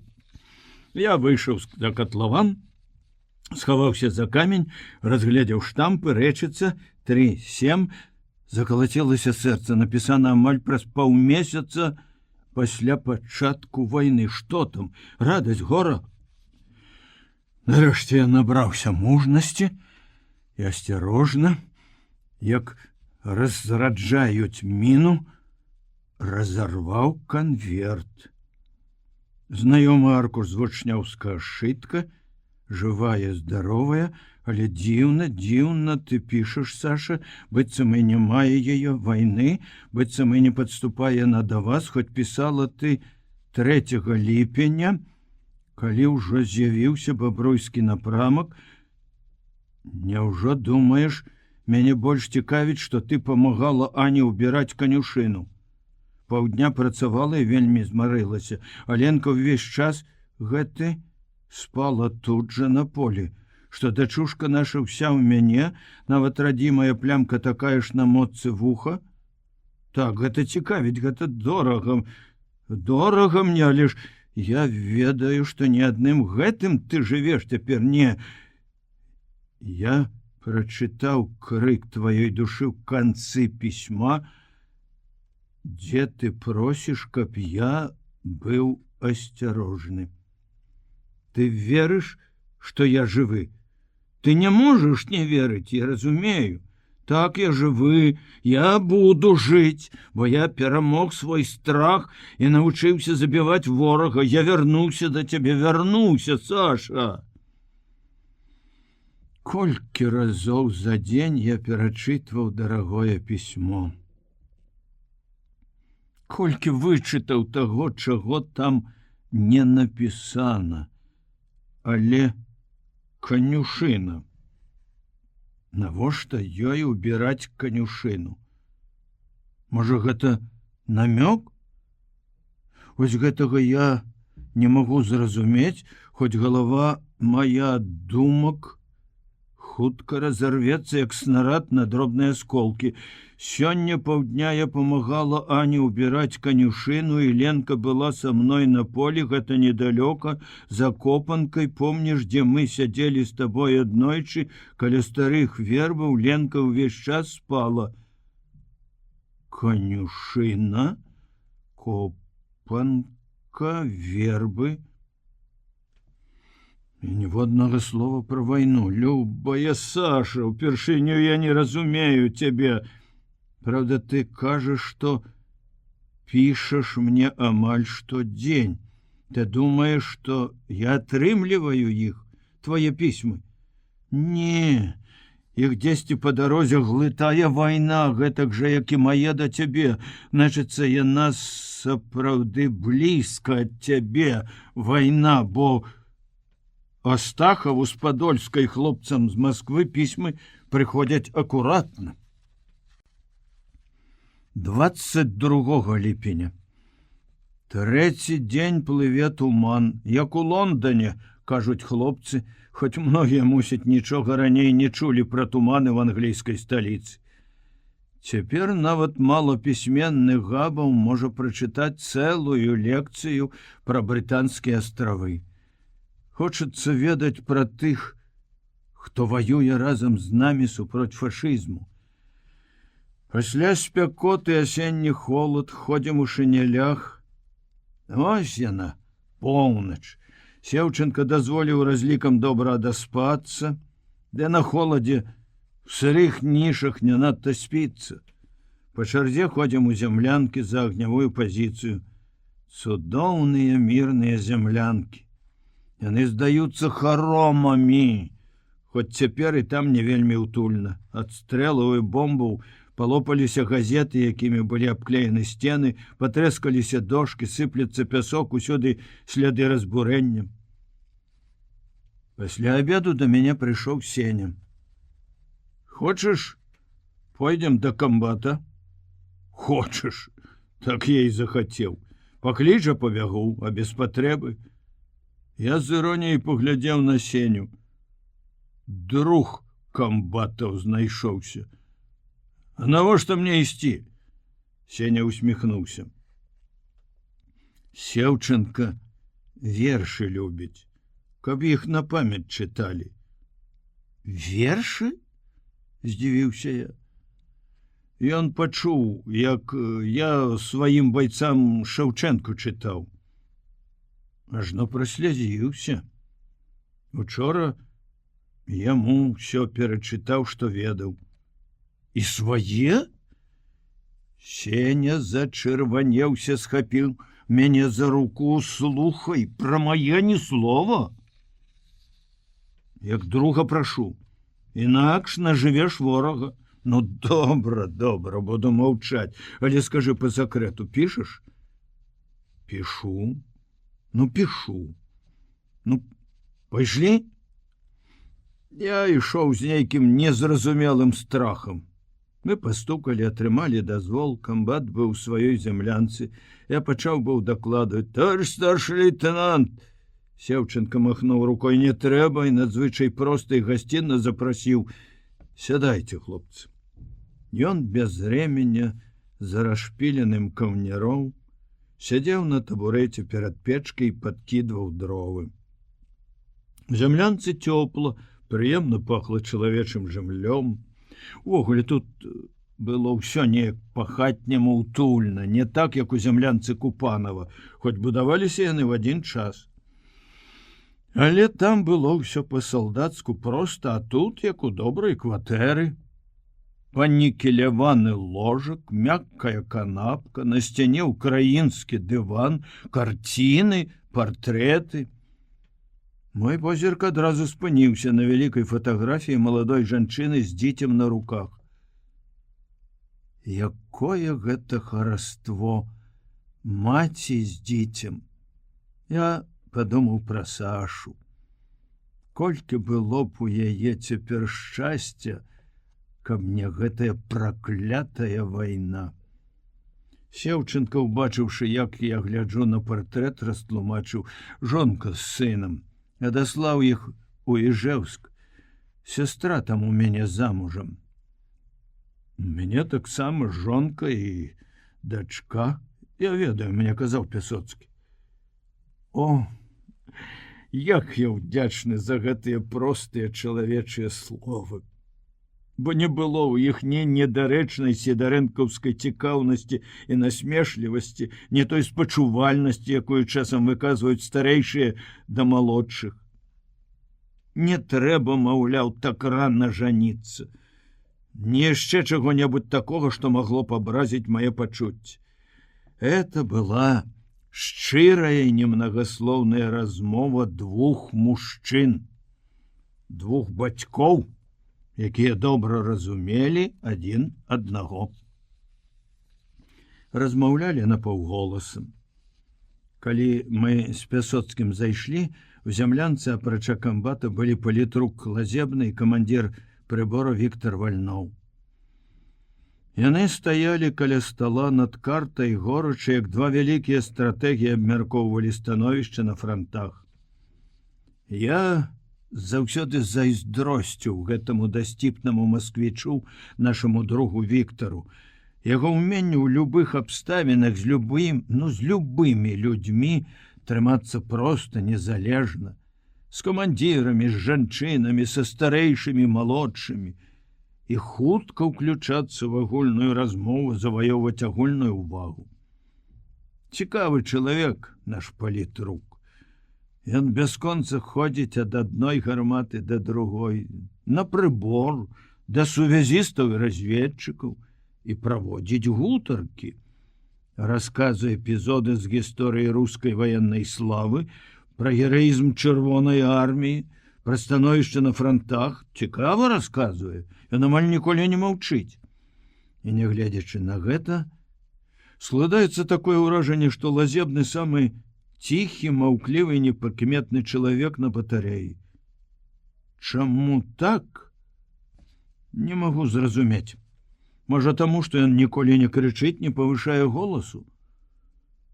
Да размовы палітрука з Віктарам адразу далучыўся Сеня. Яны разбіралі жлобінска-рагачоўскую аперацыю, складалі планы, як будзе развівацца контрнаступленне нашых войск далей. Вашы далёка адгэтуль? Спытаў мяне Сеўченко, прыслухоўваючыся да іх размовы. Не, недалёка, хоць усё-такі на поўдзень ад рэчыцы, амаль на мяжы з Украінай. Паляскія балоты не дазволілі ім развіць наступленне ў гэтым напрамку, сказаў Лазебны, пачуўшы мае словы. Я радасна скалануўся, і праўда ж, Там палесе, балоты, там яны не змогуць прайсці. Як я забыўся на такую важную акалічнасць. Можа, таму і Саша піша так спакойна. Вось Жлобін, вось Рагачоў. Значыцца, наступленне развіваецца на Оршу. А на поўначы нашы у раёне Полацка, а пасярод уклініліся яны на Смаленск, агалілі свае флангі. Вось тут іх можна і разануць, і ў мяшок, выкладваў Віктор свой стратэгічны план. Твоё месца, Віця, ў генштабе, а не на прыборы, сказаў Сеня жартам, але з прыкметнай іроніяй. Ён не любіў пустых размоў на такія тэмы. Палітрук уздыхнуў. Але на карце ўсё лёгка, а яны ўсю Еўропу кінулі на нас, і так нечакана. Учора пісьмо атрымаў, даверліва прызнаўся я Сеўчанку. Пісала 3 ліпеня, і ні слова пра тое, што ў іх там. Ён усміхнуўся, паправіў палкай паленне ў печцы. Умеюць берагчы ваенную тайну і наш спакой. Моя вунь таксама піша. Але што піша, так і не сказаў. Раптам прапанаваў мне папяросу. Я збянтэжыўся, быццам у тым, што не куру, ёсць нешта заганнае, што прыніжае маю сталасць і годнасць, упершыню пашкадаваў, што не куру. Сеня пачаў курыць у першыя дні вайны. Навучылі сябры всё пад тым жа лозунгам: куры, всё адно вайна. Я павесялеў, калі ўбачыў, што палітрук таксама не курыць. За 3 тыдні я нічога не ўведаў пра гэтага чалавека, хоць ён штодзень па некалькі разоў прыходзіў да гарматы. Сеўчанка перасеў ад печкі на канапу, закінуў свае дужыя мускулістыя рукі за галаву, сашчапіў пальцы на патыліцы. Давайте, браткі, хвіліну, 1 хвіліну адпачнём ад вайны, папрасіў ён стратэгаў, якія ўсё яшчэ лазілі па карце. У дзіўнай усмешцы скрывіліся вусны палітрука. Ты думаеш, Василь Павлович, гэта можна? Адпачыць ад вайны. Паспрабуем, адказаў Сеўчанка і звярнуўся да Сені. Прачытайце, Пясоцкі, што-небудзь. Сеня стаў пасярод зямлянкі, падумаў хвіліну і пачаў чытаць без сарамлівасці, без позы, проста, як па кнізе, крыху нават манатонна. По діброві вітер віє, гуляє по полі, край дороги гне тополю до самого долу. Я глядзеў на Сеўчанку. Ён заплюшчыў вочы, вусны яго ледь прыкметна варушыліся. Мабыць, ён паўтараў словы ўслед за Сенем. Але калі той прачытаў аб тым, што полюбіла чорнобрива козака дзівчына, а казак пайшоў на вайну і загінуў, Сеўчанка, відаць, успомніў верш, бо расплюшчыў вочы, вусны яго перасмыкнуліся, як ад болю. Не трэба, Пясоцкі. Ну, ты хацеў адпачыць ад вайны, зноў крыва усміхнуўся палітрук. Мне не спадабалася гэтая яго усмешка. Што-небудзь не такое сумнае, не адказваючы лазебнаму, папрасіў камандзіра. Сеня задумаўся. Шаўчэнкі? Не ведаў ён нічога вясёлага ў таго, хто быў песняром гора і смутку народнага. Нехаця я ішоў сюды на гэты нязвыклы збор з хваляваннем, напружана чакаў сваёй чаргі, доўга і пакутліва думаючы, што прачытаць. Вырашыў прачытаць Курган Купалы. Некалі ў тэхнікуме атрымаў за яго першы прыз, але ж гэта таксама сумна. Што ж прачытаць не такое сумнае? Я ведаў многа лірычных вершаў. Труса, Уткіна, Галоднага. але ў той час быццам скразняком выдзьмула іх з маёй галавы. Ніводнага радка не мог успомніць. Вы украінец, Пясоцкі? — спытаў Лазебны. Не, я жыў на Украіне з мамай. Не перашкаджай яму, Мыкола, — попрасіў Сеўченко. Хай прыгадае. Давайте я вам почитаю Блока і Есеніна. Хочаце? — сказаў Віктор просто па-свойску. Быццам ён не в афіцэрскай землянцы, а сярод сяброў курсантаў там на вучэбнай батарэі. Віктор адышоў да дзвярэй, прытуліўся плячамі да касяка, дастаючы стрыжанай галавой да самай столі, паглядзеў на закапцелую бэльку. Ён пачаў чытаць вершы, якія я чуў упершыню. Наша пакаленне, асабліва людзі тэхнікі, розныя механікі, дарожнікі, як я грэшны, слаба ведаюць Блока, крыху больш Есеніна, да якога, мне здаецца, мы праяўлялі не зусім здаровую цікавасць, бо ў бібліятэцы яго ўзяць было нельга. Некалі я заплаціў аднаму спекулянту амаль сваю тыднявую стыпендыю, каб ён даў на адну толькі ноч зашмальцаваны томік Есеніна. Всю ноч да раніцы я ўпотай перапісваў вершы ў сшытак, парушаючы ўмову. Віктор чытаў Блока. Гэта нешта незвычайнае. Я не запамінаў слоў, бо яны здаваліся незямнымі, асаблівымі, хоць калі ўдумацца, все вельмі простыя рускія словы, ніводнага незразумелага. Але я тады не думаў пра гэта. Вершы зачароўвалі. Яны то ўзнімалі некуды высока ў блакіт, дзе былі цішыня і спакой, то спускалі ў сутарэнне, ў холад, сціскаючы сэрца смуткам. Яны прыносілі радасць, святло і адначасова трывогу і страх. Але ніхто не пярэчыў. Ніхто не прасіў прачытаць што-небудзь вясёлае. Я не бачыў, як слухалі іншыя, я забыўся на іх, слухаў і, акружонный сказкамі пчол, быў недзе там, дзе море клевера, чуў голас, я памагала Ане ўбіраць канюшыну. Памагала і слухала казкі пчол? А мяне клікаў ветер з поўначы. Ветер з поўначы. Лениво и тяжело плывут облака. Тяжкая дорога у меня. Але недзе далёка чуецца песня. І каб не гэты голас, не твой голас, я, напэўна, не здолеў бы дайсці. А так, дайду. Я прыйду да цябе. Я абавязкова прыйду да цябе, Саша. Потым нешта страшнае, плача дзіця, па полі ідзе гарбаты, над яго гарбом рагоча нехта. Кашлаты, крывы і рагаты. Гэта як дзіўны сон, незразумелыя алеі. У незразумелым ёсць цудадзейная сіла і хараство. О, Боже, як гарна! Прастагнаў нехта. Это Сеўченко.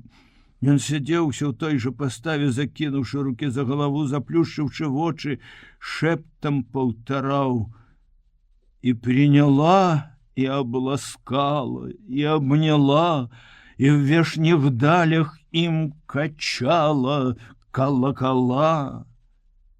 Вось гэтыя радкі мне запомніліся.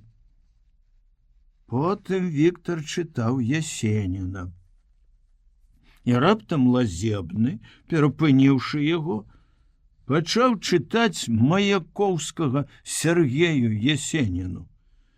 Камісар, напэўна, успомніў свой абавязак палітработніка, хацеў засцерагчы нас ад шкоднага ўплыву есенінскага пессімізму, Я разумею, нельга спяваць паніхідную пагаловушке, калі ідзе такое змаганне, але як хвалююць іншыя вершы, нараджаюць столькі думак, успамінаў і мар, добрых, светлых мар, ад якіх праходзіць усякі сум, і хочацца жыць, вельмі хочацца жыць.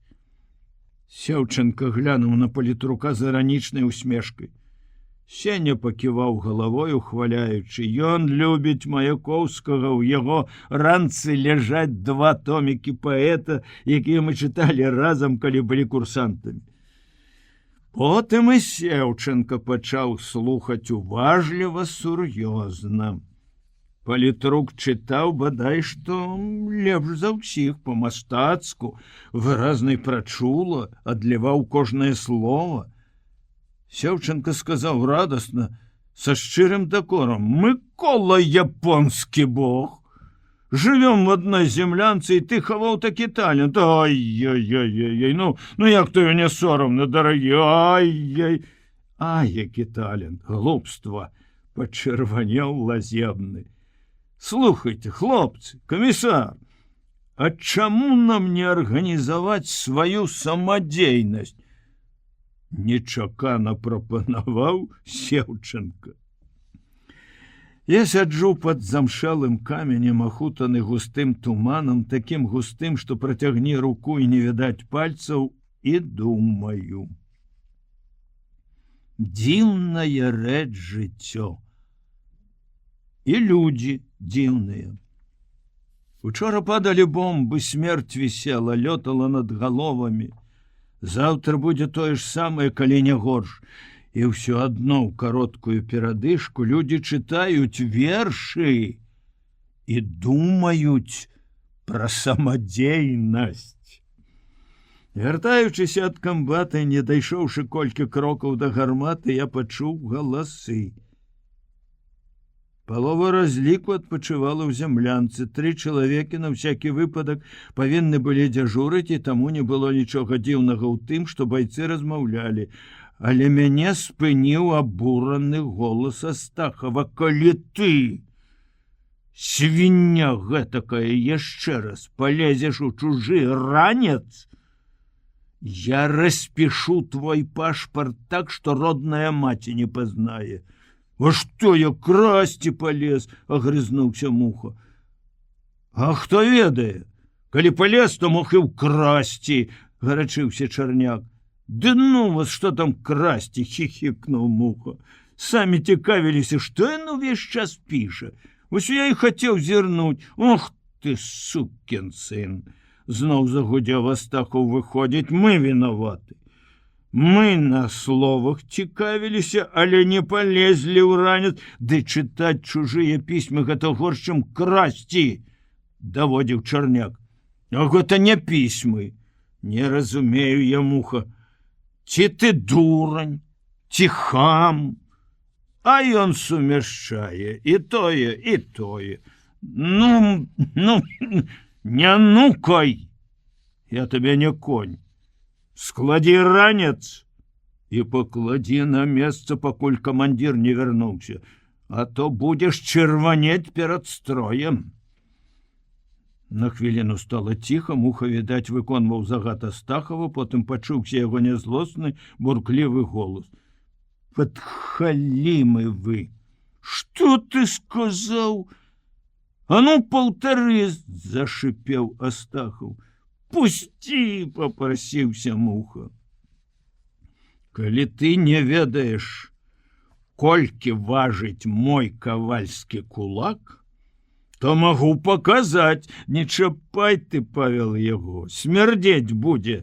— сказаў Чарняк. Прызнацца, дагэтуль я крыху баяўся, што хто-небудзь прачытае мой дзённік. Праўда, ад гэтага засцерагалі неразборлівы почырк і беларуская мова, якую ведаў адзін Чарняк. Але засцярога гэта не такая ўжо надзейная.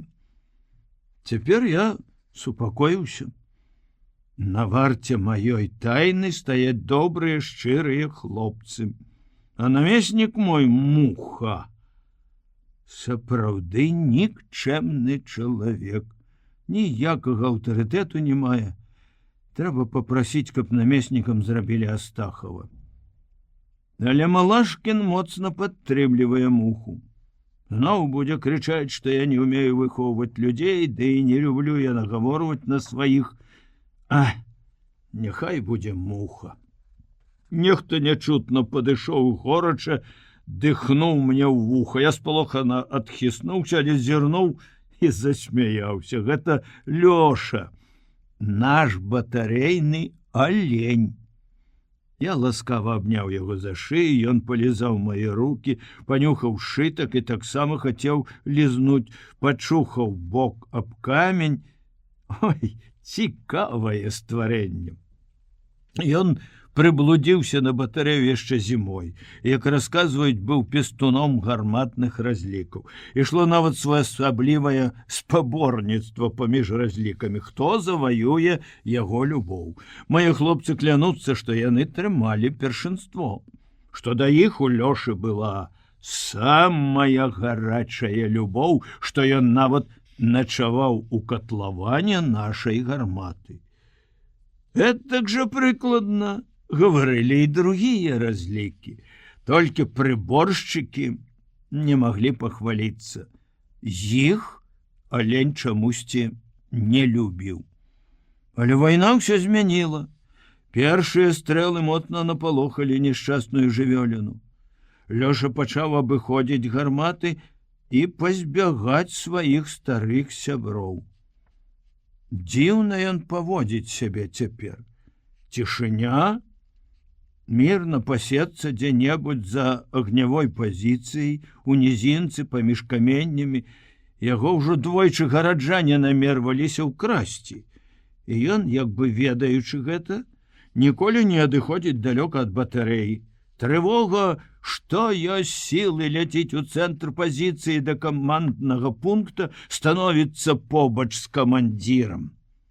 Магчыма, яму здаецца, што гэта самае бяспечнае месца, стаіць насцярожана ўзняўшы свае цудоўныя рогі і дрыжыць усім целам.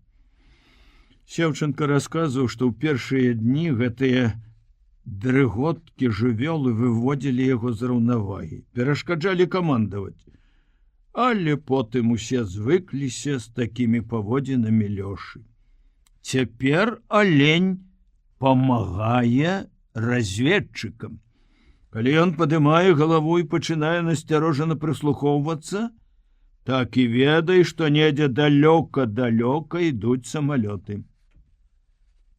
Разведчыкі і прыборшчыкі выкарысталі яго страх перад гарматамі і пераманілі Лёшу да сябе. Несумленна злуюць хлопцы. Лёша ж не разумее, што ў гэтых грымотах вінаваты фашысты, а не мы. Ён што дзіця, і пераманьваць яго подла. Мне было смешна, калі я чуў такую крыўду, якую выказвалі зусім сур'ёзна і нават такія цвярозыя сталыя людзі, як Астахаў і Фрейд. Сёння алень парадаваў іх. Мабыць, супакоіўшыся за гэтыя ціхія туманныя дні, ён нясмела падышоў да нашай гарматы, стаў крокі за 3, вінавата апусціў галаву, як бы просячы прабачэння за свае паводзіны. Хлопцы аддалі яму рэшту свайго хлебнага пайка, а самі вячэралі без хлеба. Цяпер ён падышоў да мяне, стаіць, глядзіць, як я пішу, ківае галавой, зрэдку ўздыхае. Мне смешна ад яго ўздыхаў. Наогул весела і утульна, цёпла побач з ім. А туман усё гусцее, стынуць рукі. 2 жніўня. Раніцой прыйшоў да мяне Сеня з кіслым выглядам, не то засмучаны, не то нечым занепакоены. Сеў на лапу, закурыў. Не куры ў катлаване, снарады, гэта табе не дальнамер. Нічога тваім снарадам не зробіцца. Іх, каб хацеў, не падпаліш. Але папяросу скамячыў, сунуў карабок з-пад запалак. Я працаваў. Каторы дзень у перапынках паміж баямі батарэя будуе новыя зямлянкі. Кожны разлік каля сваёй гарматы ці прыбора, каб можна было па трывозе выбягаць за якія секунды. Пакуль дзяўблі камень, працавалі нехаця, асабліва лайдачылі Муха і Фрыд. Але калі пачалі самую зямлянку, будаваць сцены, класці падлогу, столь, усіх ахапіў будаўнічы азарт. Людзі засумавалі па працы, якая не разбурае, а стварае. Выявілася, што Габаў цесляр, Фрыд абіўшчык, а Астахаў наогул майстар на ўсе рукі. У нас будзе найлепшая зямлянка, самая прасторная і прыгожая. Камандзіры іншых аддзяленняў прыходзілі да нас павучыцца. Мне здалося, што Сеня прыйшоў з такой жа мэтай. Мабыць, у яго не ладзіцца з будаўніцтвам. Інтэлігентны разлік, усе там такія, як камандзір, прыйшлі ў армію са школьнай парты. Трэба схадзіць, памагчы ім. Бачыш, які палац будуем, сказаў я, паказаўшы на зямлянку. А навошта? Зморшчыўся ён. Усю вайну на адным месцы ваяваць хочаце? Ці што? Ты чаму сёння такі? Ён дастаў папіросу. За нейкі месяц ты стаў заядлым курцом. Кідала прыязджае, і Сеня зламаў папіросу. Сцяпан? Да нас? Камандзірам узвода кіравання. Фу, чорт! Але чаму ты спалохаўся? Я не спалохаўся. Ведаеш, не люблю гэтага чалавека. У мяне стала неспакойна на душы. А я казаў табе, хачу, каб у душы все было ясна. Вораг ёсць вораг, свой друг. А на ліха табе дружба яго, ты агнявік, ён разведчык. Няхай займаецца сваёй справай, у цябе свой камандзір. Гадзіны праз 2 з'явіўся Кідала. Я адразу ўбачыў яго на камандным пункце, высокі, плячысты, у новенькай гімнасцёрцы, у камандзірскай шапцы. Ён здаваўся генералам, асілкам побач з маленькім хударлявым Малашкіным. Відаць, званне ім прысвоілі адначасова. Малашкін толькі ўчора ўвечары начапіў пятліцы малодшага лейтэнанта. Мы віншавалі яго, ён бянтэжыўся, як дзяўчына, і чамусьці злаваўся. Накрычаў нам Муху за брудны каўнерык, на камандзіра 3-й гарматы за рыззё для чысткі, якога ў нас заўсёды не хапае цяпер. Кідала яўна любаваўся сваім новым становішчам камандзіра ўзвода, выстаўляў сябе на паказ. Казыраў адменна, на ўсю батарэю стукаў абцасамі і дакладваў камбату такім грамавым голасам, што мусіць было чуваць у горадзе. «Што это за дыякан з'явіўся?» – спытаў Астахаў. Мне зрабілася смешна, дужа трапнае вызначэнне. «Мой зямляк. Мы разам у тэхнікуме вучыліся». «О-о-о!» – шматзначна працягнуў Астахаў.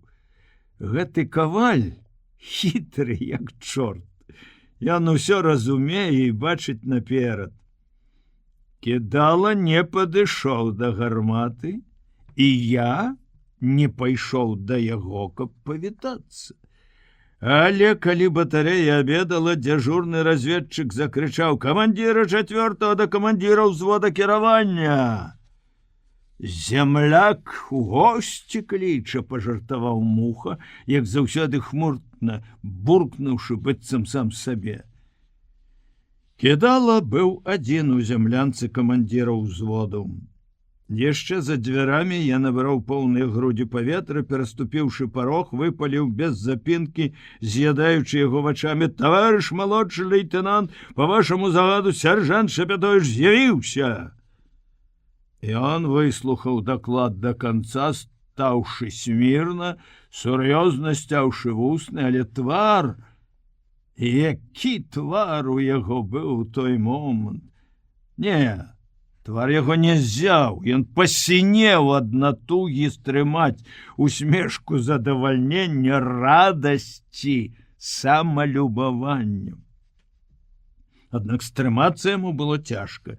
Усмешка пырснула са сцятых вуснаў і распаўзлася па ўсім шырокім здаровым твары, ажно заблішчалі адтапыраныя вушы. «Давай без фармальнасці!» – працягнуў ён руку. «Мы з табой старыя сябры, не адзін пуд солі з'елі разам, і, бачыш, зноў нам быць разам. Лёс, сядай!» Ён сеў, я прымасціўся насупраць на табурэце, ён уздыхнуў. «Застаўся я, Петя, без дамоўкі. Занялі, відаць, фашысты мае парычы. Ніводнага пісьма не атрымаў. Як вайна пачалась, у мяне балюча ёкнула сэрца. Але не спачуваць яму, не выказваць боль не мог. Толькі апусціў галаву, мы помаўчалі, мне стала шкада яго. І ў душы зацяплілася прыязнасць. У нас аднолькавы лёс. «Ну, як ты жывеш тут?» – спытаў я. «Нічога, ваюем. Батарэя добрая, на КП хвалілі. Як камандзір, Сеўченко – залаты чалавек. Цябе ўсе залатыя, я цябе ведаю. Помніш, ты ў тэхнікуме ўсё фізіка Бруя хваліў, а яго пасадзілі. Я заступіўся за цябе на камсамольскім сходзе, а то паказалі б табе Кузькіну маць. Помніш? Ад маёй прыязнасці да яго нічога не асталося. Дзіўныя ў цябе пераскокі ад камбата да Бруя. Якія пераскокі, што ты? Да я проста вспомніў, а Сеўченко я сам добра ведаю. Не раз устракаліся. Ён паглядзеў на мяне недаверліва. Зноў помаўчалі. А надземчык наш, як тут ваюе? Хто? Не зразумеў я. Дружок твой. Адразу вспомнілася ўся гісторыя ў першы дзень вайны. Сеняў страх перад гэтым чалавекам, які ён выказаў сёння раніцой. Я абурана падняўся, які ён табе нацдэмшчык. Ён усё вершыкі чытае, нямецкім цікавіцца і ўвогуле чыстаплюйчык. Я адпіхнуў ногой табурэт, на якім сядзеў, наблізіўся да кідалы. Слухай, Сцяпан, ніяк не разумею, хто ты? Ён пагрозліва варухнуўся. Ну-ну. У тэхнікуме я лічыў цябе чалавекам. Што табе трэба ад Пясоцкага? Нічога мне не трэба. Да слова прыйшлося. Май на ўвазе, калі ты зноў будзеш чапіцца да яго, ну што ён зрабіў табе? Больш ведаў мае, нямецкую мову вывучае, вершыкі чытае, назвы лінкораў ведае, сорам. Ты ж культурны чалавек. Адным словам, я не буду маўчаць, калі ты, і Сеўченко падтрымае мяне, это табе не Сідарэнка, перад якім ты падхалімнічаў. Ён стаяў ужо афіцыйна выцягнуўшыся з надзьмута чырвоным тварам. Я чакаў, што вось-вось за камандой смірна кругом. Ці што-небудзь накшталт гэтага, я не здзівіўся б, каб ён гэта зрабіў, але ён сказаў яшчэ даволі мірна: «Камандзіраў осуджаешь? Не забывай, кого я осуджаю? Тебе? Ды калі ты мяне паклікаў як друга, як земляка, то давай так і гутарыць шчыра. А калі як старшы камандзір, дык я вас слухаю, таварыш малодшы лейтенант. Я выцягнуўся таксама, стукнуў абцасамі, і размова скончана. Ён засмяяўся. Ну чаго ты кіпіш? А? Нічога да твайго Пясоцкага я не маю. У мяне цяпер без яго хопіць спраў. Сувязь, разведка, НП. Я жартам сказаў, а ты ўсхадзіўся, як халодны самавар. Сядай, пагутарым. Але прыйшоў Малашкін з лагарыфмічнай лінейкай у руках, па-вучонаму углыблены ў нейкія падлікі, перашкодзіў размове, і я не пашкадаваў, нават узрадаваўся. Не хочацца мне гутарыць з кідалам па-сяброўску. Хоць мы некалі 2 гады пражылі ў адным пакоі і сябравалі. 7 жніўня. Час ад часу я правальваюся ў чорную бездань, у якой, аднак, не сціхае кананада, але перастае існаваць навакольнае. Толькі страшнае крывавае месіва ўвесь час перад вачамі. Нічого не хочацца, толькі цішыні, 1 хвіліну цішыні, такой, каб на ўсё забыцца. Сёння яны пакуль што не прылятаюць, але цішыні няма. У галаве гудзе, грукоча, пазаўчора яны таксама прыляцелі ў другой палавіне дня, учора крыху раней. Кажуць, пазаўчора іх было 60. Не веру. Іх было сотні. Магчыма, 60 прыляцелі адразу. Але хто падлічыў, колік падыходзіла потым? Пасля першага масіраванага удару ўсёй армады з дыму, сажы і пылу, які падняўся над горадам, яны доўга яшчэ выныралі па 3, па 2, па 1, кідалі бомбы на колу, на аэрадром, на голыя скалы. Ствол гарматы зрабіўся чорны, і яна пад канец не страляла, а плявалася. Снарады рваліся над нашымі галовамі, хоць трубкі ўстанаўлівалі на значныя дыстанцыі. Фашысты не атакавалі батарэі, яны проста кідалі бомбы, куды пацэляць, каб знішчыць усё жывое ў горадзе і навокал яго. Адна фугаска разарвалася каля 3-й гарматы. У нас абвалілася зямлянка, у катлаван паляцелі пустыя скрынкі з-пад снарадаў, якія я выкідаў на бруствер, скрынкамі збіла з ног Фрыда, мяне аглушыла, я не помню, ці было сумяшчэнне, ці лавіў цэль муха, бо страціў не толькі слых, але і іншыя пачуцці. Але адно запомнілася — Астахаў. Шырока разявіўшы рот, ён нецярпліва хапаў снарады і страляў бясконца. Твар у каваля быў страшны. Здавалася, яго немагчыма спыніць. І сапраўды, толькі тады, калі бледны Малашкін моцна штурхнуў яго ў плечы, паказваючы на ствол, дзе пухіркамі ўзнялася фарба, Астахаў знясілена апусціў рукі. Каму з вода нешта закрычаў, я паказаў на свае вушы, ён паказаў рукой на 3-ю гармату, я глянуў, убачыў, што яна перакулена на бок. А людзі, што з людзьмі? Не помню, спытаў я гэта ці толькі падумаў. Астахаў пайшоў за Малашкіным. Я механічна рушыў за імі. Людзі, нашы сябры, 3 ляжалі на вытаптанай сцежцы. Там, дзе разлік звычайна строіўся па камандзе за гармату.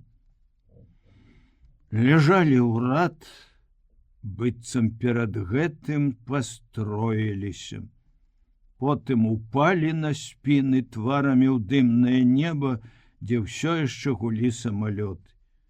Я пазнаў 2 панкоў Хамідаў. У 3-го не было твару, крывавае, страшнае месіва. Потым я даведаўся, што гэта быў 4-й нумар Лісіцын. Вясёлы і наіўны хлопец, які званчэй за ўсіх смяяўся. Мне зрабілася млосна, крывавая пляма поплыла перад вачамі, нехта клікаў мяне, нехта стагнаў, санінструктар перавязваў раненых. Я не бачыў іх. Як у тумане вярнуўся да сваёй гарматы, сеў на зямлю, схамянуўся толькі тады, калі нехта закрычаў: «Вады!» Каму вады? Абапёршыся на бруствер, задыхаўся Астахаў і рваў на сабе гімнасцёрку. Праўда, прыступ яго цягнуўся нядоўга. Нейкую хвіліну ён злосна адкінуў карэт з вадой, што працягнуў яму чарняк, выпрастаўся, паправіў рэмень і пачаў по-гаспадарску выціраць затвор. Але як счарнеў, змяніўся яго твар. І вось ужо 2 сутак ён маўчыць. Мы ўсе маўчым. Я чую галасы, як праз шум блізкага вадаспаду. У вушах горача, а ў вачах быццам пяску насыпана. Заплюшчу вочы, бачу вясёлы твар лісіцы, а потым гэтая жудасная крывавая калатуша. Пакутліва. Учора Сеня Пясоцкі сказаў на нарадзе камандзіраў: «Чаму нам не далі пахаваць нашых сяброў? Куды іх павезлі? Існуе вайсковая традыцыя, падраздзяленне само хавае загінуўшых». Сеўченка ўзлаваўся і накрычаў на Сеню, чаго ён умешваецца, куды не трэба, камандава не ведае, што робіць. Пасля нарады падышоў да дальнамера, сеў на бруствер, сказаў ціха з болем: «Пясоцкі, не развярэджвай ран у душы. Думай, што не ў аднаго цябе яны баляць. У мяне яны таксама баляць. Не чапай. Што адбылося, тое адбылося. Вайна. Раны трэба гаіць як мага хутчэй».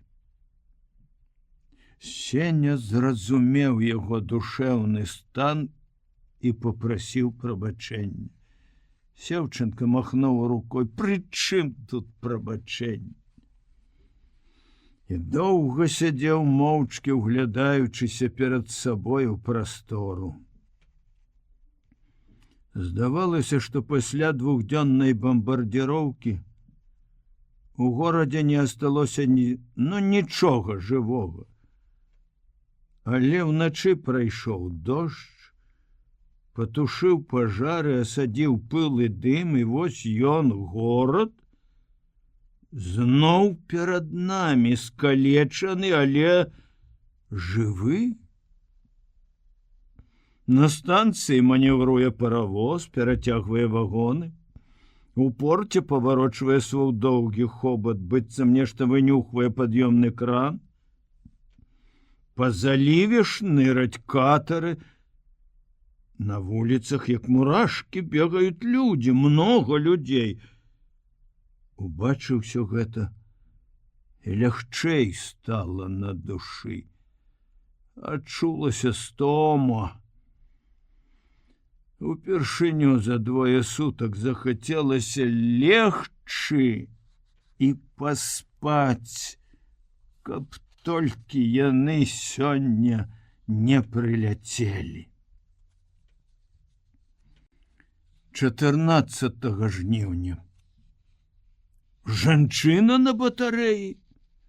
Голас яе пявучы, зусім не вайсковы, нейкі хатні мірны, даляцеў быццам з іншага свету, быццам у сне. Байцы пакінулі чысціць пушку і як буслы выцягнулі шыі, выглядаючы з катлавана. Хто? Адкуль? Ваенфельчар з санчасці, растлумачыў Фрыц, які заўжды пра ўсё даведваўся першы. Голас прыемны, адзначыў Астахаў. Вунь яна, ідзе з камбатам. А косы, хлопцы, косы якія! Захапіўся Чэрняк. Глядзіце, пілотка, косы. Прыгожа. І ў спадніцы, не ў штанах, заўважыў Муха. Мне не спадабаліся такая іх цікаўнасць і рэплікі, асабліва Мухавы. Разгаворчыкі. Рыхтуйце снарады і не вельмі распускайце языкі. Хлопцы пераглянуліся здзіўлена, перасмыкнулі плячамі. Што мне да гэтай незнаёмай жанчыны? І ўвогуле ніводная жанчына ў свеце не можа цікавіць мяне. Так я думаў у тую хвіліну. Але, здаецца, я хітрую сам з сабой, бо калі прызнацца шчыра, дык все-таки дзяўчына зацікавіла мяне. Калі ўбачыў, што яна абходзіць санінструктарам разлікі, пабылі на прыборы, на дальнамеры. Адчуў, што чакаю яе. Хвалююся, нават баюся, каб не мінула нашай гарматы. Думаў, што мне з таго, што яна наведаецца? Ну, спытаю пра здароўе, чого добрага, пачне праверку на вашывасць, прычэпіцца да чаго-небудзь. І ўсё адно чакаў. Сачыў за ёй, куды яна пойдзе. Здарылася так, што ад прыбора яна накіравалася да нас. Я закамандаваў за гармату. Хлопцы выскачылі, як грэшнікі з пекла, пастроіліся, як ніколі, падцягнутыя, пукагрудыя, з надзьмутымі ад затоеных усмешак тварамі. Кругом смірна! Таварыш! Яна збянтэжылася, пачырванела, замахала рукамі. Не трэба, што вы, што вы! Сам радавы, пажартаваў сам інструктар Алёша Спірин, якога мы перахрысцілі ў Аспірин. І любім загрубаваты гумар і своеасаблівае лекарскае майстэрства. Всіх лячыць аднымі лекамі, не зважаючы ні на якія назначэнні і ўказанні ваенурача. Добрай раніцы вам, прывіталася яна зусім не па-вайсковаму. Хлопцы не ведалі, як адказаць на такое прывітанне, і адказалі, хто як мог. Я ўспомніў пра разлік, што людзі стаяць на зважай. І, не даючы больш ніякіх каманд, бо перад гэтым мірным стварэннем знікла ўсё вайсковае, энергічна махнуў рукой: разыдзіся. У катлаване яна ветліва запрасіла байцоў сесці. На шчоках у яе без таго ружовенькіх загарэліся пятакі, это зрабіла яе твар вельмі прывабным. Хоць увогуле яна не прыгажунем. Востры носік, шарыя маленькія вочки, жывыя, як у звярка, ненатуральна белыя, як петроўскі парык, валасы, заплеценыя ў дзве кароткія касы. Але чырвань на шчоках, бянтэжлівасць, сарамлівая усмешка. Ох, колькі ў гэтым жаночага. З наіўнай, амаль дзіцячай цікаўнасцю яна агледзела нашу гаспадарку, але ні пра што не спытала, што датычылася гарматы, спытала пра здароўе, якія скаргі. Габаў сказаў, што ў яго баляць зубы. Сапраўды, у яго балелі зубы. Муха сказаў, што ў яго баліць жывот. Ніколі раней ён на свой жывот не скардзіўся, а даволі часта прасіўся збегаць на кухню, каб перайграць, выпрасіць у кухара дадаткова кацялок супу ці порцыю смажанага марскога куня, якім нас кормяць штодзённа. Мне зрабілася сорамна перад дзяўчынай, такой неўмелай і далікатнай, за мухаву хлусню. Я бліснуў на яго вачамі, але той і брывом не павём. Хлусіць, сукін сын, прашаптаў я Спірину. Няхай, Каму не хочацца, каб жаночая рука памацала твой жывоцік, адказаў аспірын такім шэптам, што пачулі ўсе, і военфельчар таксама, бо на шчоках яе зноў загарэліся пятакі.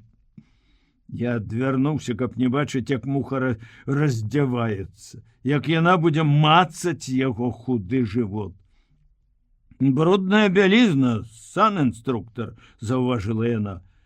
Мне і за бялізну стала сорамна, быццам я вінаваты ў тым, што яе нечаста мяняюць. Много копаці, таварыш военфельчар, адказаў аспірын. Якой копаці? Вот д'ябал, ён здзекуецца з яе невопытнасці, а ўзлаваўся я на сан-інструктара. Покажы сваю ножку, сказаў ён мне. Дзён колькі назад у часе бою я абдзёр аб снарадную скрынку нагу. Ранка, на якую спачатку не звярнуў увагі, забрудзілася, пачала гнаіцца, нага балела, але скардзіцца на такі боль гэтаму незвычайнаму лекару у мяне не было ніякага намеру. Я нават не падумаў пра гэта. Пачаў аднеквацца. Не, пакажыце. Нечакана настойліва патрабавала яна. Я сеў на лапу, зняў бот, военфельчар стала перада мной каленьмі на ўтаптаную жорсткую зямлю, сама зняла павязку, асцярожна пачала націскаць пальцам на калена, у яе была прыгожая рука, маленькая, пухлая, з ямачкамі над костачкамі пальцаў. Мне нястерпна захацелася пагладзіць гэтую руку. Я не стрымаўся і асцярожна дакрануўся да яе. Баліць? — спытала дзяўчына. Не, — адказаў я і нечакана для сябе даверліва паведаміў. У мяне жонка фельчар. Вы жанаты? — здзіўлена глянула яна на мяне. Такі малады? І дачку маю, — адказаў я. Але гэта не зрабіла на яе большага ўражання, чым тое, што я жанаты. Яна сказала з тонкай іроніяй: дзяўчаты часта так гавораць. Шчасліўчык. І пачала корпацца ў сваёй новенькай сумцы з чырвоным крыжам. Трэба будзе яму кампрэс спіртавы на ноч пакласці. Чуеце, Спірін? Кароткія ночы, таварыш военфельчар, зноў такі здзекліва хмыкнуў той. Чарняк, які стаяў побач і не зводзіў вачэй з дзяўчыны, бліснуў сваімі негрыцянскімі зубамі. Шчокі ў яе зноў загарэліся, як бы адчуваючы маю прыязнасць і падтрымку, яна даверніла, узняла вочы. І дзе яна, ваша сям'я? Там. Відаць, ужо там. Пісьмы больш не прыходзяць. Там? Вочы яе спалохана расшырыліся, з жалем і здзіўленнем глядзела яна на мяне. Упершыню убачыла чалавека, у якога родныя, блізкія асталіся там, за лініяй фронту, у фашысцкай няволі. І я зноў адчуў всю глыбіню сваёй трагедыі. Каб яна пачала спачуваць, я, мабыць, расплакаўся б, бо слёзы былі блізка, комам стаялі ў горле, горкія, салёныя. Але яна моўчкі пачала бінтаваць нагу. Аб'явілі трывогу. Ішоў разведчык. Бусоль і дальнамер давалі каардынаты. Паўз гармату, пачуўшы звон гільзы, прамчаўся навскач Лёша. «Глядзіце, алень!» — па-дзіцячы закрычала военфельчар. «Наш алень!» — раўніва адказаў Габаў. Другі Лёша, сан-інструктар, непрыкметна знік, забыўшыся на сваё начальство. Гэтым мядзведь баяўся гарматных стрэлаў, яго баліць ад іх галоўка. «Будете страляць?» — спытала. «Можна мне пабыць з вами?» Больш не было ваенфельчара. Асталася дзяўчына, якой хацелася пабыць у самым небяспечным месцы, дзе сапраўдная вайна, і якой, аднак, не ўдавалася перамагчы свой страх. Абяскровіліся вусны і шчокі, нервова таргануліся вейкі. Все мы зведалі гэты страх, і ўжо некаторыя забыліся на яго. Муха, баязлівец Муха, якога я некалі шыбануў з сядзення, глядзеў цяпер на дзяўчыну з насмешкай. Мне хацелася даць яму па мордзе.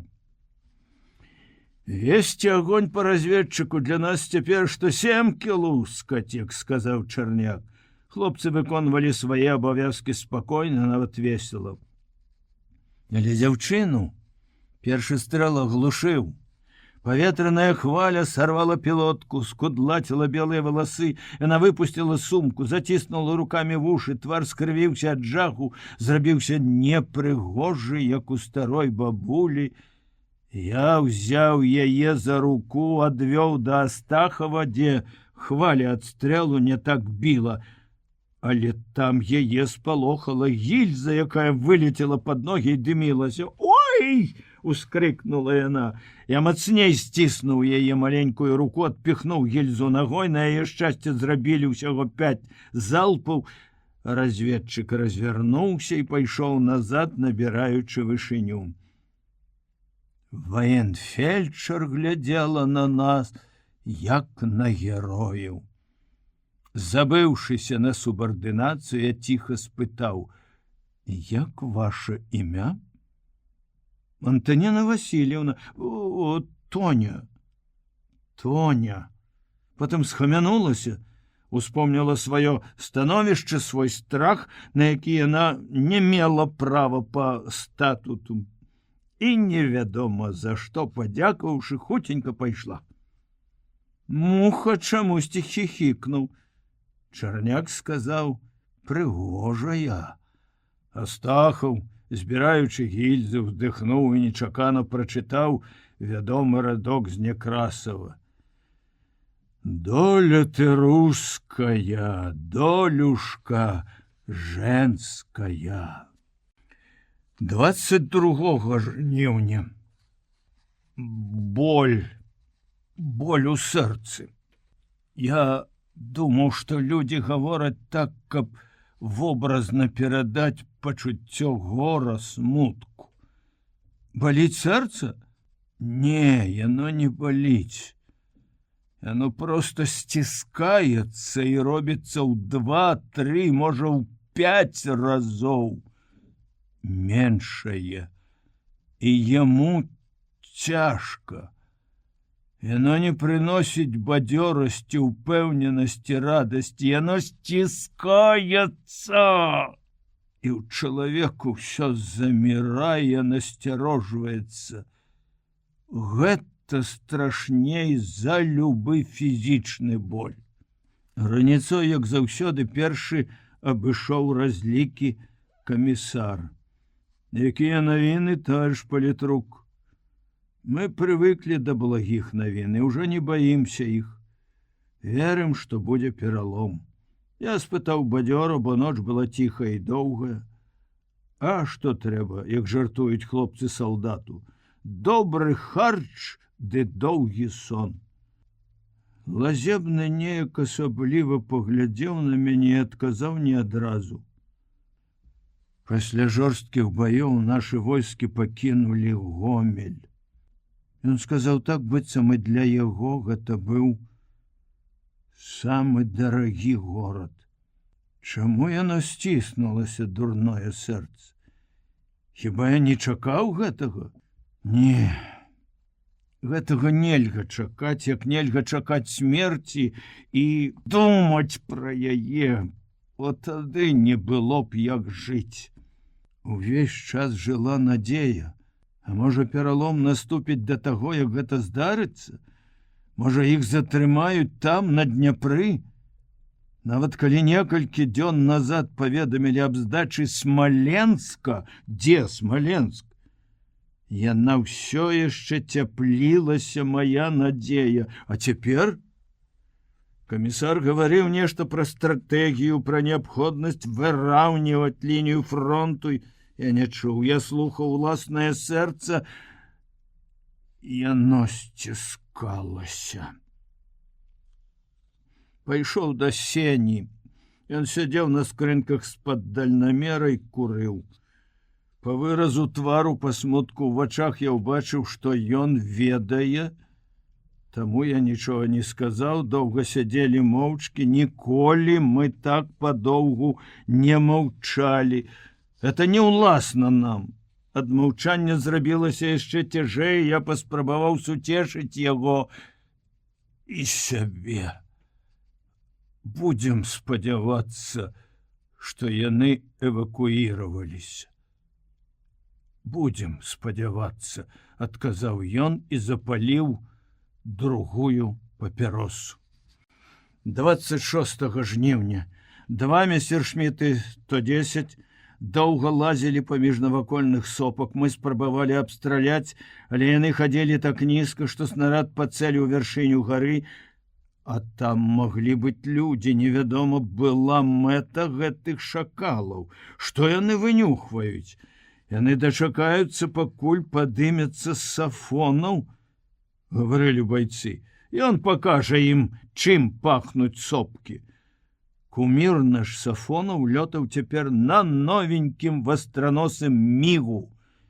І хоць мы яго ні разу не бачылі, не забываў пра нас.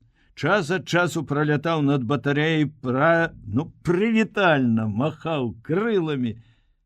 Але цяпер знішчальнікі не падымаліся, і месеры паводзілі сябе ўсё больш нахабна. Батарэя напружана сачыла за кожным іх манераў. На КП сабраліся ўсе афіцеры. Там жа стаяла Іра Машова, ваенфельчар. На трэці раз ужо на батарэі ніколі не прамінае маёй гарматы. Сустракаемся мы цяпер як добрыя знаёмыя, гутарым проста па-сяброўску. Адзін раз, нават памыліўшыся, я назваў яе Тоняй. Яна зрабіла выгляд, што не заўважыла. Цяпер асмялела і ўвесь час пра нешта пыталася, чуўся яе пявучы галасок, і адказаў Сцяпан кідала. Яго ёмкі бас гудзеў у цішыні як звон, хоць гаварыў ён напаўголаса. Побач з Сеўчынкам, які не спускаў вачэй з ворага, насцярожана стрыг вачамі Лёша, высока ўзняўшы свае маладыя прыгожыя рогі. Гарматы ўвесь час паварочваліся па азімуту, наводчыкі не выпускалі цэляў, і вось самалёты, як акулы, разышліся, сышліся, слізганулі ўніз, бліснуўшы крыламі, развярнуліся па самалёту. Міг адзін усяго стрэл, месеры са звонам і свістам так нізка, што тузанулася паветра, пранесліся над батарэяй. Муха, што ёсць сілы, пачаў круціць паваротны механізм, каб развярнуць гармату, і раптам «Лажыся!» Нязвыклая, незразумелая каманда, якой мы ніколі не чулі. «Лажыся!» Другі раз Сеўченка закрычаў аднекуль з глыбіні, быццам з-пад зямлі. Я высунуўся з катлавана на КП. На прыборы, дальнамеры нікога не было відаць. Усе ляжалі, адзін Лёша стаяў па-ранейшаму і спалохана нюхаў паветра. Што здарылася? Чаму ўсе ляжаць? Я паваліўся ніз, як падкошаны. Так, паваліўся ніц. І таксама закрычаў дзікім голасам: «Лажыся!» Паміж гарматай і КП бліжэй да прыбора ляжала бомба. Мне здалося, што яна варушыцца, сунецца, секунда, другая, ціха. «Что такое, командир?» — спытаў Астахаў. За нашим бруствером Бомба! Бомба? Фрейд падхапіўся, відаць, хацеў бегчы, уцякаць, а Астахаў стукнуў яго кулаком па шеі і прыціснуў да зямлі. Куды, вар'ят, жыць абрыдла? Праходзіць хвіліна. Калі ж яна, падла, узарвецца? Агіднае адчуванне. Чарняк не вытрымаў. Ён ляжаў з другога боку гарматы, выглянуў, паведаміў: ляжыць! Я вылаяўся, я табе павыглядваю, цыганская твоя душа. І раптам блізкі звонкі голос: ды дапамажыце што-небудзь, ліха на вас! Я падхапіўся, пахаладзеў. Каля бомбы, падняўшы яе на папа, стаяў Сеня Пясоцкі. Ён думаў, што гэта 50-ка, і хацеў, відаць, узваліць яе на плечы, але чурка аказалася 100-кілаграмовай. Такі цяжар яму быў не па сіле, і ён клікаў на дапамогу. Пайсці? Страшэнна брыдкі холад кальнуў у пяты, аддаўся ў мозгу, уявілася: тело, мое тело, живое, молодое, разлетается кровавыми шматками. Ляснули зубы. Боязливец, вылаяў я себе. Иди! Пакуль я гэтак змагаўся сам з сабою, побач з Сенем апынуўся Кідала. Яны скрыжавалі руки, подняли смертоносный груз и понесли за позицию. Вся батарея адразу ўзнялася на ноги, забыўшыся на небяспеку. Бойцы вылезли на бруствер и не зводили завороженных позіркаў з двух смельчакоў, але ніхто ні гуку. Люди несуць смерть. Ідуць быццам па танюсенькай вяровацы над безданню. Ни словом, ни ўздыхам, ни кашлем нельга перашкодзіць ім у такі момант. Яны занеслі бомбу ў балоцістую нізіну, асцярожна паклалі на пажоўклы мох і гэтак жа павольна, не спяшаючыся, рушылі назад, ішлі ў нагу, плячо ў плячо. Адзін высокі, дзябёлы, другі Сеня на галаву ніжэйшы, можа, таму ён больш энергічна махаў рукамі. Першы не вытрымаў Сеўчанка, закрычаў дзіўным голосом, хрипло зрываючыся: бегом! Бісавы діты! Пясоцкі, Кідала адскочылі адзін ад аднаго і, нахіліўшыся, пабеглі. Бегом! Японскі бог! Ходзіце, як па бульвары! Я вас навучу бегать! Грымеў камбат, хоть безумоўна яму хацелася абняць і пацалаваць гэтых бісавых дзетей. Бомба не ўзарвалася. Праз гадзіну яе разрадзілі сапёры, якіх выклікалі з горада.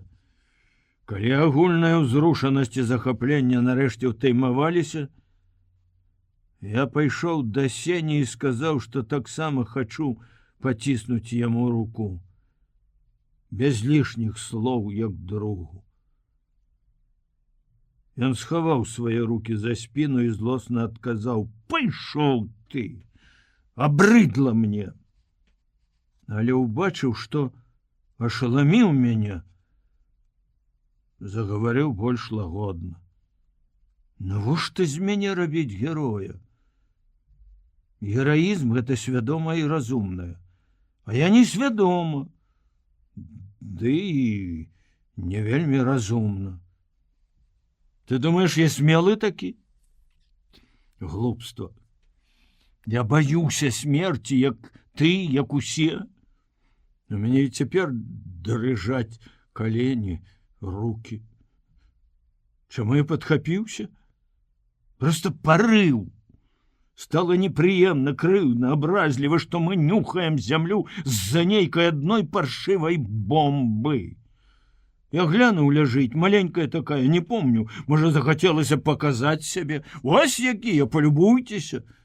Ён крыва усміхнуўся. Дзяўчына побач стаяла.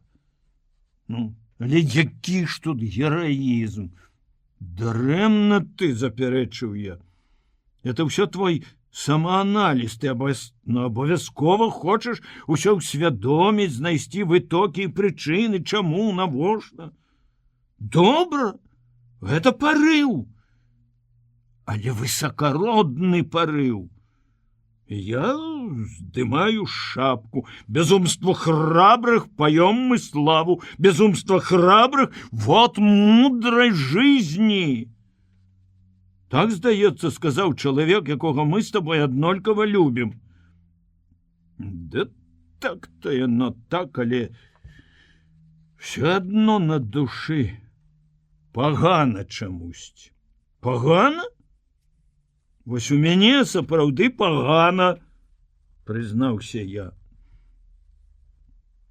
Ну, я падхапіўся, калі ты клікаў на дапамогу. Я прымушаў сябе пайсці і не здолеў. Збаяўся. Дык ведай, лепш адчуваць сябе героем, чым баязліўцам. Ён паглядзеў на мяне, крыху здзіўлена задумаўся. Я не адчуваю сябе героем, і ты не лічы сябе баязліўцам. Смешна, каб усе кінуліся да гэтай праклятай бомбы. Але Сцяпан малайчына. Так, калі хочаш ведаць, дык у яго гэта бадай што гераізм. Ён пайшоў свядома.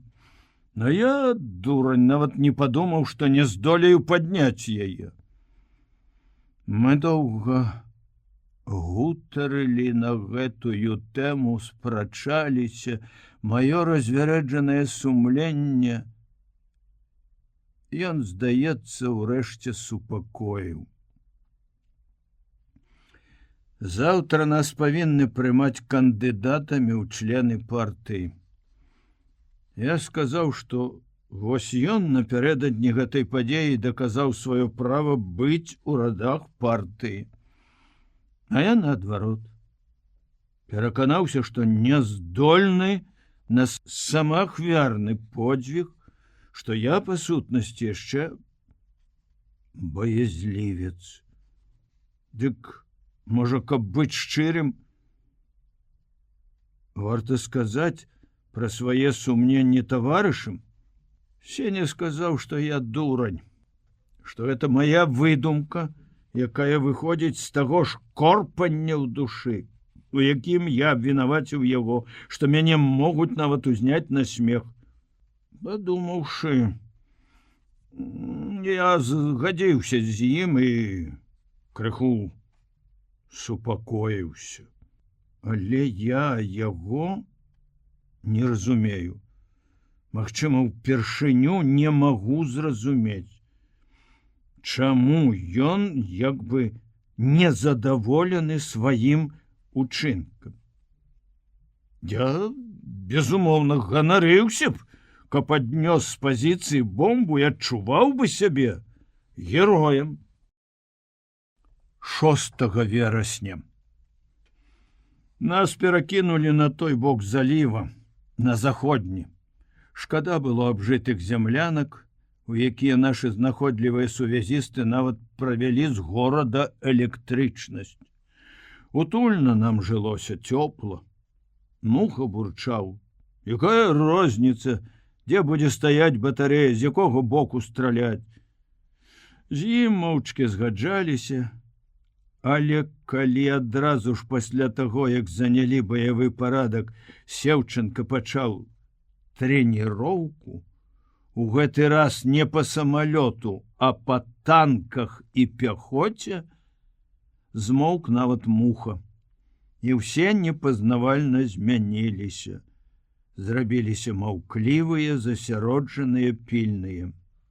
У мінулую ноч ясную марозную, так, ужо мароз, мы бачылі з нашай высокай сопкі далёкія зарніцы на паўночным захадзе. Гэта фронт. Дзе ён? Ніхто нічога пэўнага не кажа, ні камісар, ні камандзір. Па вузкай камяністай дарозе, што пятляе сярод сопак, сёння ішла пяхота. З цяжкімі ранцамі за плячамі, з вінтоўкамі, яны глядзелі на батарэю, крычалі нешта насмешлівае, магчыма, абразлівае. Хлопцы балюча ўспрымаюць гэта, лаюцца. Не на тых, безумоўна, што пайшлі туды, дзе блізкаюць зарніцы, і адкуль многія з іх не вернуцца. Лаюцца наогул. У Бога, у Гітлера. Цяжкімі ламамі мы трэці дзень дзяўбём скалу, граніт, капаем катлаваны, зямлянкі. На руках крывавыя мазалі. Кароткі адпачынак, трэніроўка па наземных цэлях. Батарэя трымае пад прыцэлам лагчыну, па якой адыходзіць удаль дарога.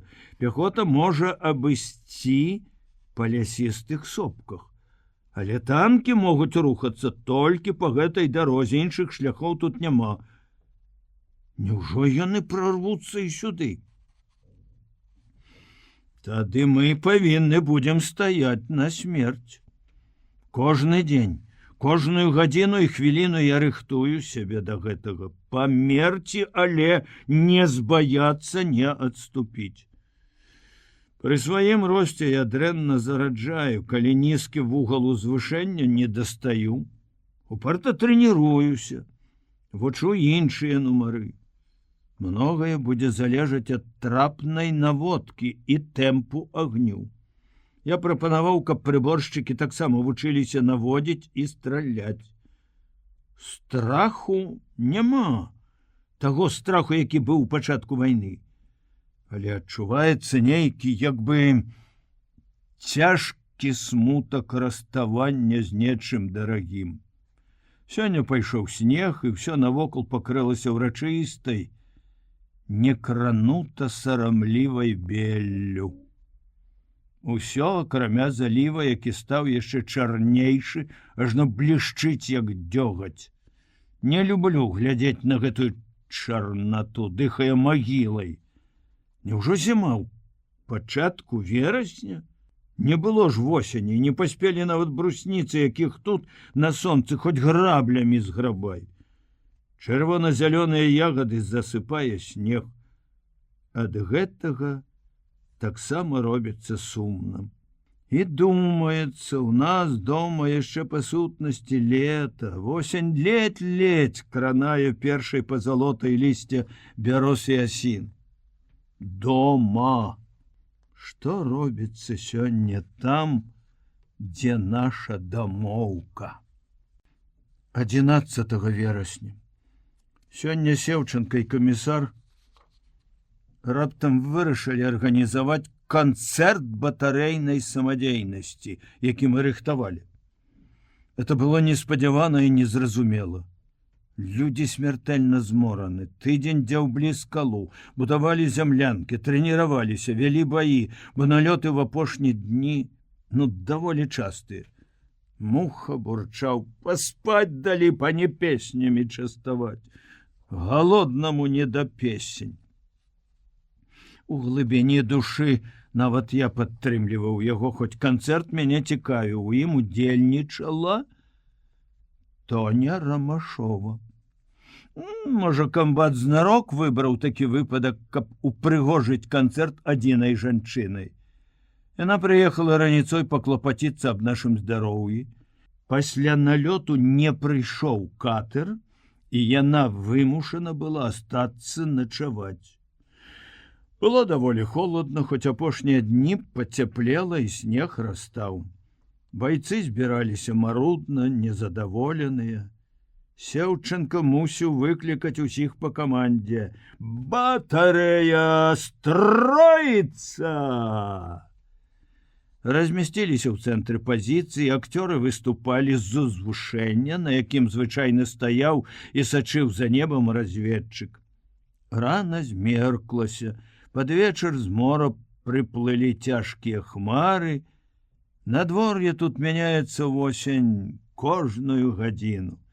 Было дазволена курыць, і слухачы, якія сядзелі паўкругам хто на чым, большасць на пустых снарадных скрынках, курылі, і ўспышкі цыгарак асвятлялі іх твары. Першых выканаўцаў сустрэлі стрымана. Я цешыў сябе думкай, што здзіўлю батарэйцаў песняй аб сокале і асабліва дарогамі Смаленшчыны. Верш гэты моцна крануў мяне. Я запомніў яго, прачытаўшы 2-3 разы, і схаваў у ранец адзіны экземпляр газеты, каб ніхто больш не чытаў да майго выступлення.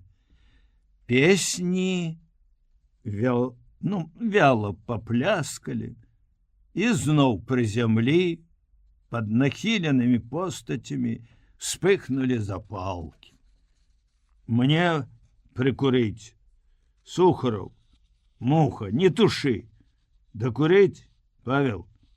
Одна за одной загараліся цыгаркі. Я стаяў і ў думках лаяў сваіх сяброў, якіх дагэтуль любіў. Чэрствыя людзі. Ім бы толькі курыць ды мацюкацца. Ніякага адчування прыгожага. Ну, паважалі б хоць горкага.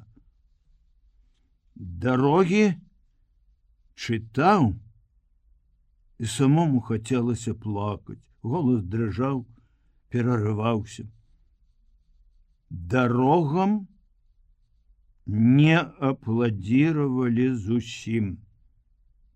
Толькі чамусьці згаслі цыгаркі, зрабілася ціха-ціха. Ці не ляцяць самалёты? Не. Лёша фыркнуў цемры бестурботна, спакойна, а ў яго самы тонкі слых. Ён чуе шум матораў першы. Я сеў за сцэнай на зямлянцы разведчыкаў і ашаломлены няўдачай, пакрыўджаны, усхваляваны, задумаўся і не вельмі слухаў іншых.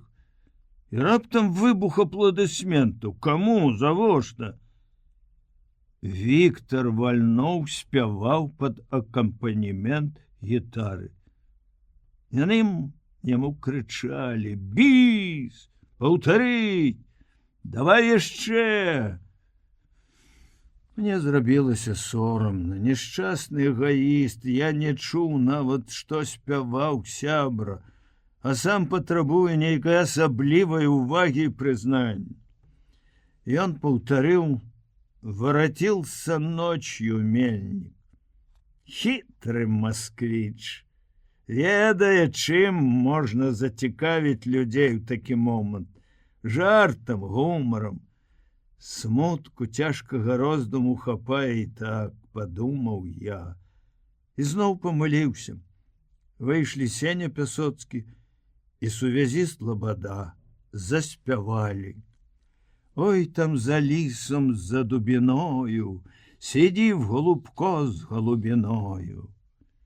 Голуба забілі, а голубку завезлі за Дунай у палон. Сыплюць ёй пшанічку, прапануюць любога з 20 голубоў, але ніхто ёй не любы, бо няма такога, як яе быў мілы. Это про наших каханок, жонок, что засталіся там у фашистскім палоне, про Сашу.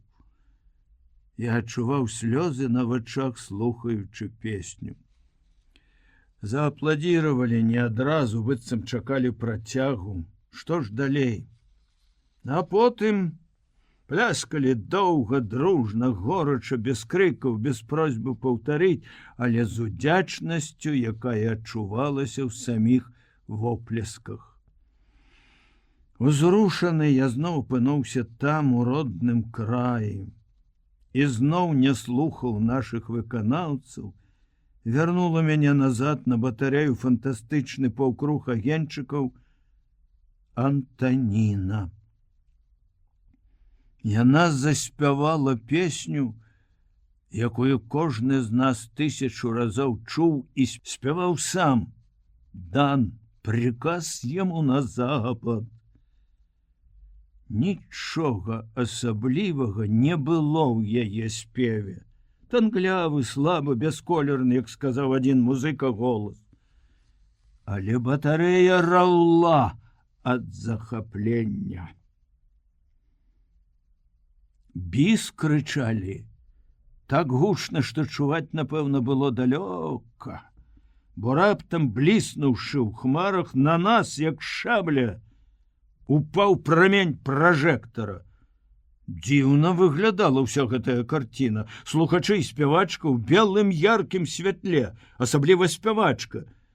Я апынуўся ў цені па-за праменем. І лепш, чым іншыя, бачыў яе ў ботах, кароткім шынялі, без шапкі. Шапку яна трымала ў руцэ. Дзівосныя былі яе валасы. Ненатуральна белыя ўдзень, яны ў святле пражэктара сталі блакітныя і, здавалася, ззялі. Свяціў ваенны карабель. Свяціў доўга, секунд 40. Відаць, і там пражэктарысты любаваліся ёй. І ўвесь гэты час не сціхалі апладысменты. Яна бянтэжылася, жмурылася, закрывала твар рукой, хацела збегчы з пляцоўкі, але камісар утрымаў яе за руку.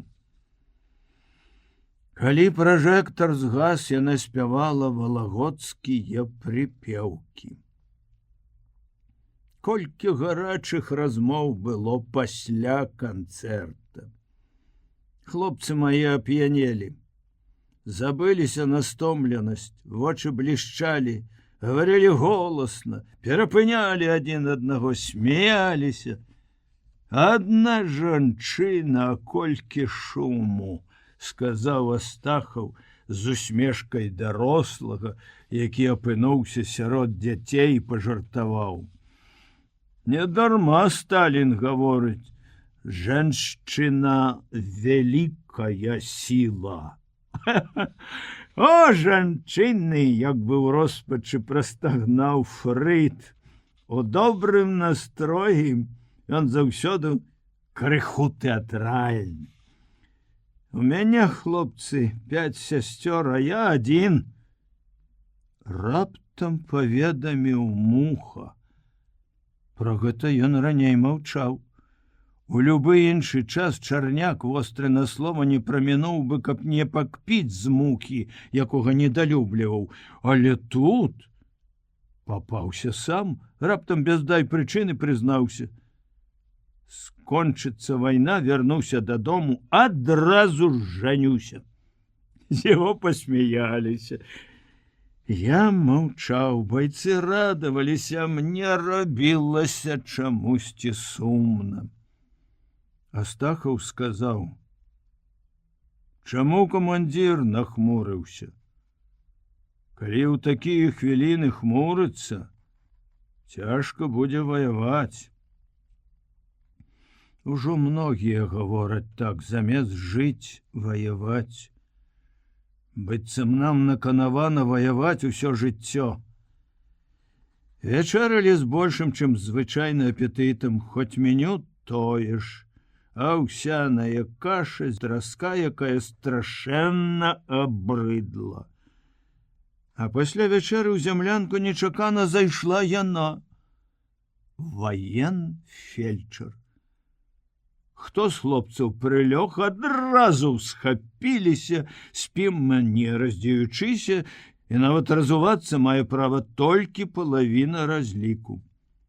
Яна крыху збянтэжылася, як бы пачала апраўдвацца, ішла з кухні, вырашыла паглядзець, як у вас тут на новым месцы. Агледзелася навакол. Што ж, прасторна, чыста, можна можна жыць. Фрід прыбавіў агню ў маланцы, зробленай са снарада мза. Астахаў ветліва запрасіў, падставіўшы табурэцік, які сам змайстраваў: «Сядайце, таварыш ваенфельчар». Яна села, спытала, ці спадабаўся канцэрт. «О, цуд! Вы нам падаравалі столькі прыемных хвілін», на дзіва красамоўна пачаў хваліць яе Муха. Такі галантны кавалер. «А вам, Шапятовіч, не спадабалася?» Звярнулася яна да мяне. «Мне? Я сам удзельнічаў у канцэрце, як няўдалы акцёр, цяпер перажываю». «Што вы, камандзір? Вы добра чыталі», пачалі суцяшаць мяне хлопцы. Яна засмяялася і раптам прапанавала: «Ну, давайте разам праспяваем што-небудзь. Я люблю спяваць». Заспявалі «Там вдалі за рекой», але большасці з нас, як кажуць, мядзведь наступіў на вуха. Выходзіла не надта складна, хоць словы ўсе ведалі. Я прапанаваў паклікаць Сеню Пясоцкага і Віктара Вальнова з гітарай. Яны прыйшлі, і ўсё пайшло на лад. Што, а весялосць гэтыя хлопцы ўмеюць арганізаваць. Сабралася дружная кампанія добрых сяброў, звязаных цяпер нечым большым, чым звычайная дружба. Вясёлая дзяўчына прынесла з сабой тое, чаго не хапала нам многія месяцы: паэзію ў спевах, высакародства ў жартах. Мы спявалі ўсе разам і па чарзе, хто што ўмеў. Разам рускія песні, я, Сеня і Чарняк беларускія. Фрід праспяваў яўрэйскую, у яго тонкі слых і добры голас. Віктар зноў чытаў Есеніна. Антаніне спадабалася. Яна прызналася, што раней не любіла вершаў. В землянцы зрабілася душна, мы адчынілі дзверы, і раптам у праёме іх, унізе, куды падала святло, з'явіліся наглянцаваныя хромавыя боты. Злосны бас з вышыні кінуў словы загад. Што тут за вечарынка? Дэмаскіравалі ўсю пазіцыю. Спаць, сержант Шапятович! Слухаюся, товарищ молодший лейтенант. Это Степан Кидала, дежурный командир, и он знік, не заглянуўшы, не показаўшы твару. Грубо оборвали нашу весялосць. Мне зрабілася да слёз крыўдна. Да і ўсім іншым было няёмка перад дзяўчынай. Усе маўчалі, яна сказала, апранаючы шинель: «Жыццё военное». Я ўзяў ліхтарык для начной установки трубак і выйшаў, каб правесці яе да камандзірскай зямлянкі, дзе камісар уступіў ёй свой ложак. Чорная зямля, чорнае неба, ніводнай прасветлены. Толькі на тым баку заліва ў порце гойдаецца маленькі агеньчык. Магчыма, нехта гэтак жа, як мы, асвятляе сцежку. Аклікаюць адзін за адным вартавыя: «Хто ідзе?» Хоць пасля першага наша адказу ўсе чулі, хто ідзе. «Не люблю я гэтага чалавека», — сказала Антаніна, калі Сеня і Віктар развіталіся каля сваёй зямлянкі. Я зразумеў, каго, не адказаў. Спатыкнуўшыся аб камень, яна ўзяла мяне за рукаў. Ён мне любоўнае пісьмо напісаў. «Кидала?» — здзівіўся я, і мне стало надзвычай весела, хацелася зарагатаць. Каб вы ведалі, колькі мне пішуць пісем, усе маладыя камандзіры прызнаюцца ў каханні. Весялосць моя адразу знікла. Я чуў, як адразу сцьмеў, стаў зямным, нецікавым яе незвычайны вобраз, створаны маёй фантазіяй. З'явілася такое адчуванне, што як бы падманулі мяне ў нечым, злосна пажартавалі з маёй даверлівасці і юнацкай узнёсласці. А ты і рада гэтаму, дурная авечка. Табе хочацца, каб усе прызнаваліся табе ў каханні, ну і вешайся на шыі сваім камандзірам. Мне не хацелася, каб яна расказвала пра гэта далей, адкрывала свае сардэчныя тайны. Навошта мне слухаць іх? Спыніліся каля камандзірскай зямлянкі. На паўночным захадзе полыхнула далёкая зарніца. Антаніна неяк баязліва прытулілася да майго пляча. Страляюць? Страшна.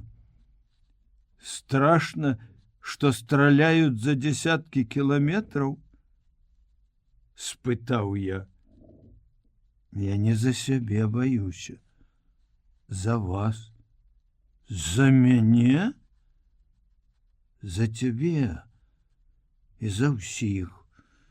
Калі яны прорвуцца, вам не будзе куды адступаць. Заліў не пераплывеш. Да гэтага мы былі гатовы. Не адзін раз гутарылі паміж сабой. Іншае паласнула мяне па сэрцы, балючае адначасова прыемна. Гэта яе першае «ты за цябе», якое яна сказала шчыра, як мог бы сказаць блізкі чалавек, добры друг. Заўсёды робіцца цяплей на душы, калі ведаеш, што нехта побач трывожыцца за цябе.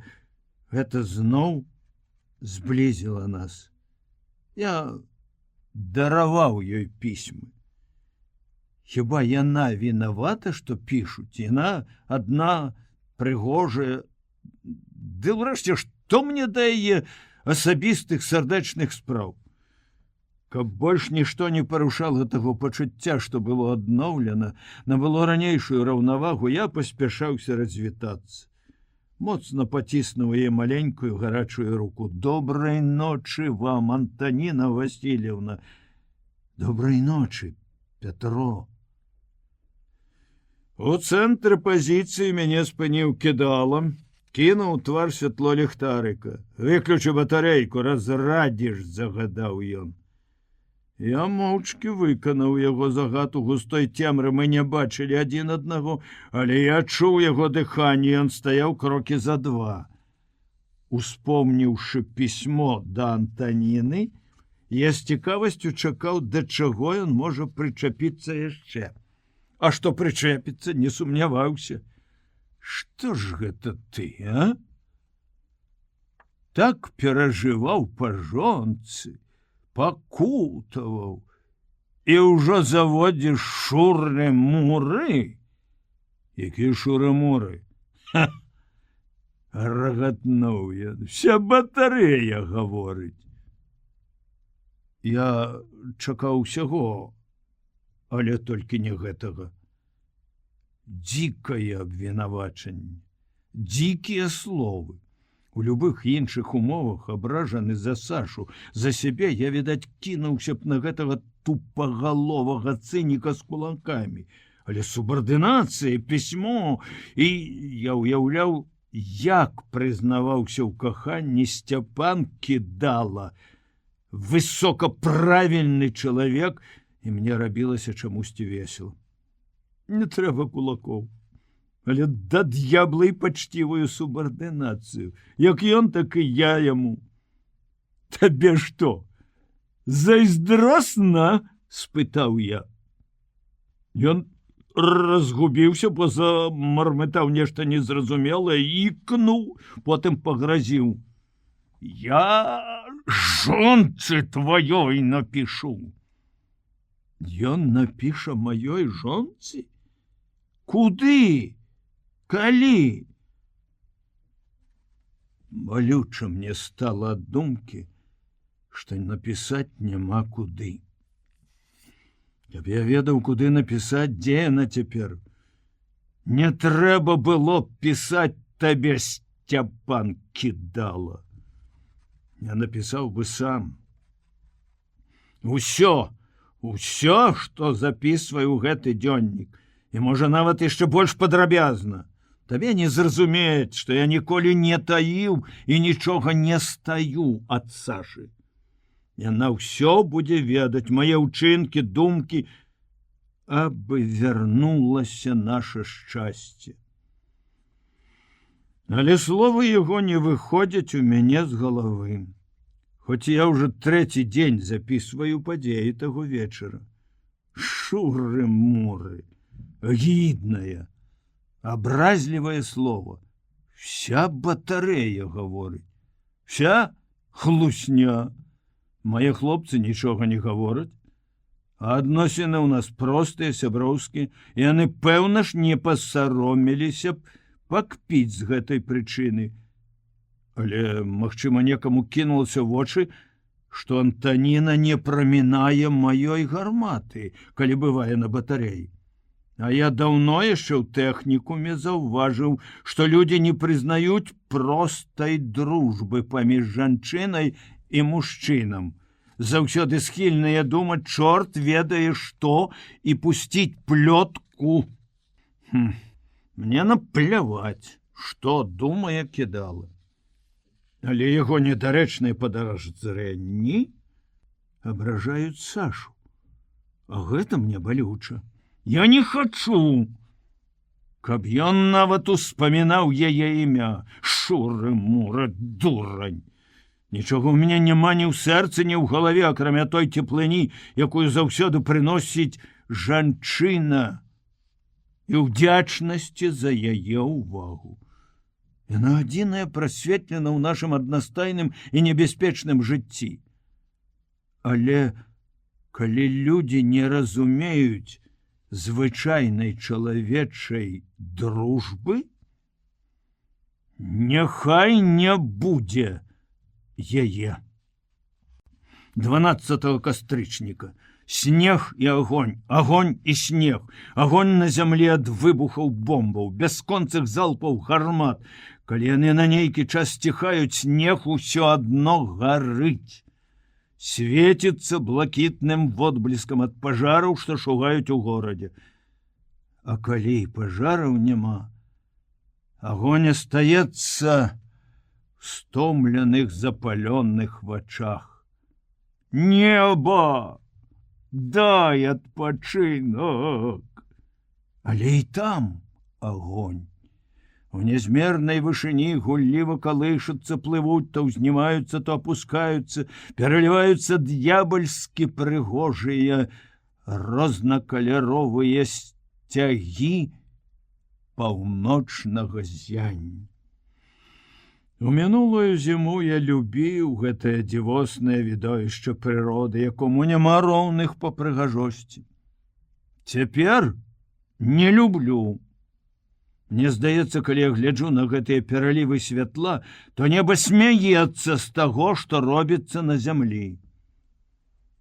А хутчэй за ўсё не люблю таму, што зянне лепшае надвор'е для налётаў. У немцаў новая тактыка. Яны рэдка прылятаюць удзень, але затое лётаюць всю доўгую ноч. Лётаюць па адным, так што ў небе недзе там, у яснай бездані, дзе калышацца зянне, бясконцы шум матораў то з аднаго, то з другога боку. Страляем не па самалётах, страляем па шуму. Зрэдку драпежнік трапляе ў праменні пражэктараў, што паласуюць неба. Тады пачынаецца агонь прыцэльны.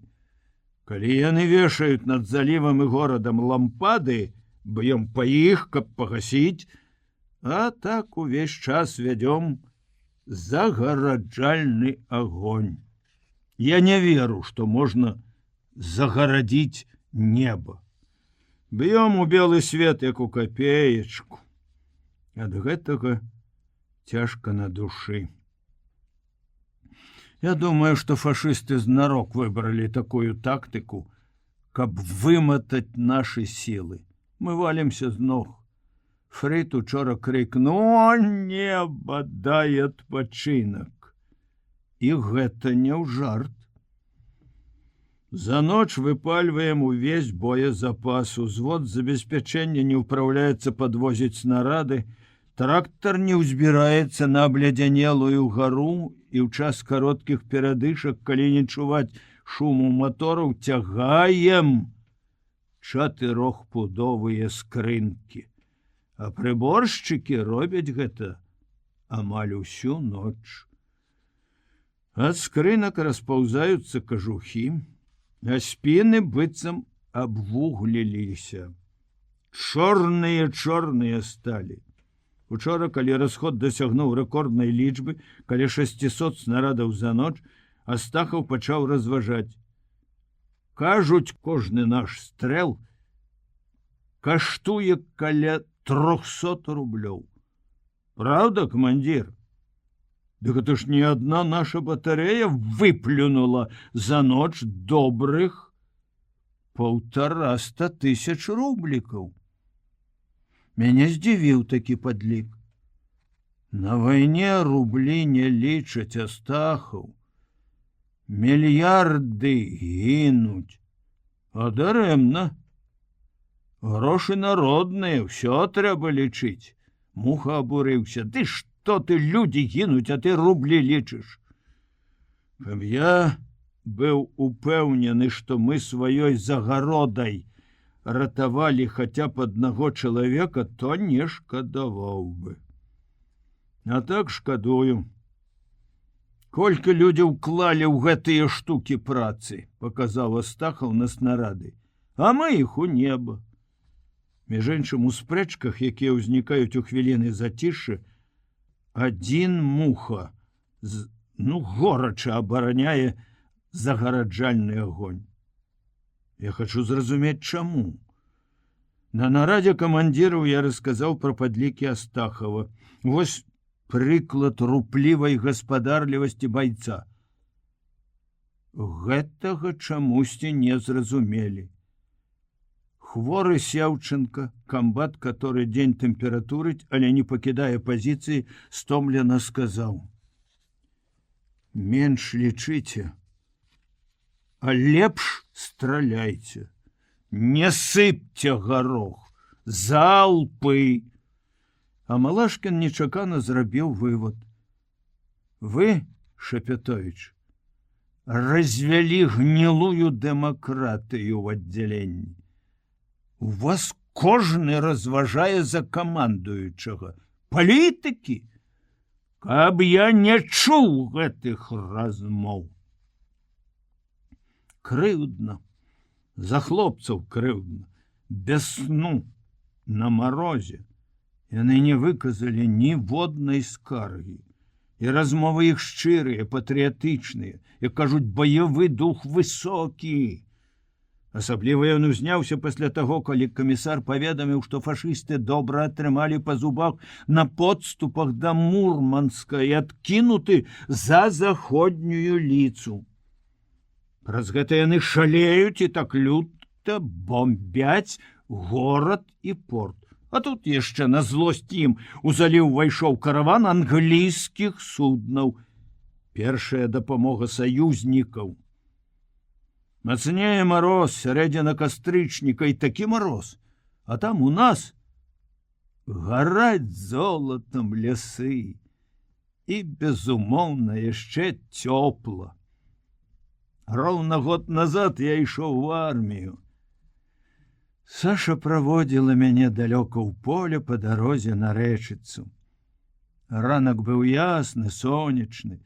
Плыла павуціна бабінага лета, і ляцелі жураўлі. Всяго 1 год. А здаецца, мінула вечнасць. Колькі месяцаў яшчэ можа працягнуцца вайна? Астахаў неяк сказаў: 2 гады. Вар'ят.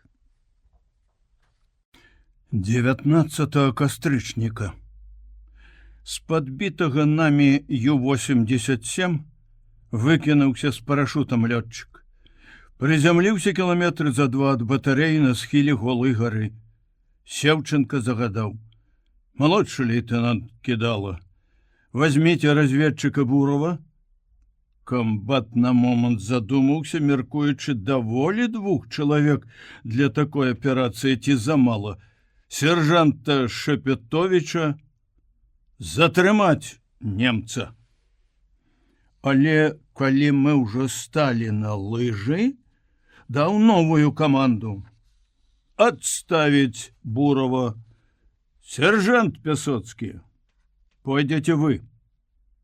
Відаць, камбату падказаў камісар. Я бачыў, як яны ціха перакінуліся словамі, што трэба чалавек, які ведае нямецкую мову, а ведае яе адзін Сеня. Мы шпарка пайшлі па свежым снезе, усе аднолькава задаволеныя такім заданнем. Узяць жывога фашыста, які толькі што скінуў бомбы на горад. На лыжах нас у мінулую зіму навучылі хадзіць добра. Мы рабілі пераходы па 100 кіламетраў, але паспець за Кідалам нам з Сенем было нялёгка.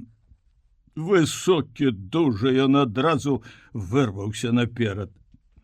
Немец, вызваліўшыся ад парашута, адыходзіў на захад, узнімаўся на гару, каб пераваліць цераз грэбень і схавацца ў лесе. Ён, безумоўна, бачыў яшчэ раней самалёта, што заходні схіл гары лясісты. Над ім пакружыў наш знішчальнік, даючы зразумець, што калі фашыст будзе ўцякаць, то яго лёгка могуць прышыць да скалы кулямётнай чаргой, і ўсё роўна ён упарта лез на гару.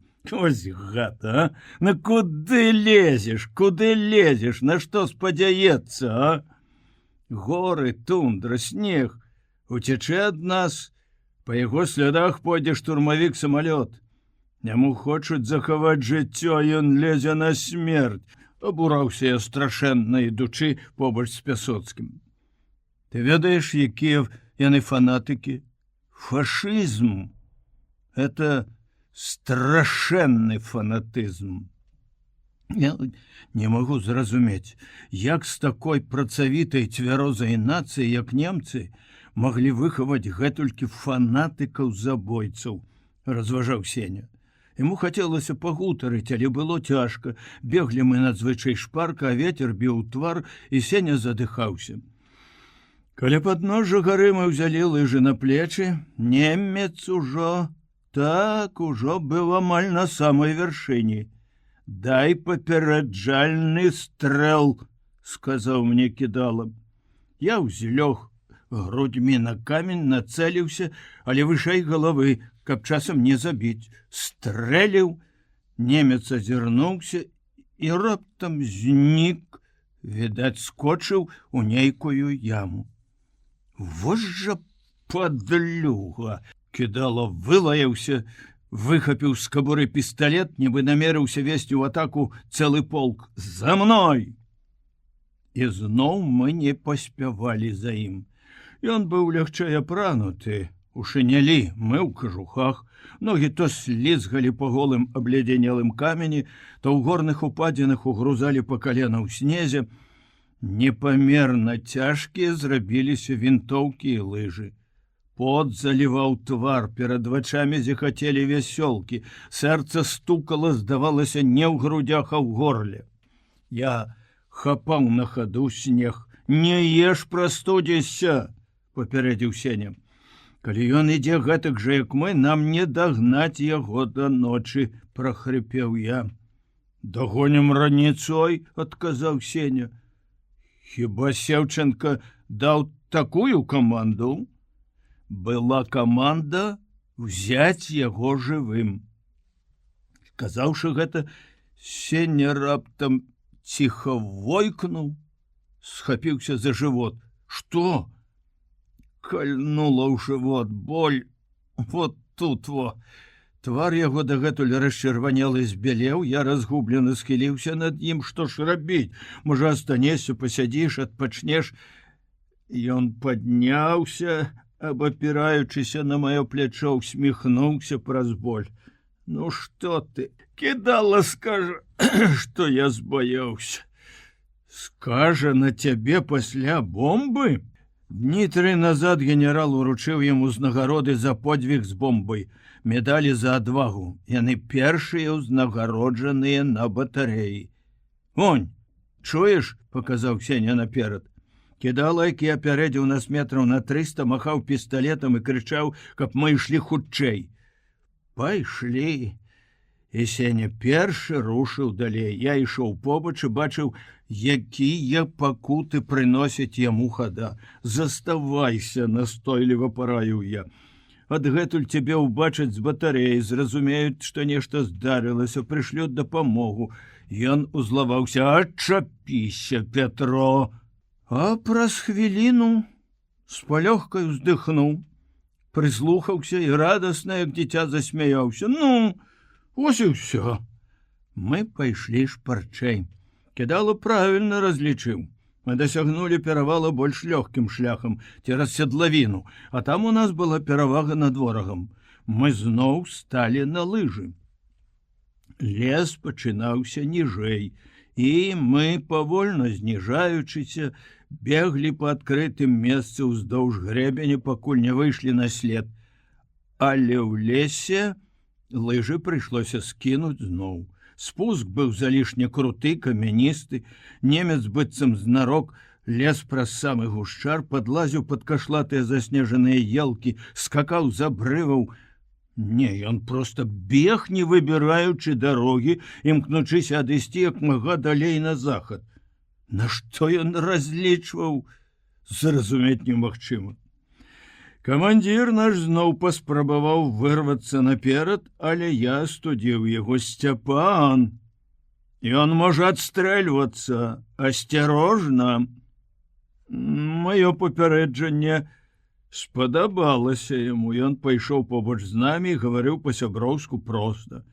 Мы ў адзін голас клялі фашыста, які прымушае нас траціць гэтулькі сіл на яго аднаго паганца, і раптам цілкнула куля. Я першы нырнуў галавой у снег, крыкнуў: «Лажыся!» Прыслухаўся да самога сябе, ці не паранены. На маё шчасце, куля трапіла ў лыжы. Гожа фашысцкая брэдота! Траха не адаслаў на той свет. Наперадзе ляснуў яшчэ адзін пісталетны стрэл. Трэба падняць галаву, адпляваць снег, што набіўся ў рот, нос, працерці вочы, агледзяцца, дзе ляжу і дзе вораг, але падняць галаву было нелёгка. Вельмі ж ужо моцна ў такіх выпадках зямелька прытуляе да сябе, нават і такая непрыветлівая, камяністая. Збоку грымнуў вінтовачны стрэл. Гэта Сеня. Падбадзёраны, я нарэшце падняў галаву і адразу вызначыў месцазнаходжанне ворага.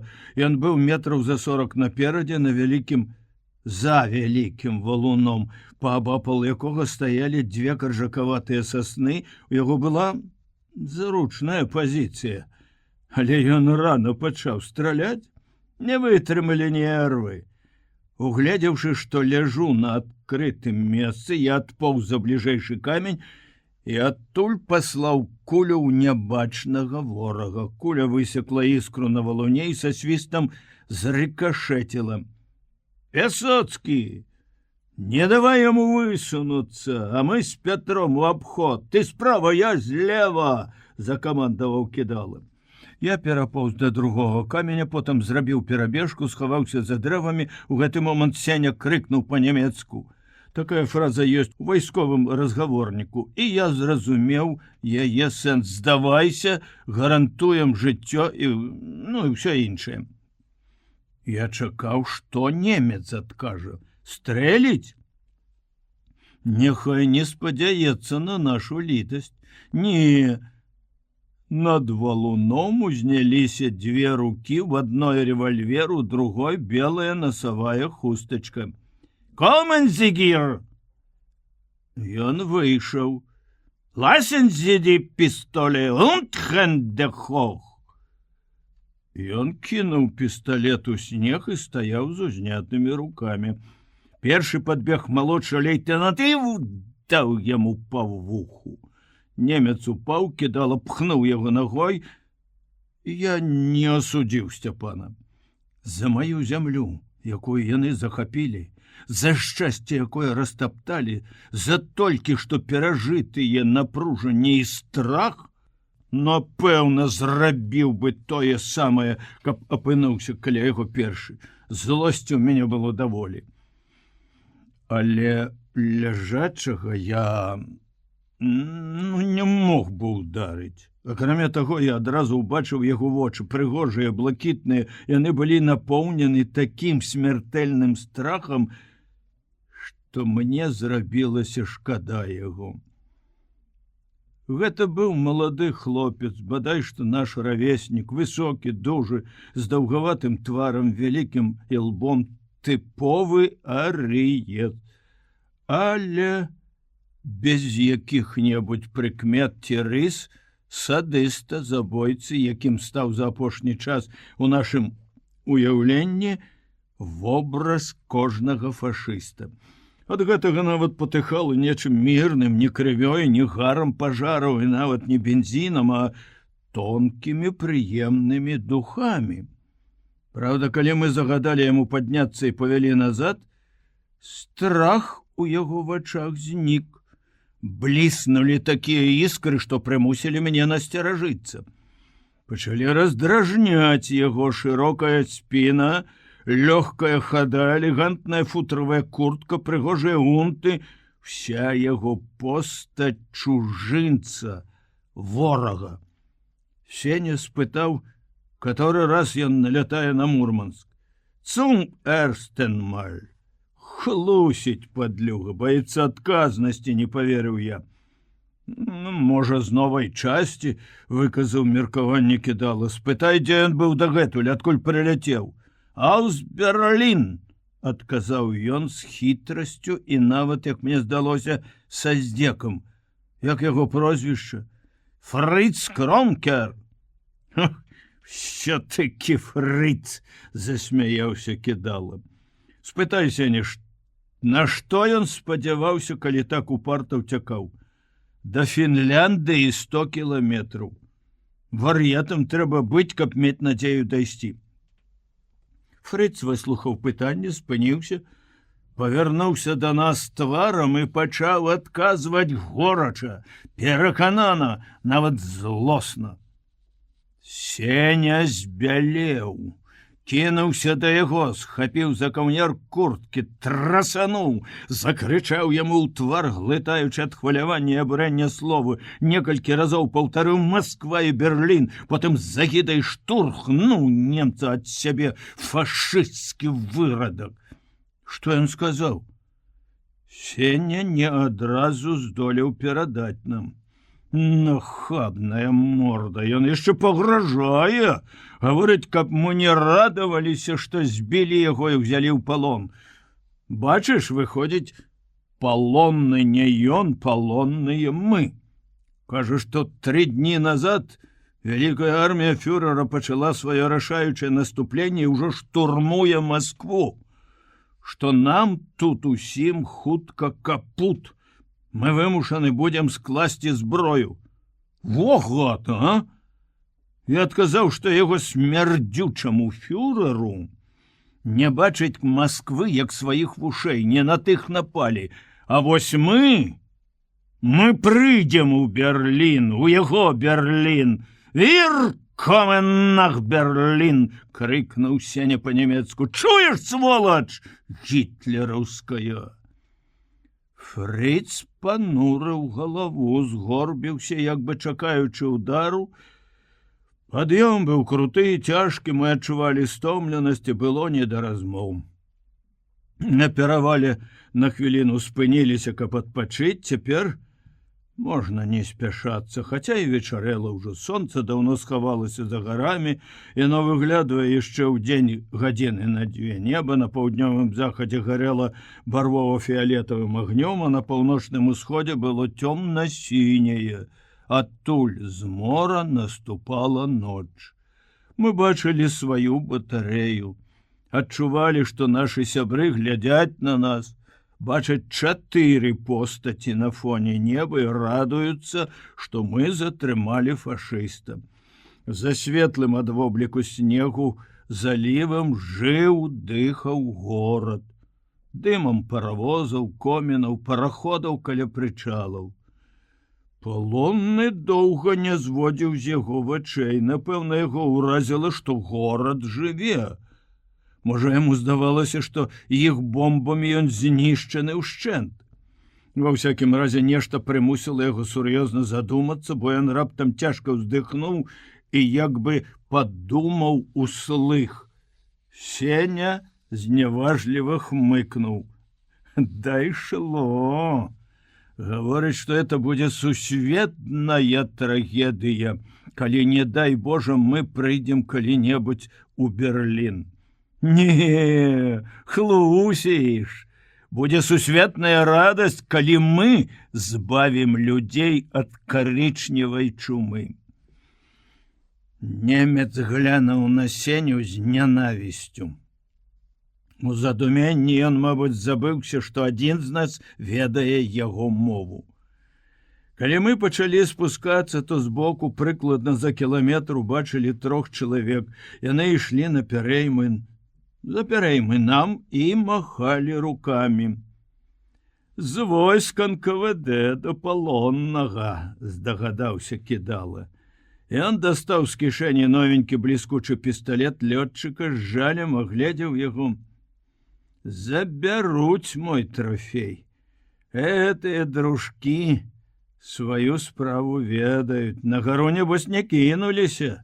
У першую чаргу да парашута пайшлі. У гэты момант, як на тое, немец расшпіліў спражку на рукаве сваёй курткі і зірнуў на гадзіннік.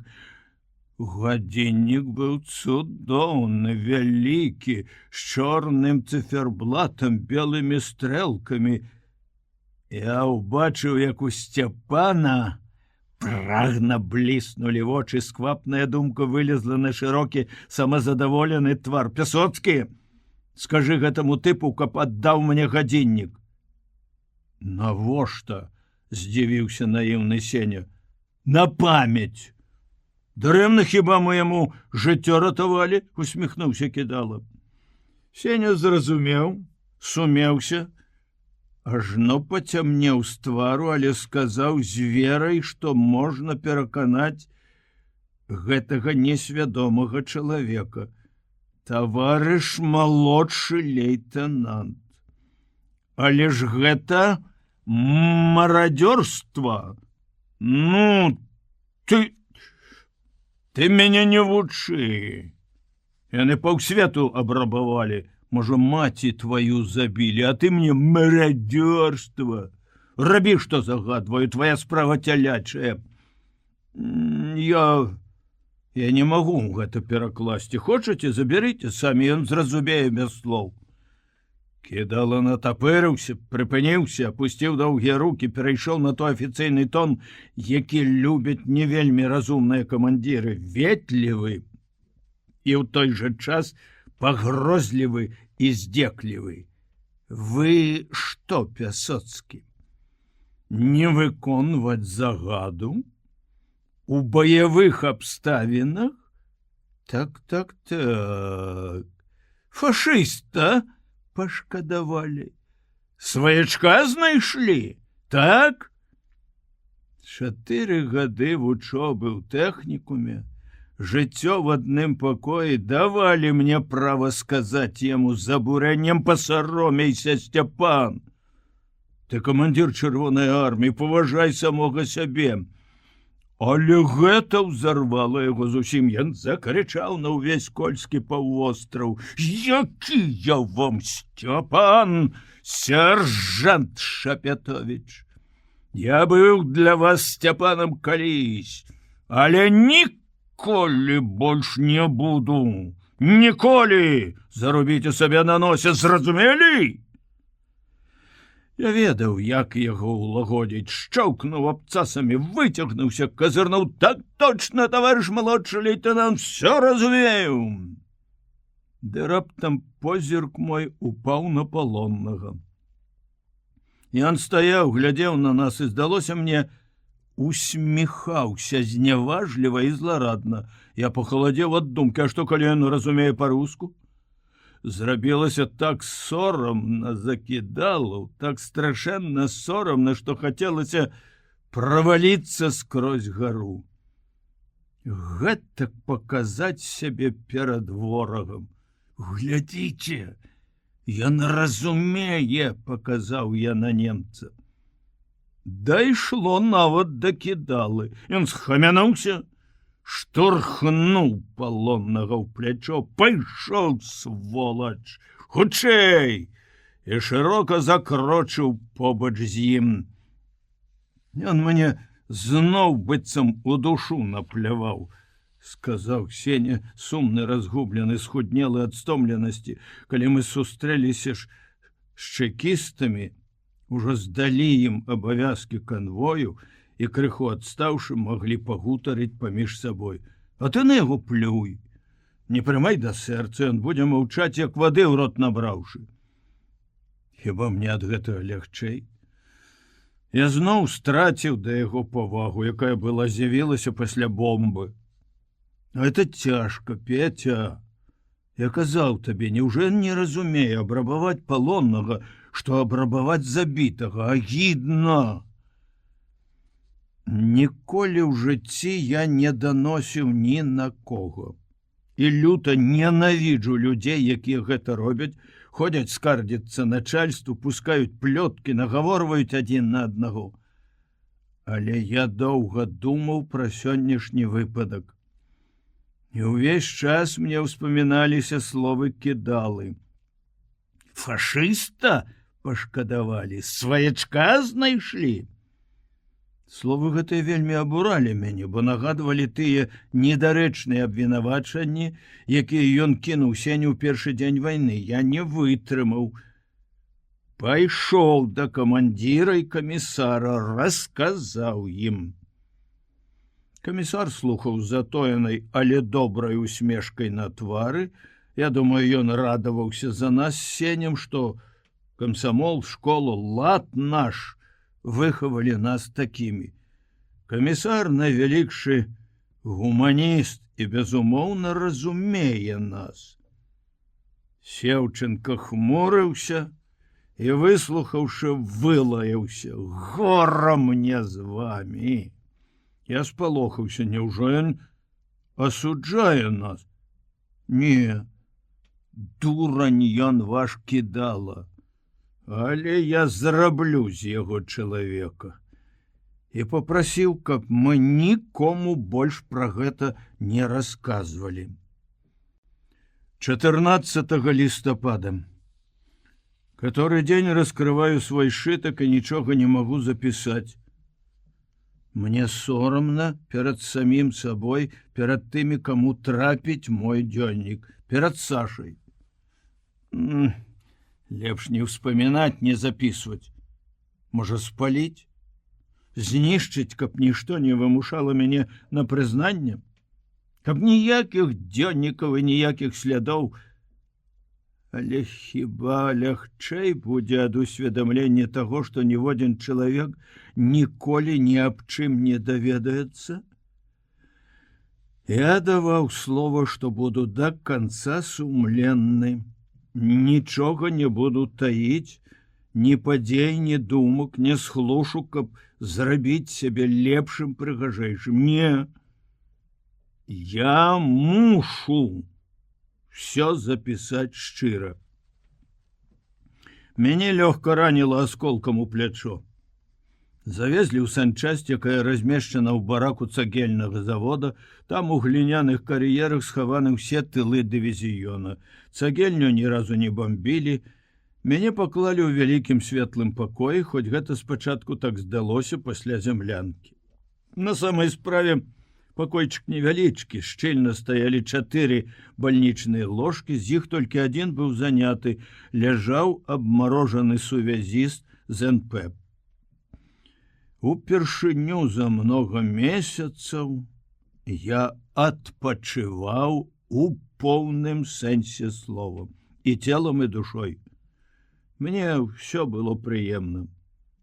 Прыносіла асалоду, чыстая бялізна, знаёмы пах лекаў, адчуванне ўласнага цела, нават лёгкі боль раны, дотык мяккіх Антанініных рук, калі яна перавязвала, размовы, якія мы вялі з ёй, а потым кнігі, якія яна пачала прыносіць. Я накінуўся на іх з прагнасцю галоднага і глытаў адну за адной па 2-3 у дзень.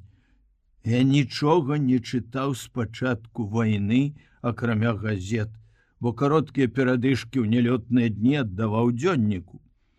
Я так захапіўся чытаннем, што нават Антаніна мяне раздражняла.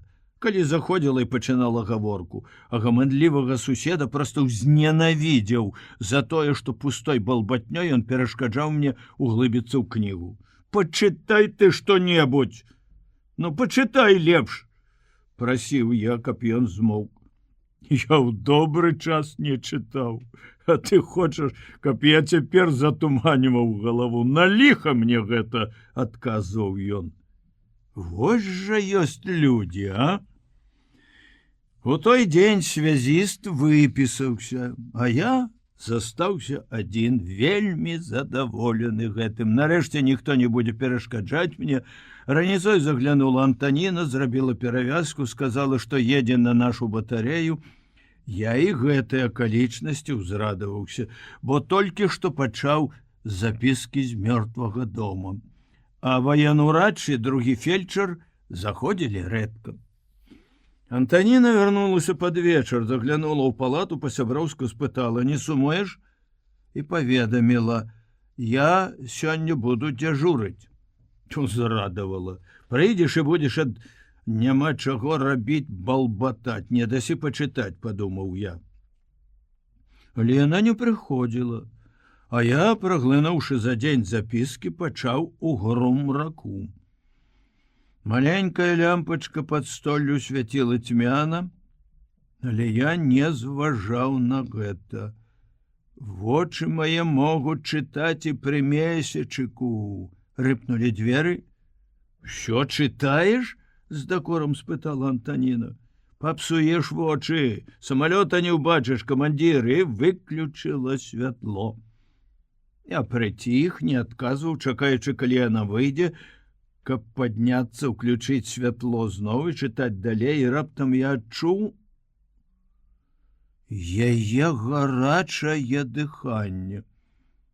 Яна схілілася надо мной, рука яе дакранулася маёй галавы, валасы ўпалі на твар, ад іх асаблівага непаўторнага паху закружылася галава. Нейкая дзіўная, непераможная сіла прымусіла мяне абхапіць рукамі яе шыю, прыцягнуць да сябе, і вось ужо зліліся нашы вусны. І яе грудзі, тугія, гарачыя, пад якімі часта і моцна грукала сэрца, прыціснуліся да маіх грудзей. Тады все поплыло, завіравала, зазвенела дзівоснай музыкай, знікла ўсё зямное, рэальнае, быццам узляцеў некуды туды, дзе калыхаўся, пераліваўся вясёлкамі, вабіў хараством сваім гэты падманлівы цуд, паўночная зянь. А потым я ляжаў душэўна і фізічна спустошаны. Пустата была ў сэрцы, ў мозгу, ніводнай думкі і ніякага адчування. Адна чарната, як у бездані. Потым яна пачала запаўняцца нечым брыдкім. Здалося, штосьці жывое і слізкае паўзло ў душу, забруджвала цела. Я доўга не разумеў, што это такое, толькі адчуваў, што няма сілы супраціўляцца, і бязвольна чакаў, Калі яно выявіць сябе, гэта слізкае і агіднае, што ж яно такое? І раптам яно прыйшло. Гэтае вызначэнне вырысавалася на ягіднейшым свеце словам здрада. Але здрада. Я здрадзіў самаму дарагому і светламу, што было ў маім жыцці. Калі гэта дайшло да свядомасці, я, відаць, застагнаў. Яна, Антаніна, хацела абняць мяне. Не трэба! Фу, дурань які! А яшчэ жанаты! Пакрыўджана фыркнула яна, саскочыла з ложкай, выбегла з палаты. Раніцой я так настойліва патрабаваў, каб мяне выпісалі, што военурач не стаў затрымліваць. Я не хацеў бачыць яе, гэтую кошку. Хітрую прытворшчыцу, якая выдавала сябе за ўвасабленне чысціні шчырай дружбы, а на самай справе, безумоўна, я не першы ў яе. Вспомніліся пісьмы, пра якія яна казала. Ад гэтай думкі рабілася яшчэ горш. Але што з таго? Я сам бязвольны, нікчэмны чалавек, ануча! Я здрадзіў Сашы ў такі час. Няма большай душэўнай пакуты, як адчуваць сябе здраднікам. Я ўзненавідзеў сам сябе. Не знаходзіў месца занятку. Мяне раздражнялі байцы, асабліва іх размовы пра дзяўчат, пра жанчын, а калі яны аднойчы прыгадалі Антаніну, я накрычаў на іх. А потым мне здалося, што яны пра ўсё здагадваюцца. І я пачаў баяцца іх, сваіх падначаленых. Мне хацелася, каб бясконца наляталі немцы, каб смерць увесь час вісела над галавой. Можа, тады я знайшоў бы хоць які-небудзь спакой, але як назло, дні былі хмарныя, я падаў снегам, і больш сядзелі ў зямлянках, займаліся тэорыяй, палітвучобай. Свайго настрою я не мог схаваць ад пільных вачэй камісара і камбата. Сеўченка неяк сказаў: «По-мойму, цябе не далячылі, Шапятовіч. Можа, табе варта вярнуцца назад у санчасць?» Я спалохаўся. Вярнуцца туды? Бачыць гэтую жанчыну, гутарыць з ёю? Што вы, таварыш старшы лейтенант? Я зусім здаровы. Плячо загаілася, а настрой... Это так, сям'ю вспоминаю. Ну, глядзі, не вешай носа. Сям'ю вспоминаю, як успоминаю, як... Здрада, яна варушыцца ў сэрцы, як нейкая ліпучая, агідная істота. Але гэтая пакута здаецца нязначнай у параўнанні з тым, што яна нарадзіла. Раптам я пачаў прыкмячаць, што думаю пра Сашу не так, як думаў дагэтуль. Яна, гэтая праклятая Тоня, пахіснула маю веру у шчырасць, у чысціню адносін, у каханне, якое мацней за смерць. У галаву назойліва лезуць розныя недарэчныя гісторыі аб жаночай невернасці, здрадлівасці. Я чуў іх сотні ад сваіх сяброў у тэхнікуме і тут, у арміі. Тады я пярэчыў, лаяўся, ледзь кулакамі даказваў, што это выдумкі цынікаў, паэтызаваў жанчыну, а цяпер сам апынуўся ў палоне гэтага бруду. Думаючы пра Сашу, я адчуваю рэўнасць, горшую за тую, якую некалі адчуў, пайшоўшы ад яе, калі яна не была яшчэ маёй жонкай.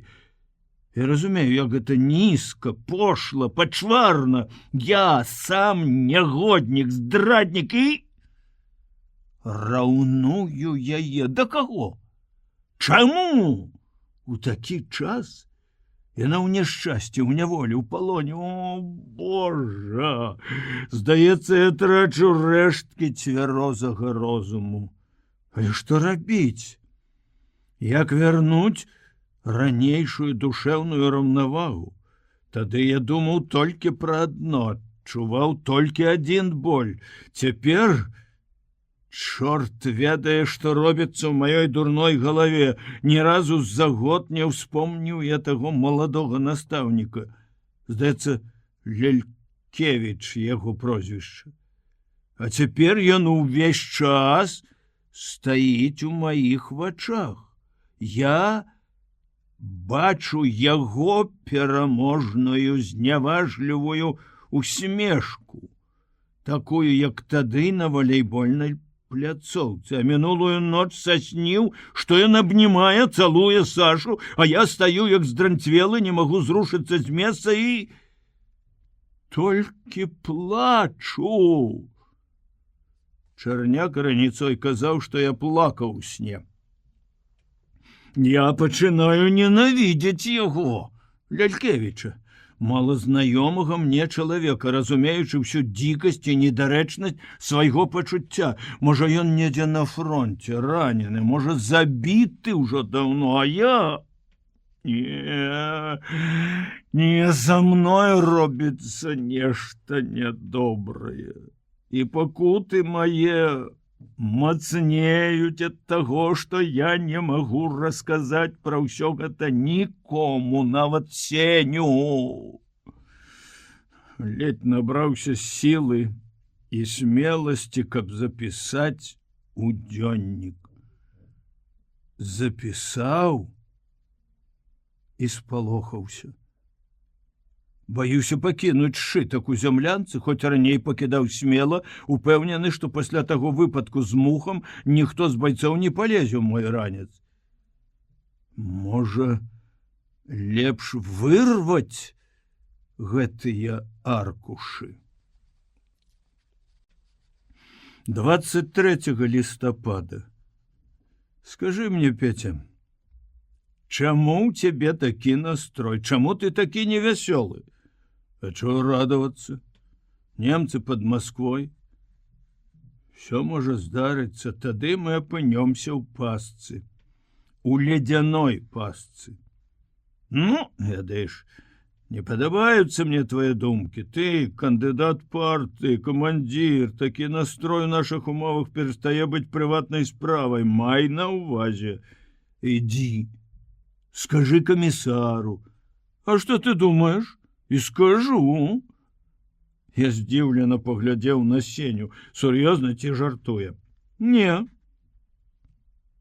Ён глядзеў на мяне сваімі разумнымі чорнымі вачамі пранікліва, быццам хацеў зазірнуць у самую душу.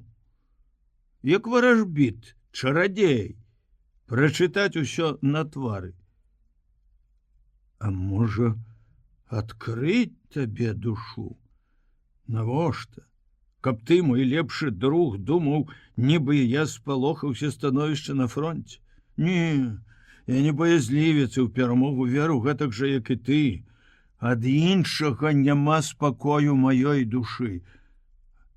Але ці зразумееш ты? Нічога падобнага ты яшчэ не перажываў.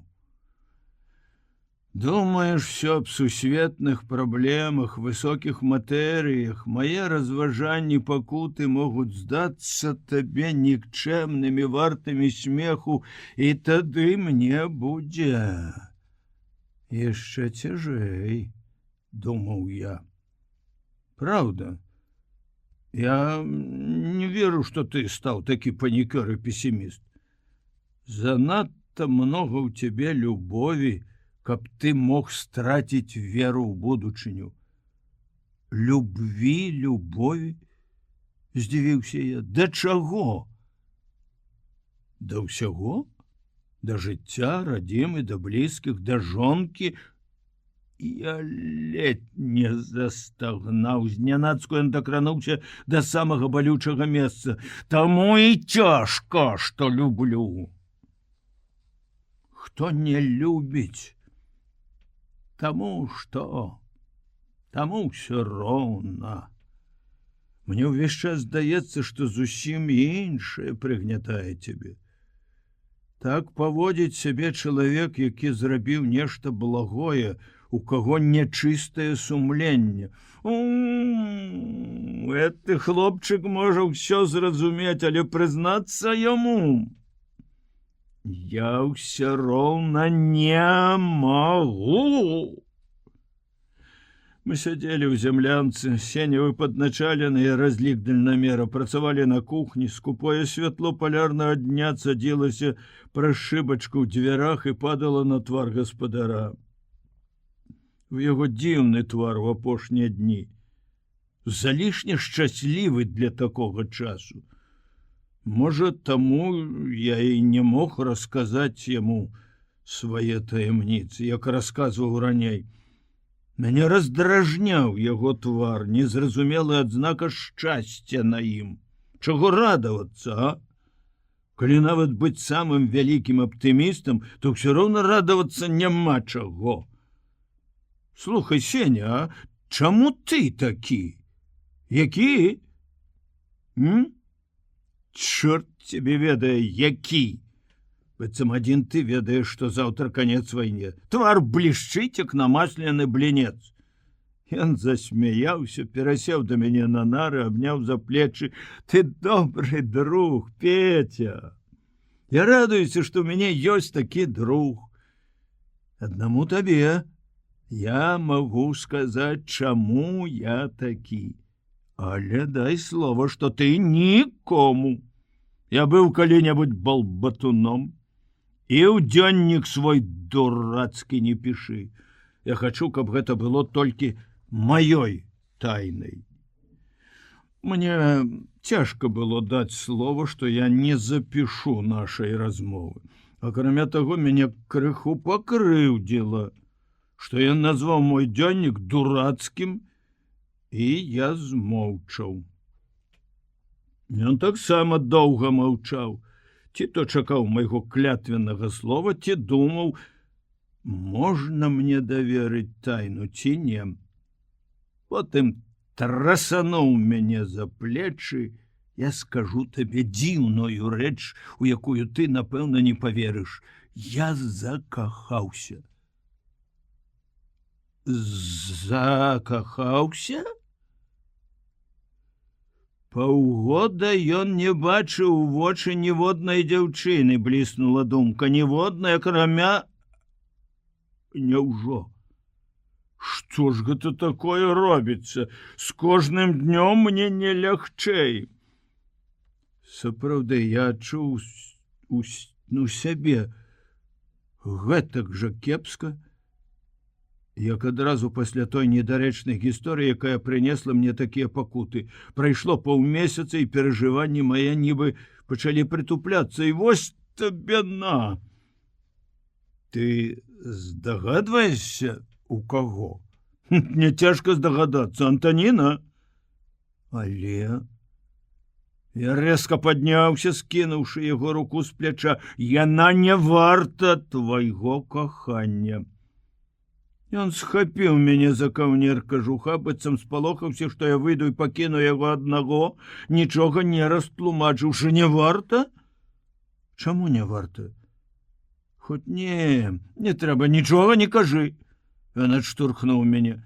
Я не жадаю нічога слухаць. Я кахаю.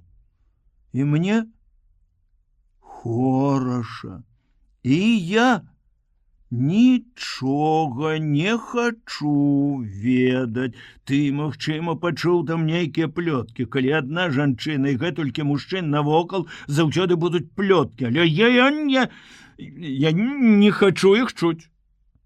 Я, магчыма, ніколі не скажу ёй пра сваё каханне, не прызнаюся. Яна, відаць, кахае каго іншага, выйдзе замуж. Што ж, я пажадаю ёй шчасця і калі-небудзь вызвалюся ад свайго пачуцця. Можа здарыцца, ўсё здараецца ў жыцці, што мы прыйдзем адно да аднаго, што раптам абое адчуем. Але цяпер я не думаю пра гэта. Мне хораша ад майго кахання. Яно напаўняе, упрыгожвае маё жыццё, і я не жадаю, каб яго разбурылі раней, чым трэба. Я прашу цябе як друга.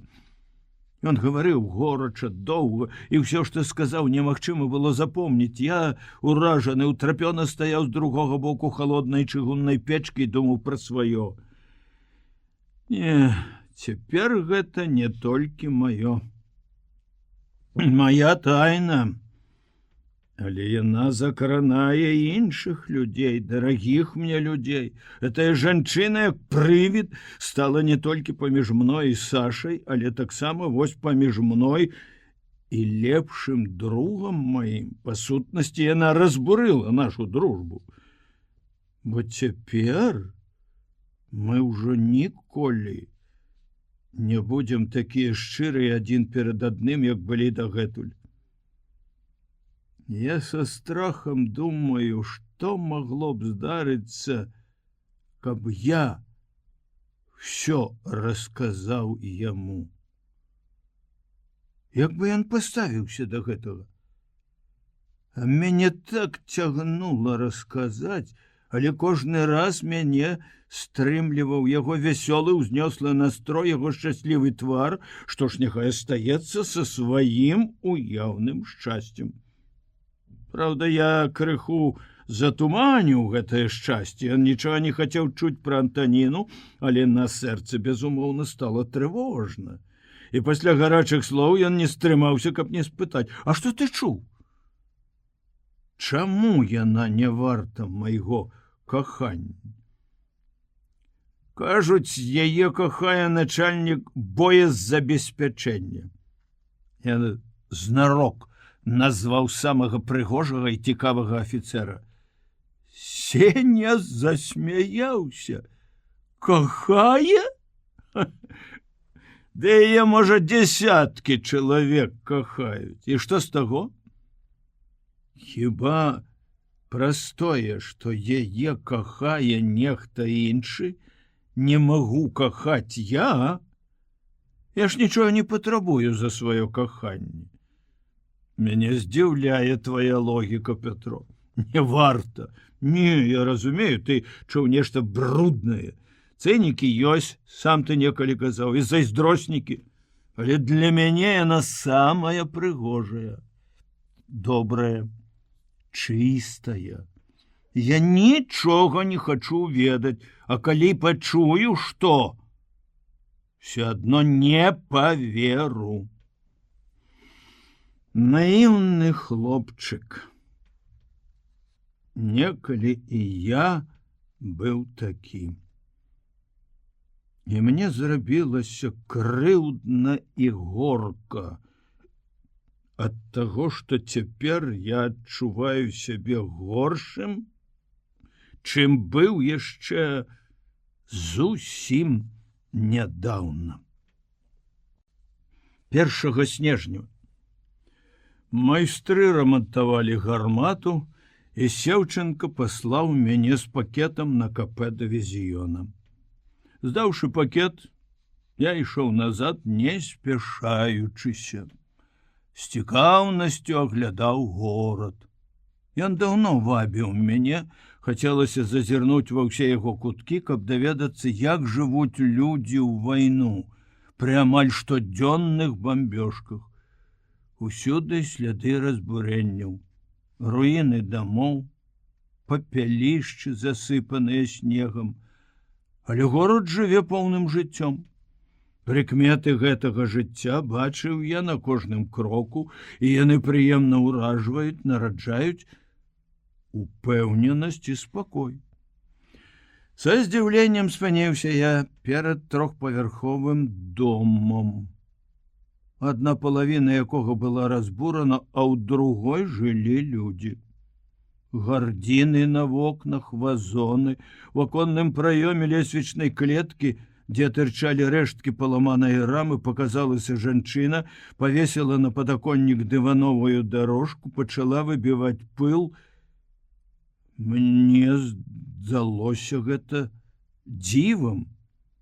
Паўдома знесена вайной, сёння-заўтра сюды можа пацэліць другая бомба, а людзі выбіваюць пыл са сваіх рэчаў, наводзяць чысціню. 3 дзяўчыны, расчырванелыя ад марозу, прайшлі міма, адна штурхнула мяне плячом. «Варону зломіш, сяржант!» Зарагаталі. А потым школа. Я не адразу нават зразумеў, што за гоман, пакуль у будыніне на другім баку вуліцы не адчыніліся дзверы, і вялікая чарада дзяцей, пераважна хлапчукоў, не высыпала на двор. Звычайныя вучні, такія ж, якім колькі год назад быў я сам. Адзін выехаў з дзвярэй на плячах у свайго сябра, другі піхнуў дзяўчынку ў снег, трэці падбег да мяне, смела спытаў: «Сержант, гільза аўтаматная ёсць?» «Не, гільзы ў мяне не было». «А вінтовачныя?» – дапытваўся хлапчук. «Нема. А з чаго ж ты страляеш?» «З пушкі». «З якой?» «З зенітнай». «О!» – расчаравана працягнуў ён, махнуў рукой і пабег даганяць сяброў. Я пашкадаваў, што не мог даць яму якую-небудзь гільзу. Можна было б завесці гаворку і распытаць, як ён жыве тут. На другой вуліцы я сустрэў групу англійскіх маракоў. Паважныя, амаль усе высокія, у беретах з люлькамі, яны нагадвалі герояў з кніжак пра марскія падарожжы, якія я любіў чытаць у маленстве. Я ўпершыню ўбачыў жывых англічан і не ўтрымаўся, каб не прайсці крыху следам за імі, услухоўваючыся ў чужую мову. Яны звярнулі на мяне ўвагу, і адзін з прыязнай усмешкай працягнуў вялікую сігару. Чырвонаармеец з тэрмасам у руках шпарка прабег міма, абыякова прывітаўся, потым спыніўся, паклікаў мяне, даверліва паведаміў: «Піва хочаш? У сталоўцы камбіната піва даюць». Я пайшоў за ім. У вялікай халоднай зале, дзе большасць вокнаў забіта дошкамі, ад бамбёжак павыляталі шыбы, за півам стаяла чалавек 30 мужчын і жанчын. Набраць піва ў тэрмас другу майму не далі, але дазволілі нам, вайскоўцам, без чаргі атрымаць пакупку гэтай гаркаватай вадкасці, якую я выпіў з вялікай асалодай, хоць раней не любіў. Я затрымаўся ў сталоўцы, каб паслухаць, пра што размаўляюць людзі цывільныя, рабочыя, жанчыны, які ў іх настрой, але нейкі стары недобразычліва спытаў: «Што? Яшчэ хочаш? Не дамо. Нябось 100 грамаў кожны дзень маеш? А я забыўся ўжо, як яна пахне, дарагая. Хоць піўка панюхаю». Мне стало сорамна, і я хуценька выкаціўся на вуліцу. Сапраўды, дзён 5 назад нам пачалі выдаваць па 100 грамаў гарэлкі ад цынгі, як тлумачыць Спірін. Аставалася больш за гадзіну да адыходу катера на той бераг, і я зноў пайшоў у горад. І тут, у самым цэнтры, каля 5 вуглоў, мяне захапіў налёт. Раптоўна і непрыемна зараўлі з усіх бакоў сірены паветранай трывогі. Я падумаў, што яны больш наганяюць жудасці, чым бомбы. Спачатку на пустых вуліцах зрабілася мнагалюдна. Людзі беглі, клікалі адзін аднаго. Старая жанчына крыкнула мне: «Бяжы за мной, сховішча там, у двары». Але я не думаў хавацца. Мне здавалася, што зенітчыку сорамна лезці ў нейкую шчыліну. Страху перад самалётамі я даўно ўжо не адчуваў, і таму па прывычцы пачаў шукаць іх у небе, каб адначасова паглядзець збоку, як страляюць нашы. Выбухі снарада ўбачыў адразу, а самалётаў угледзець не мог. Няўжо разрывы так далёка ад цэлю? Вось жа партачы, лаяў я ў думках сваіх сяброў. Першая бомба ўпала недзе ў канцы вуліцы Сталіна, у раёне таго дома, дзе жанчына выбівала дарожку і, напэўна, трапіла ў будынак, бо высока ўгору шугануў слуп чорнага і белага дыму. Калі бомбы падаюць на голае месца, на скалы, такога дыму не бывае. Потым выбухі пачалі грымець з усіх бакоў. Я стаяў каля газетнага кіёска пад карнізам яго фанернага даху і назіраў. Раптам дом насупроць мяне цераз плошчу дзіўна падскочыў, нібы хацеў зляцець, але не здолеў і цяжка грымнуўся на зямлю так, што яна ж уздрыгнула пад маімі нагамі, і сцены павольна пачалі асядаць, распадацца ў розныя бакі. Мяне загіпнатызавала гэтая магутная сіла разбурэння. Асабліва, калі я ўбачыў, як разам са сцяной пачалі падаць рэчы чалавечага ўжытку: шафа, стол, ложкі. А можа, і людзі там, падумаў я, і мне зрабілася страшна. Успомніліся тыя дзеці, якіх я бачыў гадзіну назад. Хлапчук, якому вельмі ж спатрэбілася аўтаматная гільза. У гэты момант я ўбачыў маленькага чалавечка, які бег цераз плошчу. Не, гэта не хлапчук, гэта стары. Ён нахіліўся і смешна махае рукамі. В адной з іх вялікі партфель. Ён быццам заграбае ім паветра, каб хутчэй бегчы, і раптам за яго спіной бліснула кароткая ўспышка агню. Узвіхрыўся снежны пыл.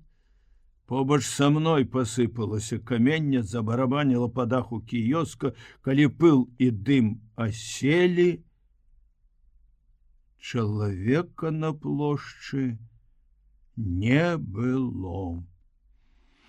Нехто схапіў мяне за плечы, моцна трасануў: Петя, вар'ят, чаго ты, чаму ты тут стаіш? Бяжым, хутчэй бяжым. Я аглянуўся, убачыў Антаніну, вельмі здзівіўся, ніяк не мог уцяміць, адкуль яна ўзялася, і аглушаны выбухам, ашаломлены, толькі што ўбачым, паслухмяна пабег за ёй. Яна цягнула мяне за руку. Не помню, як мы апынуліся за руінамі дома, на заснежаным колішнім двары, ускочылі ў глыбокую яму. О, Божа, прастагнала Антаніна, ледзь сэрца не выскачыла. Што ты як слуп застыў там на пасярод плошчы, а? Я ўбачыла цябе яшчэ да трывогі. Ішла за табой, хацела спыніць, ды раптам трывога. Я забегла вунь там, на тым баку, у сховішча, склеп нейкі. Там яшчэ чалавек 5 сядзела. Адна жанчына загаласіла, што іх дом разбомбілі. Я выглянула і, верыш, ледь не самлела. Стаіш ты адзін пасярод пустой плошчы, і перад табой бомба разорвалася. Здалося зусім блізка ад цябе. Я не адказваў. І цяпер глядзі, як сэрца калоціцца. Яна расшпіліла верхнія гузікі свайго элегантнага беленькага, як снег, кажушка. Я адвярнуўся, паглядзеў у неба, там высока ў блакіце прайшоў Ю-88, акружаны чорнымі букетамі разрываў. Кучна хлопцы б'юць, малайцы, пахваліў я на гэты раз сяброў. Бомбы глуха бухалі недзе ў заліве, радзелі залпы батарэй, але я ўсё яшчэ глядзеў у неба, хоць з ямы яго было відаць немнога, абы не сустрэцца з яе позіркам. Яна дакранулася да маёй рукі і спытала зусім іншым голасам, чым гаварыла дагэтуль, несмелым, дрыготкім: ты пагарджаеш мной? Я ненавіджу цябе, хацеў бы адказаць я, але чамусьці не мог вымавіць гэтыя бязлітасныя словы, змоўчаў зноў. І яна раптам заплакала, я разгубіўся. Вядома, вы ўсе такія, калі дзяўчына прыходзіць сама, вы пачынаеце пагарджаць ёю. Праз слёзы гаварыла яна. Вы думаеце, чорт ведае што. А я таму, што люблю. Цябе люблю, аднаго цябе, дурань ты гэтакі. Мне многія пішуць пісьмы, клянуцца ў каханні, дамагаюцца маёй взаемнасці, а я не магу. Я хочу шчасця з табой. Што я, подлая з-за гэтага, разбэшчаная? Ты зрабіла нягоднікам мяне, ты ж ведала, у мяне жонка, мы звязаны да смерці. Агаротненькі!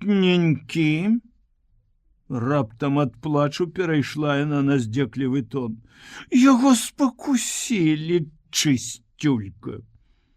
Каб цябе сёння разнесла бомбай твоя жонка... Сціхні, Тоня! Яна на паўслове прыкусіла язык, спалохана адхіснулася ад мяне.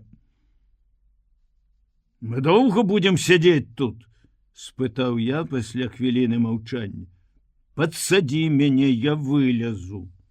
Я нахіліўся, яна спрытна ўскочыла мне на плечы і вылезла з ямы.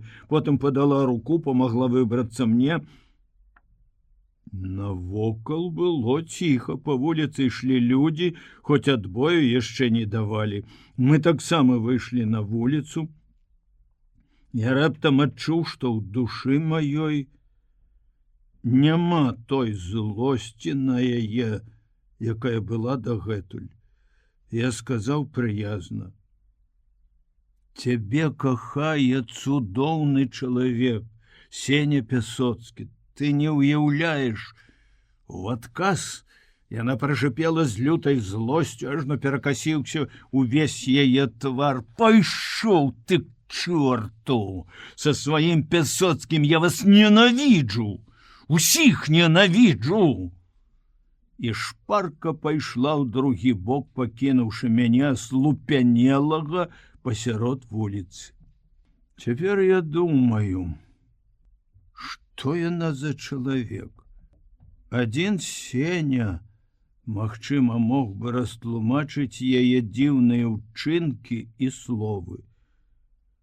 Але нельга пра гэта расказаць яму. 13 снежня. Камандзір! Да камісара! Крыкнуў дзяжурны. Адчыніўшы дзверы зямлянкі, быў позні вечар, і я ўжо спаў. Падхапіўся, апрануў кажушок, зашпільваўся і падпяразваўся на хаду. На сцежцы да афіцэрскай зямлянкі дагнаў амаль усіх сваіх калег, камандзіраў аддзяленняў. Што здарылася, хлопцы? Можа, зноў перадыслакацыя? О, хопім гора ў такую сцюжу, калі так. Да металу дакрануцца нельга. Мароз трашчаў, але з заліваў знімаўся густы туман і ахутваў усё наваколле. Это туманны мороз самы зябкі і непрыемны. Вартавы ў двух кажухах, ватніках і валёнках не можа пастаяць больш за паўгадзіны. Выклікае камісар, значыцца нейкая палітыка. На здзіўленне ўсім нам дзверы зямлянкі адчыніў сам Сеўченка і весела закамандаў: «Залятайце, куля, а то холаду напусціце!» Ускочыўшы разам з клубамі марознай пары ў зямлянку, нехта пачаў дакладваць: «Товарищ политрук, по вашаму загаду, ша!» адказаў аднекуль з цёмнага кутка камісар. «Слухайце!» Ціха гаварыла радыё, але голас дыктара, незвычайны ўрачысты, прымусіў усіх нас адразу застыць на месцы, стаіць дыханне. У папярэдніх баях перайшлі ў наступленне супроць яго ударных флангавых групіровак. У выніку пачатку наступлення абедзве гэтыя групіроўкі разбіты, хутка адыходзяць, кідаючы тэхніку, ўзбраенне і несучы вялізныя страты. Перамога! Перамога! Застукала маё сэрца так моцна, што ажно балюча аддало ў скроні. Хацелася крыкнуць гэтае найлепшае слово ў свеце. Дыктар скончыў. Камісар дрыжачым ад хвалявання голасам спытаў: «Ну, зразумелі ўсё, таварышы камандзіры?» Я выгукнуў в адказ: «Перамога, таварышы, сябры мае дарагія, перамога!» І абняў Сеню, які стаяў побач, пацалаваў шчаку. Ніхто не засмяяўся з такого выяўлення пачуццяў. Камісар абышоў нас, кожнаму паціснуў руку. «Віншую вас з поўным разгромам гітлераўскіх армій пад Масквой!» А Севченко сядзеў на ложку, расчырванелы ў расшпіленай гімнасцёрцы, і выказваў сваё захапленне з большым, чым звычайна ўкраінскім акцэнтам. «Оце показали Гітлеру Москву! А що? З'їв гад паўзучы, а? Москву захацеў, а не на тых напаў, смердючы пёс. Мы табе не таку шчакуськіну маты покажем, а? Ха-ха-ха! Неба табе здасться ва ўчынку. А нашы, якія малайцы, а? Ей жа Богу, шкадую, що я не там сьогодні». Кожны на сваім месцы памог гэтай перамозе. Потым па радыё заспявалі свяшчэнную вайну. Віктор Вальноў падхапіў песню, і мы ўсе разам праспявалі яе як гімн. «А цяпер ідзіце і раскажыце байцам». Ужо з парога сваёй зямлянкі я весела закрычаў: «Пад'ём!» Ад каманды такой адвыклі, бо паўгода нас падымае слова «трывога». Муха, самы нервовы і чулы ў сне, узняў галавой, незадаволена пробурчаў: «Ну што там такое?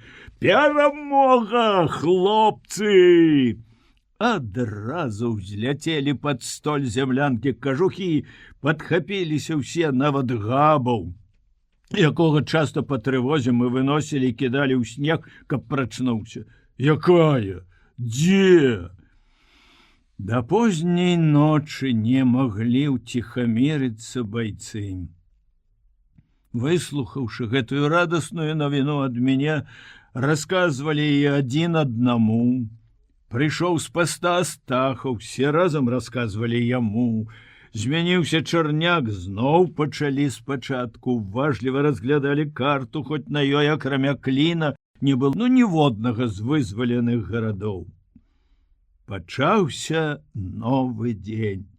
І хоць ён палярны, вельмі кароткі, сонца, ведаем, не пакажацца да студзеня, все роўна здаваўся святлей за ўсе папярэднія, яго асвятляла перамога пад Масквой.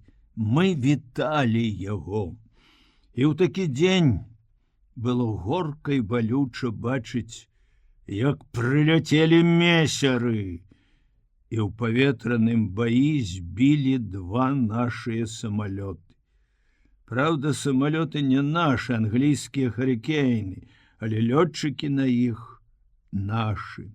Адзін выскачыў з парашутам, але перадалі нам з НП, прызямліўся мёртвы. Фашысцкі звяруга застрэліў яго ў паветры. Ух, каты! Мы радаваліся, калі паўмесяца назад над горадам пачалі баражыраваць «Харікейны», падмога. Але радасць наша тухне, часта іх збіваюць. Хто-ніхто спрабуе гэта вытлумачыць тым, што нашы лётчыкі не ўправіліся асвоіць чужую тэхніку. А по-мойму, глупства. Не падабаюцца ўсім нам гэтыя машыны з доўгімі і чорнымі, як дамавіны, фюзеляжамі. Вельмі ж яны нейкія нязграбныя, непаваротлівыя і цяжкія, асабліва калі бачыш іх побач з нашымі серабрыстымі, срэбракрылымі мігамі, з якімі фашысты нават баяцца ўступаць у бой. Сёння ўзнялася тройка іх на дапамогу «Харікейнам», І адразу нашы сувязісты пачулі па радыё: «Ахтунг, ахтунг, Сафонов in der Luft!» І месеры зніклі. Вось нагнаў ім страху Сафонаў. 12 студзеня 1942 года.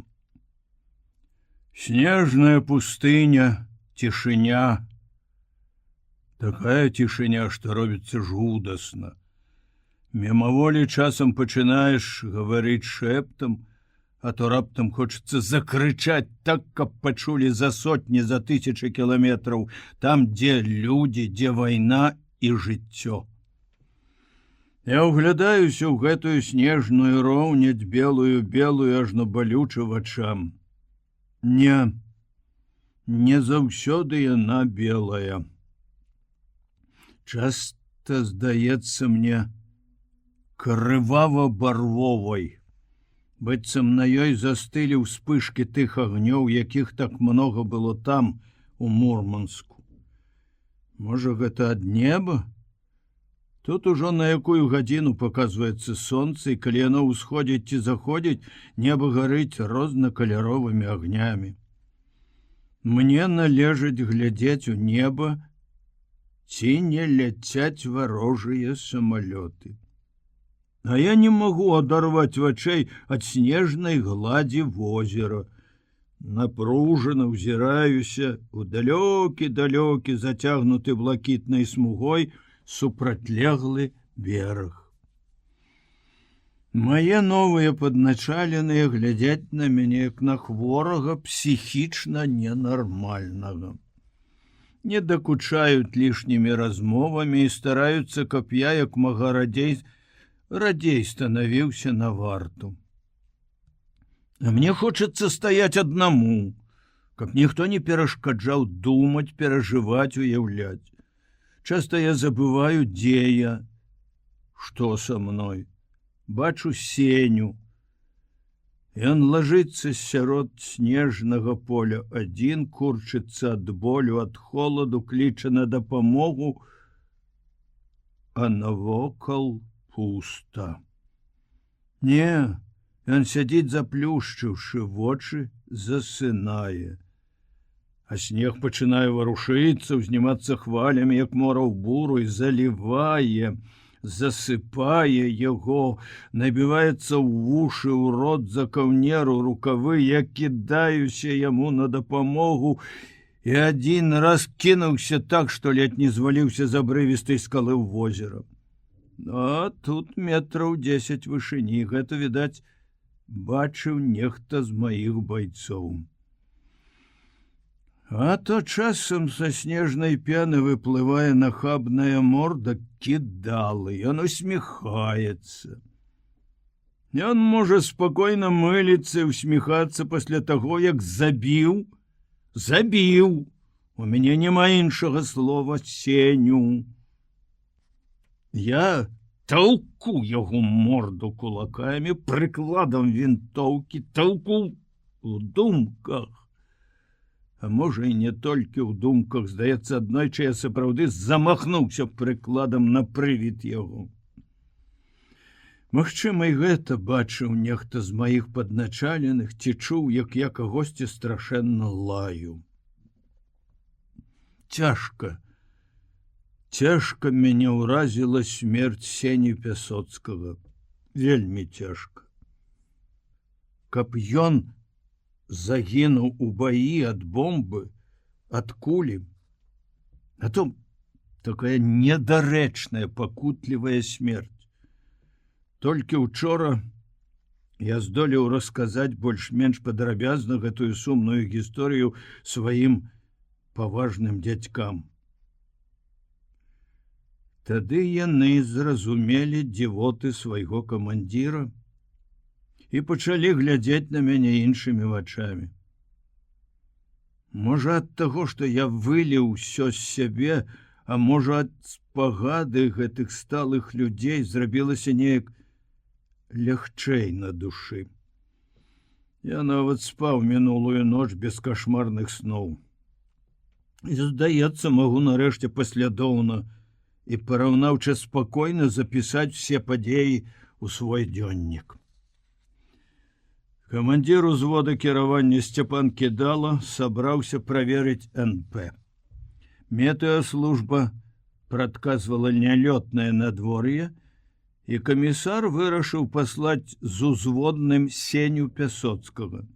Яго нядаўна выбралі камсоргам, і Лазебнаму хацелася, каб ён, новы камсорг, асабіста наведаў камсамольцаў на назіральных пунктах, расказаў ім пра разгром немцаў пад Масквой, сабраў членскія ўзносы, з лепшымі пагутарыў аб прыёме ў партыю.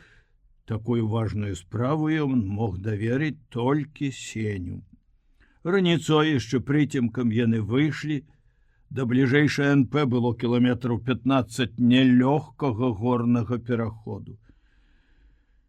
А пасля абеду вярнуўся са свайго звычайнага абходу па другіх зямлянках Ханон Фрыд і сумна паведаміў: «Камандзір, замёрз сержант Пясоцкі». «Што значыцца замёрз?» — спытаў, здаецца, Муха, не я. «Зусім на смерць. Я ўскочыў з нараў, схапіў пранырлівага яўрэя за грудкі. Ты што вярзеш? Калі? Дзе?» «Толькі што пазванілі з НП». Я кінуўся ў зямлянку камісара і камбата, але там іх не было. Я знайшоў іх у будцы сувязі каля тэлефонаў, забыўся на ўсялякую субардынацыю, з дзвярэй крыкнуў: «Што з Пясоцкім?» Сяўченко выплюнуў пад ногі недакурак, цяжка ўздыхнуў: «Эх, Пясоцкі, Пясоцкі». Тады я зразумеў, тое, што сказаў Фрыд, праўда. Хвіліну стаяў аглушаны горам, потым упёрся лбом у драўляную сцяну і заплакаў. «Сеня, дарагі Сеня, мой друг, разумная светлая галава, як жа я буду жыць і ваяваць без цябе?» Як з глыбіні нейкай дайшлі да мяне словы камбата. Не ведаю, расказваў ён мне ці каму іншаму, можа, камісару. Яны мала што не дайшлі да НП. Кідала, кажа, кіламетры 3-4, але Пясоцкі зусім выбіўся з сіл і не мог далей ісці. Кідала прапанаваў яму пасядзець, адпачыць, а сам пабег на НП, каб вярнуцца ў 2 ці ў 3 і забраць яго. Кажа, вярнуўся праз гадзіну, не больш, і знайшоў яго мёртвым. Хлусіць ён! Хлусіць, сволач, Кідала, гэты раптам вырвалася ў мяне. Ён знарок пакінуў Сеню. Ён не любіў яго, помсціў. Не веру я, што ён вярнуўся праз гадзіну. Не можа чалавек за гадзіну замерзнуць, не такі мароз. «Супакойся, Шапятовіч», — сказаў камісар.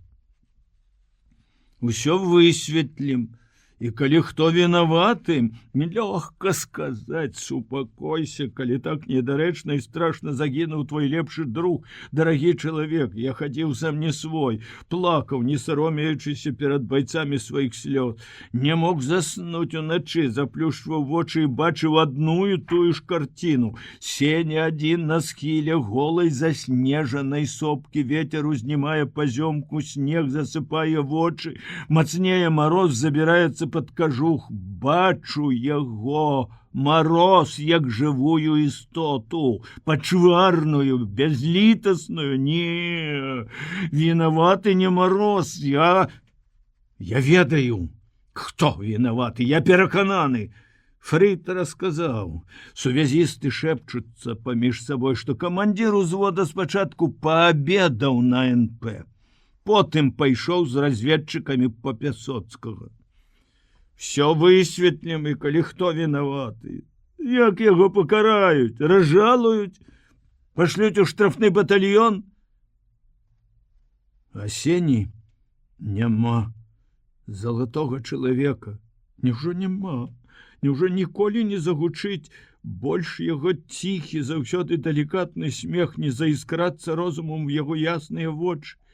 І маці, Яго гаротная маці ніколі не дачакаецца свайго адзінага сына? Ён не паспеў нават сказаць ніводнага ласкавага слова той, якую пакахаў сваім шчырым юначым сэрцам, хоць яна і не варта яго кахання. Часам мне здавалася, што ўсё гэта толькі сон, жудасны сон. Я ўсхопліваўся бегчы ў зямлянку дальнамершчыкаў, разбудзіць яго Сеню і расказаць пра ўвесь гэты кашмар. Свіст ветру за дзвярамі, хлопанне чахла па гармаце вярталі мяне да рэчаіснасці. На другі дзень вярнуўся кідала. Як толькі я даведаўся пра гэта, адразу пайшоў да яго, без стуку адчыніў дзверы зямлянкі, у якой жылі камандзіры ўзводаў, старшына батарэі, і застыў на парозе, уражаны да неймавернасці. Чалавек, на сумленні якога смерць Сені, сядзеў в адной сподняй кашулі за сталом і намыльваў сваю фізіяномію. Рабіў гэта ён спакойна і старанна, быццам у цэлым свеце не было нічога важней за яго бараду. «Дзвярэй чаму не зачыняеш?» — кінуў ён мне, не адрываючы вачэй ад люстэрка. Я прычыніў дзверы, але ўсё яшчэ стаяў анямелы, не ведаючы, што яму сказаць. Кладучы памазок і бяручы брытву, ён глянуў на мяне, уздыхнуў: «Але, брат, слабец аказаўся твой друг, мамчын сынок. Не мог дайсці да НП, астаўся гадзіну на марозе і... Гатовы, вайна, брат!» Такі цынізм? Гэта занадта. Я рвануўся да стола. Ты яшчэ абражаеш, гад, забойца, это ты забіў яго. Ён павольна падняўся, распрастаў плечы. У прарэзе кашулі былі відаць магутныя валасатыя грудзі, па якіх сплываў шматок мыльнай пены. Ты чаму крычыш? На каго крычыш? Кругом? Шагам? Шагам? Ты яшчэ хочаш камандаваць? Хіба ты камандзір? Ты забойца. Ты запляміў гонар камандзіра чырвонай арміі. Ты знарок кінуў Сеню. Ты помсціў за гадзіннік, за ўсё. І я ўсё гэта дакажу на любым трыбунале. Сяржант Шапятович, я загадваю вам выйсці прэч адгэтуль.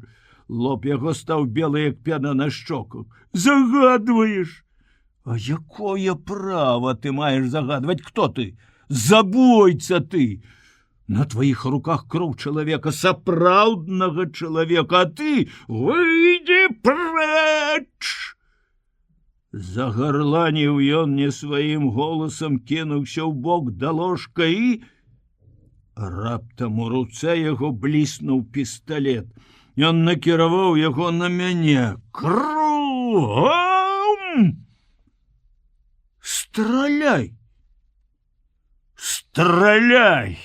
Калі табе мала адной смерці. Страляй жа! Закрычаў я, наступаючы на яго, і раптам пад ногі мне трапіла табурэтка, што стаяла каля стола. Міг, і з усяго размаху стукнуў я табурэткай па руцэ, якая трымала зброю пісталета, адляцеў, ляпнуўся аб падлогу. Другі удар па ненавісным намыленым твары. Ён перакуліў на мяне столік, балюча ударыў па каленях, але сам, калі нахіліўся, атрымаў трэці удар табурэткай па галаве. Немаведама, чым бы ўсё гэта скончылася, каб раптам нехта ззаду не схапіў мяне за рукі. Малашкін! Ён пачуў крык, ускочыў, кагосьці з нас ратаваў ад смерці. Відаць мяне, бо калі камандзір узвода выпіхваў мяне за дзверы, я ўбачыў, што той гад, які ўпаў, быў на падлогу, але, напэўна, не ад удару, а наўмысна зноў трымаў пісталет. З рота і носа яго ляцела шматцё крывавай пены, як у шалёнага параненага быка падала на разбітае люстэрка, але стрэліць ён не паспеў. Паміж намі стаў Малашкін і даволі спрытна выкінуў мяне з зямлянкі. Гадзіну ці больш я бяздумна сядзеў каля сваёй гарматы, і ніхто мяне не чапаў. Я не адчуваў ні марозу, ні страху, ні нават тых болю і гора, якія павялі мяне да кідал і кіравалі маімі ўчынкамі. Я не раскайваўся ў тым, што зрабіў. Але неасэнсаванае ўсведамленне, што зрабіў нешта не так ці, магчыма, не адпомсціў да канца за смерць Сені, і цяпер як бы адрэзаў сабе шлях, прычыніла іншы боль.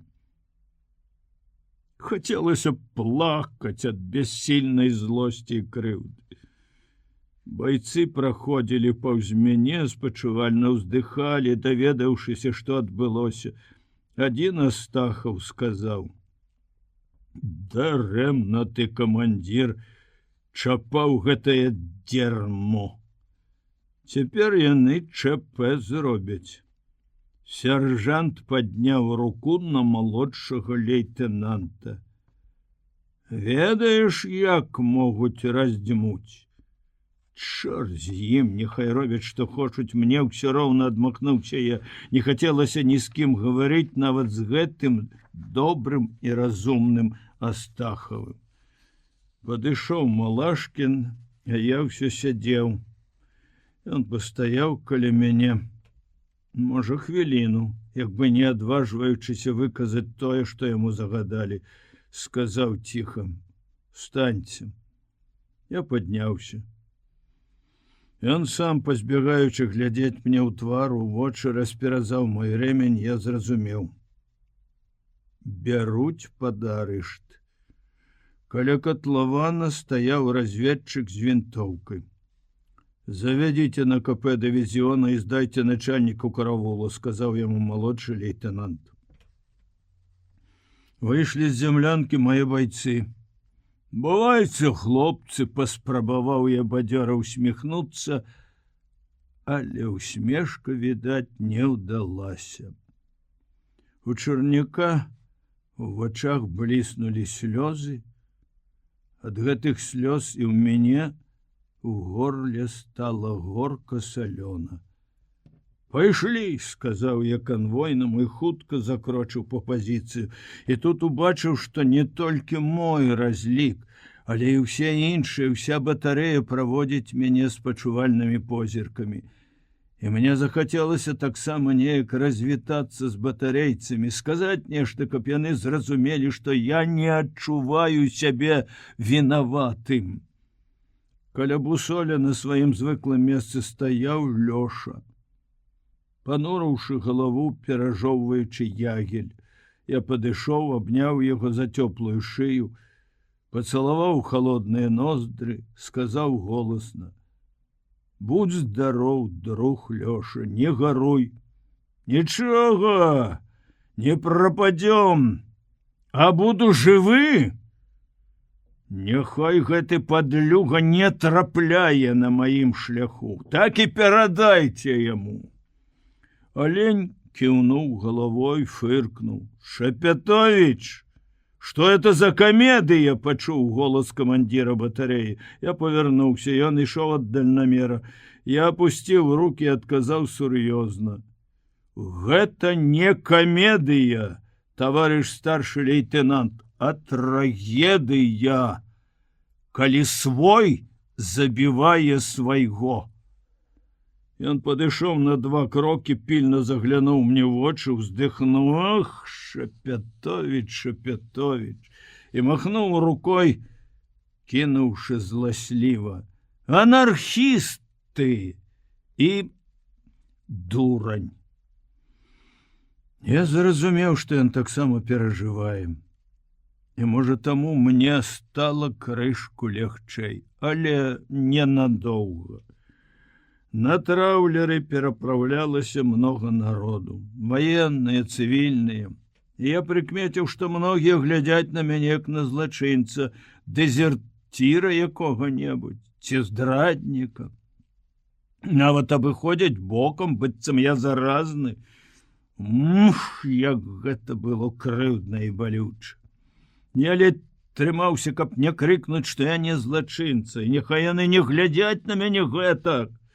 Выручыў нейкі матрос, дзякуй яму, спытаў: «Завошта, братуха, вліп?» Я не мог адказаць, бо адчуваў, скажу адно слово і пырснуць слёзы. Адказаў мой канваір: «Малодшага лейтенанта ударыў». «О, відаць было за што? Сярод іх розныя ёсць», — пачаў разважаць гаманкі матрос, але ўгледзеў непадалёк капітан-лейтенанта і адразу знік. Аднак пасля гэтай кароткай размовы на мяне перасталі глядзець як на злачынца. А ў позірку адной немаладой жанчыны я злавіў нават спачуванне. Але яна, гэтая жанчына, раптам чамусьці напомніла мне пра дзённік. Я забыўся свой дзённік. І цяпер, безумоўна, яго возьмуць, будуць чытаць, і ён пойдзе па руках. Мяне ж накінула ў гарачку ад гэтай думкі. Асабліва ганебным здалося, што ўсе могуць даведацца пра мае адносіны з Антанінай, пра яе ўчынак. Было адчуванне, што ў такі час, калі хацелася захаваць душэўную чысціню, я раблю подласць. А можа, Тоня сапраўды пакахала? А калі і не? Все роўна я не маю права, не маю крычаць пра гэта на ўвесь дывізіён, бо это подла, нізка, не па-мужчынску. Аддаць дзённік у чужыя рукі, значыцца закрычаць менавіта так на ўвесь голас, бессаромна, цынічна, даць падставу для самых брудных плётак. Навошта я пісаў гэты дурацкі дзённік? Дурацкі? Хто сказаў так? О, Сеня, друг, разумны, славны, прадбачлівы чалавек, няўжо праўда, што цябе няма жывога, што я ніколі не ўбачу цябе. Гора, прыступ шалёнай злосці пры ўспаміне аб тым, хто вінаваты ў яго смерці, і зноў трывога за дзённік. Яна расла з кожным крокам да штаба. 100 разоў я намерваўся папрасіць канваіра, няхай перадасць Астахаву, каб той схаваў мой сшытак. Ён ведае, які сшытак, і нікому ні ў якім разе не аддаваў яго. Астахаву я верыў, але канваір — чалавек з узвода кідалы. Першым сказаць Астахаву, можа расказаць каму не трэба, і тады ўжо напэўна дзённік трапіць у чужыя рукі, чаго добрага яшчэ самому гаду таму. Все гэтыя перажыванні давялі мяне да ліхаманкавага стану, і калі я апынуўся на гауптвахце ў камеры сушылцы, дзе пахла цэглай, вугалем і дымам, які ўеўся ў кожную пору закуродымленых сцен, мае сябры па няшчасці хутка заўважылі, што мяне калоціць. Ды ты, сержант, хворы, трэба ўрача паклікаць. Я схапіўся за гэтую думку. Можа здарыцца, што прыйдзе Антаніна, і я скажу ёй пра дзённік, няхай уратуе яго, бо там яе жаночы гонар. Сапраўды, прыйшла яна, убачыла мяне, здзівілася, засмуцілася нават. Як ты трапіў сюды? О, ваенфельдшер не ведае, як трапляюць сюды, выскаліў зубы адзін з арыштаваных. Божа мой, увесь гарыш, табе ў санчасці трэба быць, а не тут. Што здарылася? Паставіла градуснік, я нахіліўся да яе, даверліва прашаптаў: Тоня, я набіў морду кідалу за смерць Пясоцкага. Мяне могуць судзіць, а там астаўся мой дзённік, у ім шмат што запісана. Ты разумееш? Перадай як-небудзь Астахаву, каб ён схаваў і нікому не аддаваў. Астахаву можна даверыць. Тэрмометр паказваў 39 градусаў. І Тоня дамаглася, каб мяне перавялі ў санчасць, у тую палату, дзе я ляжаў раней. Мне здалося, што яна зрабіла гэта знарок. Непрыемна было ў такі час побач з думкамі пра Сеню прыгадваць тое, што здарылася тады. Але ранейшай непрымірымасці не было, бо само сабой атрымлівалася неяк так, што цяпер, калі не стала Сені, яна па сутнасці адзіны чалавек, якому можна даверыць шмат што з таго, чаго нельга даверыць іншым. На другі дзень Антаніна прынесла мой дзённік. Вось Астахаў перадаў яго мне, сказаў, што яму цяжка хаваць, вельмі цікуе муха, раззваніў на ўсю батарэю. Яна села побач на табурэце, закрыўшы мяне ад суседзяў па палаце, правярала пульс, мерала тэмпературу, гаварыла шэптам, выгляд у яе быў стомлены і засмучаны. Начальнік штаба патрабуе аддаць яе пад суд, кажа, нельга дараваць, калі малодшы чын падымае руку на старэйшага. А калі праз гэтага старэйшага чына гіне чалавек, гэта можна дараваць? Так, абурыўся я. А чаму ты крычыш на мяне? Людзі кажуць, што ты дурань. Знайшоў спосаб. Я згодна. Сеўченка і Лазебны лаюць цябе, але я адчула, будуць абараняць, ім шкада цябе. Я змоўк, расчулены яе словамі. Мне таксама зрабілася шкада сябе.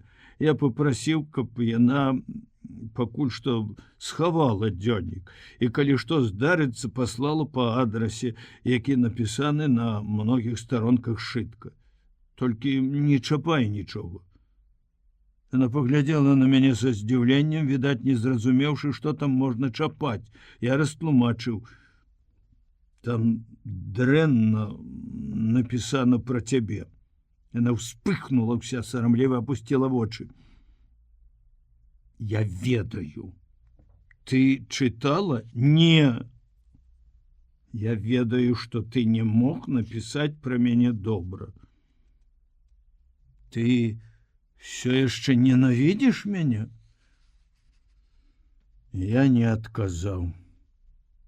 Ненавісці ў сваім сэрцы я не адчуваў больш, але не мог прызнацца ў гэтым ёй і нават баяўся прызнацца сам сабе. Мне здавалася, што прыязнае стаўленне да яе абраза для Сашы. І ў той жа час абставіны, бязлітасныя абставіны вымушалі мне даверыць ёй самае запаветнае, што давяраюць толькі добраму другу. Дні праз два, калі я адчуў сябе лепш, мяне выклікаў камандзір дывізіёна, капітан Купанаў, былы камандзір нашай вучэбнай батарэі. Мяне ўсцешыла, што далі рэмень, і я ішоў на КП адзін без канваіра, вольны і пры поўнай форме. Але ўсё роўна недалёкая дарога гэтая была для мяне нелёгкай. Чым бліжэй падыходзіў да КП, тым больш цяжэлі ногі, і ўрэшце моя хада стала нагадваць той кашмарны сон, калі хочаш ісці, энергічна падымаеш ногі, робіш крокі і заўважаеш, што не можаш скрануцца з месца. Апанаваў страх. Што скажа мне гэты маленькі чалавек, якога мы празвалі Наполеонам? Што я адкажу яму? У галаве ніводнай думкі. Здавалася, лягчэй было б стаць перад 10 самымі суровымі суддзямі, чым перад адным капітанам. Я паважаў яго і баяўся. Просты гаваркі Сеўченка ніколі не выклікаў мяне такіх пачуццяў. Я паважаў яго не менш, але не баяўся нават тады, калі ён злаваўся і моцна прапясочваў за што-небудзь. Да яго я пайшоў бы з радасцю, гатовы выслухаць самы суровы прысуд. Купанаў ўсё-такі ж стройны, перацягнуты партупей, хутка падняўся, калі я, атрымаўшы дазвол, зайшоў, пачаў дакладваць. Ён выслухаў, што з'явіўся па яго загаду, і маўчаў. Стаяў насупраць за планшетным сталом, пільна ўглядаўся мой твар, быццам хацеў пазнаць, ці наадварот убачыў упершыню і хацеў назаўсёды запомніць. Натуральна, што я не вытрымаў яго позірку, апусціў вочы і адчуў, што мне душна, на лбе, на шыі, на спіне выступае пот, ды такі едкі, што засвярбела ўсё цела, але я не мог паварушыцца, скоўвала думка адзіна, якая свідравала мозг. Калі ён паглядзець гэтак моўчкі яшчэ хвіліну, я не вытрымаю. Мне стане млосна. Але ўрэшце капітан сказаў: «Я вас слухаю, сержант Шапятович». Тады я ўстрапянуўся, прорваўся, як кажуць, ступіў крок бліжэй, загаварыў так шпарка, быццам баяўся, што не здолею выказаць усяго за той час, які мне адпушчаны лёсам і камандзірам. Таварыш капітан, я быў упэўнены і цяпер упэўнены, што ён кідала, знарок кінуў Сеню Пясоцкага. Я ведаю гэтага чалавека, я вучыўся з ім у тэхнікуме і тут ужо ў арміі. Ён ненавідзеў Пясоцкага. Завошта, я не ведаю. Помніце, у пачатку вайны Кідала выдумаў тады, што Пясоцкі паражэнец. А потым гэтая гісторыя з гадзіннікам. Калі мы затрымалі нямецкага лётчыка, ён хацеў забраць у яго гадзіннік, а Сеня сказаў, што это марадзёрства. І вось ён адпомсціў яму. Як адпомсціў? Забойца! Гаварыце спакойна, кінуў Купанаў. Але мне сапраўды ўжо было ўсё роўна, што зробяць са мной. А я не магу гаварыць спакойна. Вы можете паслаць мяне ў штрафную, куды хочаце, але калі я зноў сустрэну гэтага тыпа, няхай ён хоць генералам стане, я не толькі расквашу яму морду, я даволі. Капітан ляпнуў далоней па стале. Я змоўк. Яму нельга было не падпарадкавацца. Зноў з'явілася трывога, што ён вырашыць, чаму так доўга думае. І раптам ён сказаў, як заўсёды, коротка, афіцыйна, па-вайсковаму: «Пойдзеце ў батальён в нос. Сёння ж адбыць. Документы возьмите в помначштаба лейтенанта Муравьева. Можете идти». Замест того, каб адказаць, што патрэбна па статуту, я зноў сарваўся, а ён не панясе ніякай кары. Кідала.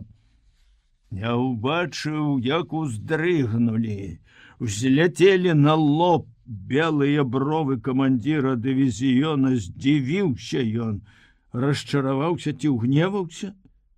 Я асекся. «Можаце ісці!» Паўтарыў ён, але з такім націскам, з такой сілай, што мне адразу ўспомнілася ўсё, чаму ён некалі вучыў нас.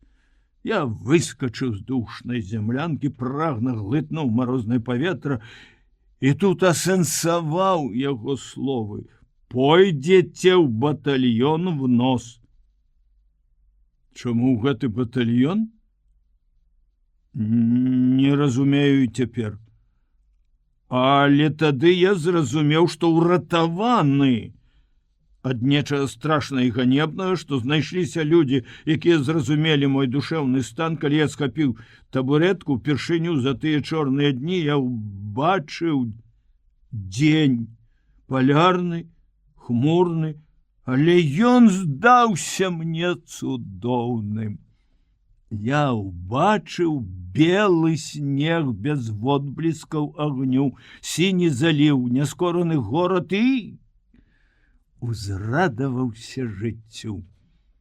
Толькі вылаяў сябе, што не падзякаваў Купанову і нават не развітаўся па-людску.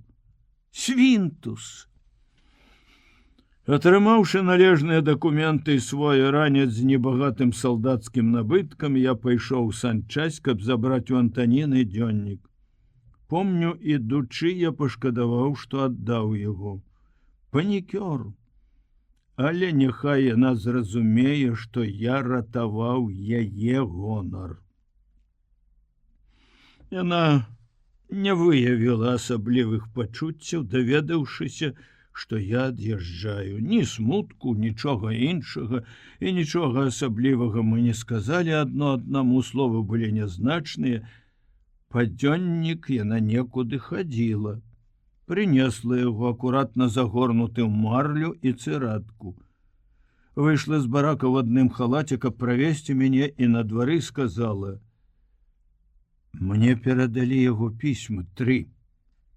Ён пісаў мне і насіў з сабою кішэні. Сеня? Дай мне!»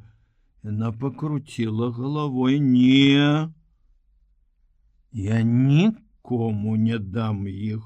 Я прачытала». І нешта быццам парвалася ў мяне тут. Яна показала на грудь. Я хаджу сама не свая. Дай мне гэтыя пісьмы, попрасіў я.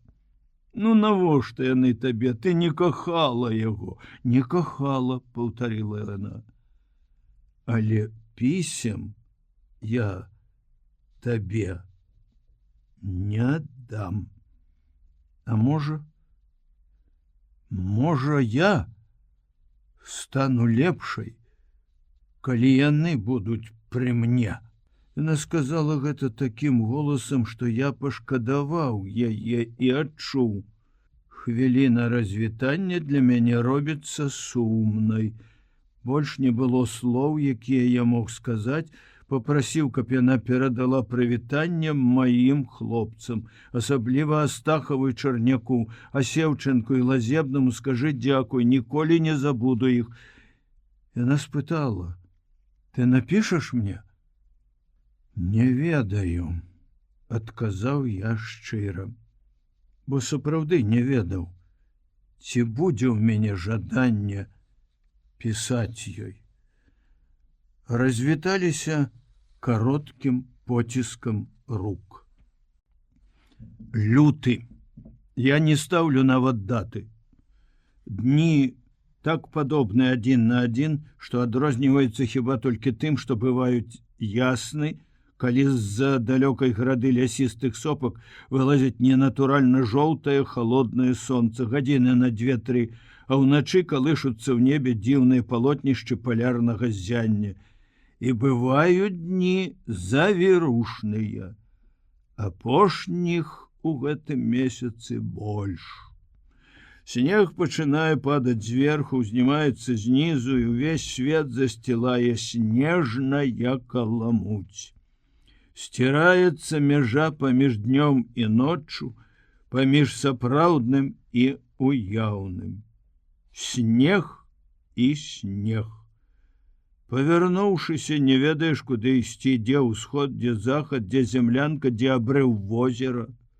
Становячыся на варту, абвязваем сябе доўгай вяроўкай. Другі канец, якой моцна прывязаны за жалезную скабу, забітую ў сцяну нашай бярвенчатай будыніны.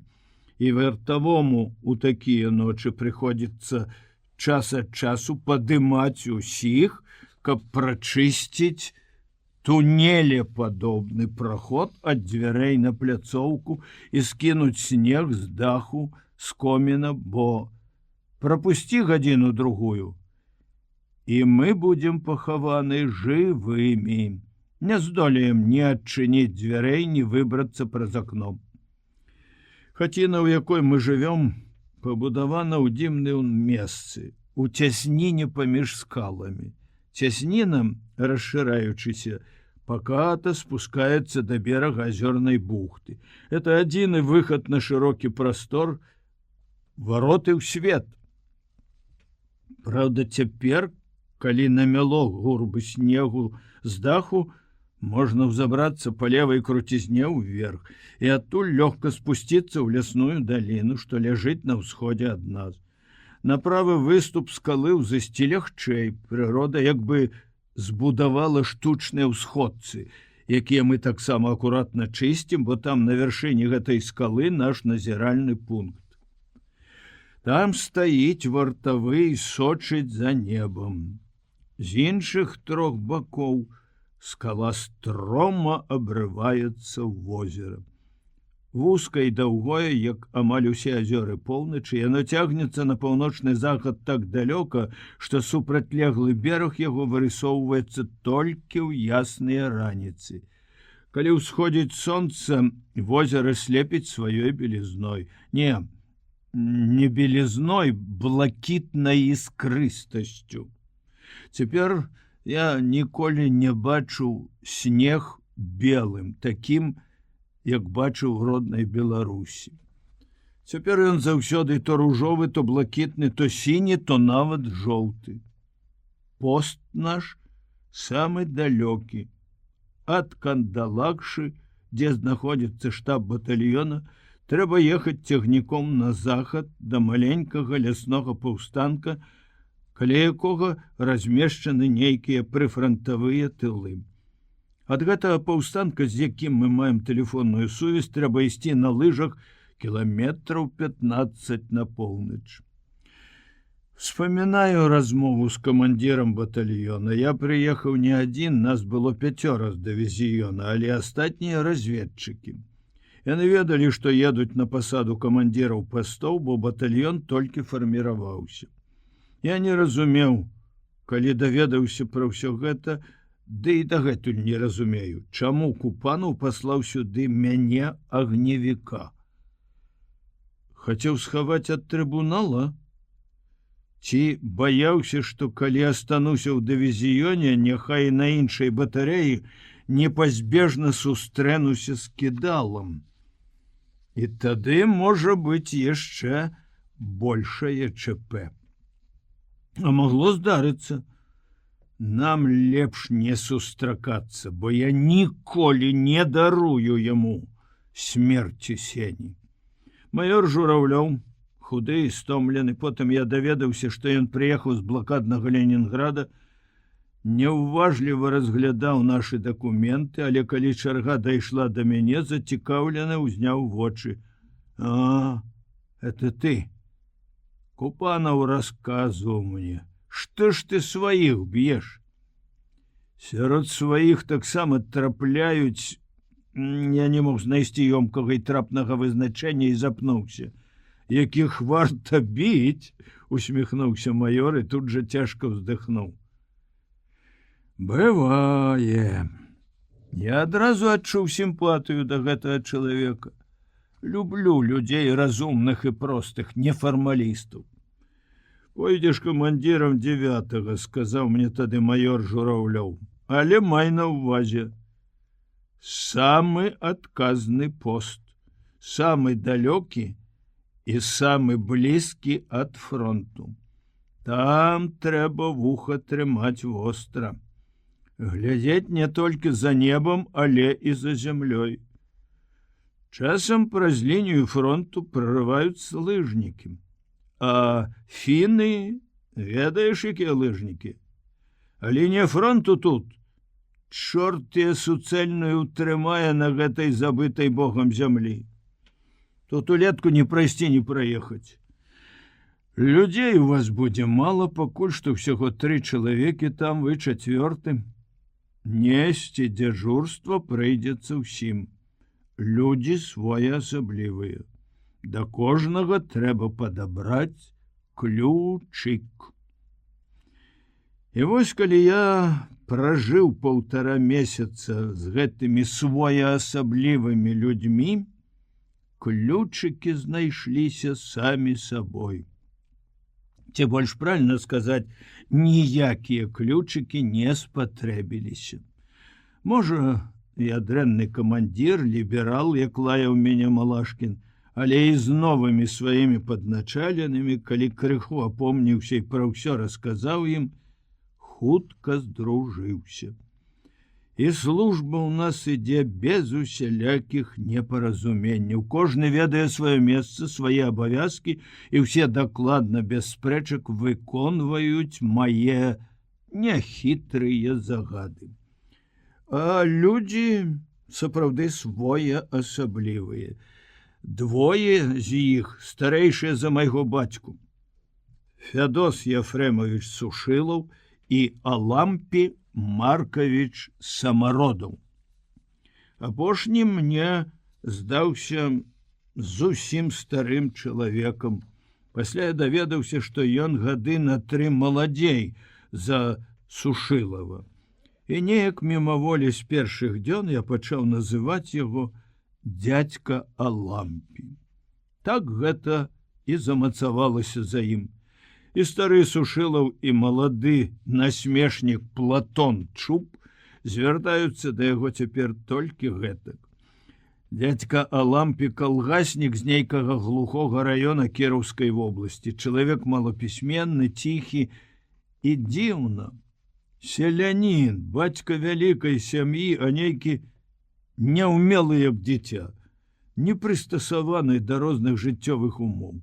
У яго 7 дзяцей, 2 старэйшыя сыны на фронте. І, здаецца, няма ў яго ніякіх іншых думак, акрамя думкі пра сваіх дзяцей. Садзімся абедаць, ён употай хрысціцца, уздыхае: «Дзе там мае сыночкі, голубочкі?» Есць ён ашчадна. Заўсёды так, быццам яму сорамна, што можа з'есці многа і смачна. Аднойчы ён выказаў гэта: «А што там мае дзеткі ядуць? Не густа ў іх». А то я прыкмеціў, што ён не спажывае свае порцыі цукру, а складае драбкі ў рэчавы мяшок. Навошта гэта вы, дзядзька Алампі? Збянтэжыўся, замаргаў вачамі, укінуў адзін драбочак у рот, пачаў тлумачыць наіўна, як малы. Дачушка моя, Танечка, вельмі любіць цукар. Бывала, іду ў краму, заўсёды просіць. Але калі гэта вы прыедзеце да яе? Напамінак пра тое, што не скора ён пабачыць сваіх дзяцей, вельмі ўсхваляваў старога. Доўга ён не мог супакоіцца, дарэчы, пра цукар, які ён адкладваў. Дні 4 гуляла завіруха, і мы не маглі выбрацца па прадукты. Скончыўся хлеб, цукар, елі адно мяса. Абрыдла. Платон Чуб не прасіў, запатрабаваў: «Дзядзька Алампі, выкладай свой цукар. На які чорны дзень ты збіраеш яго? Адсырэе!» Самародаў не пярэчыў, але бачыў я, як цяжка яму апустошваць свой мяшок. Чуб рагатаў: «Вось кулак, а? Бач ты, камандзір, бачыў кулака? Мы ж табе аддамо, калі атрымаем, не жылься!» Думаю, што шкада цукру яму было не ад прагнасці. Ён не мог сумнявацца, што цукар яму мы вернем. Магчыма, кладучы кожны дзень драбкі ў мяшок, ён уяўляў, што аддае іх дзецям, і таму цяжка было забіраць назад. Часта, калі я стаю на варце, асабліва ўначы, ён ідзе з хаты, узыходзіць на скалу, вінавата неяк просіць: «Не спіцца мне, таварыш камандзір. Давай я пастаю, пра дзетак сваіх падумаю». Дзяжурыць ён любіць, але я заўсёды баюся, што ён будзе думаць пра дзяцей сваіх і нічога не пачуе і не ўбачыць. Чуб недалюблівае Алампія, здзекліва кпіць. У самым пачатку майго з'яўлення на пост расказаў 1 на 1: «Гэты хоца» у Самародава вяткаўскі дыялект. У многіх словах замест «ч» вымаўляе «ц». Да прыходу ў батальён доўга ляжаў у шпіталі. Экзема ў яго на нагах ніяк не гаілася. А сюды прыйшоў, без лекаў гоіцца. А я ведаю, што ён там рабіў.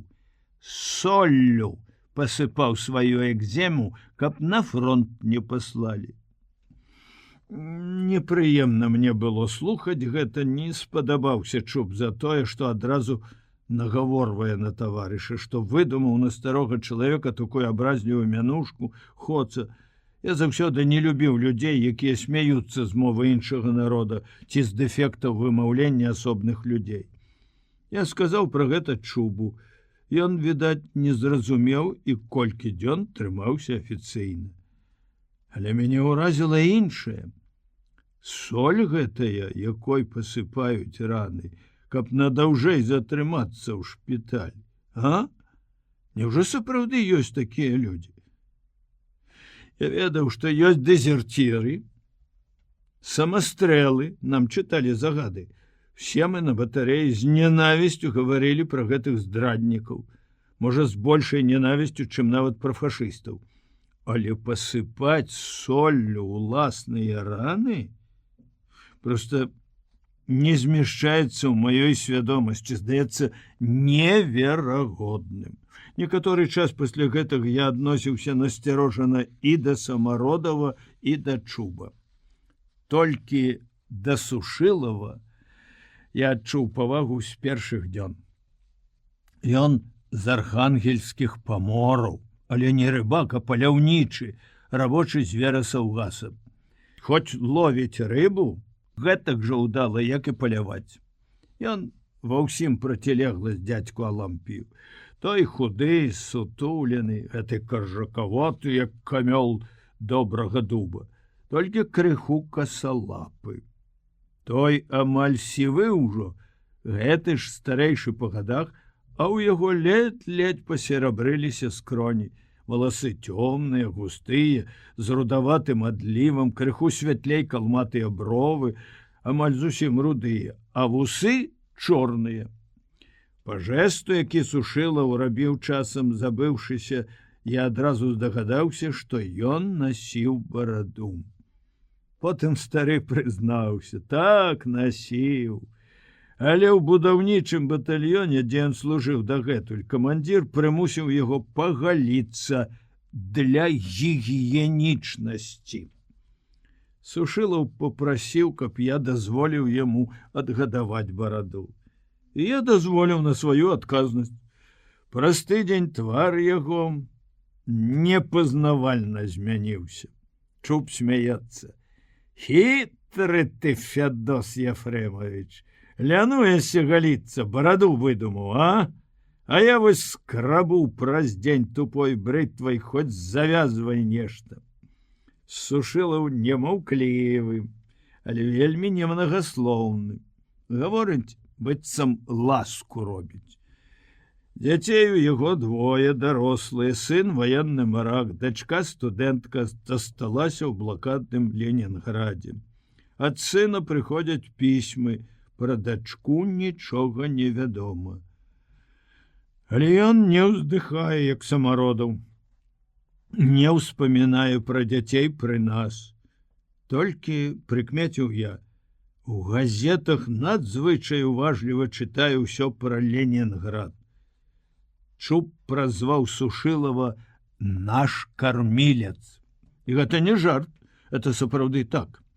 У першыя дні, ўражаны Сеневай смерцю і ўсім, што адбылося пасля, я нічога не бачыў, не заўважаў, што ем, адкуль бярэцца рыба, мяса, а потым раптам звяртаецца да мяне Сушылаў. Мяса няма, наш камандзір. Дазвольце раздабыць. Раздабыць? Дзе? Паехаць у батальён? Ён усміхнуўся з маёй наіўнасці. Схадзіць на паляванне. Можа, удасца хоць курапатку падстрэліць. Ён пайшоў раніцой на лыжах з вінтоўкай, з сякерай за рэменем, а вярнуўся позна ўвечары і прынёс на сваіх дужых плячах маладога аленя. Я ўбачыў, і ў мяне сціснулася сэрца. Успомніўся наш батарэйны любімец Лёша. «Навошта вы?» – спытаў я Сушылава. «Як навошта? На мяса?» – проста і нават здалося мне сярдзіта адказаў ён. Вядома, стаміўся чалавек. Чуб і Самародаў паглядзелі на мяне як на вар'ята.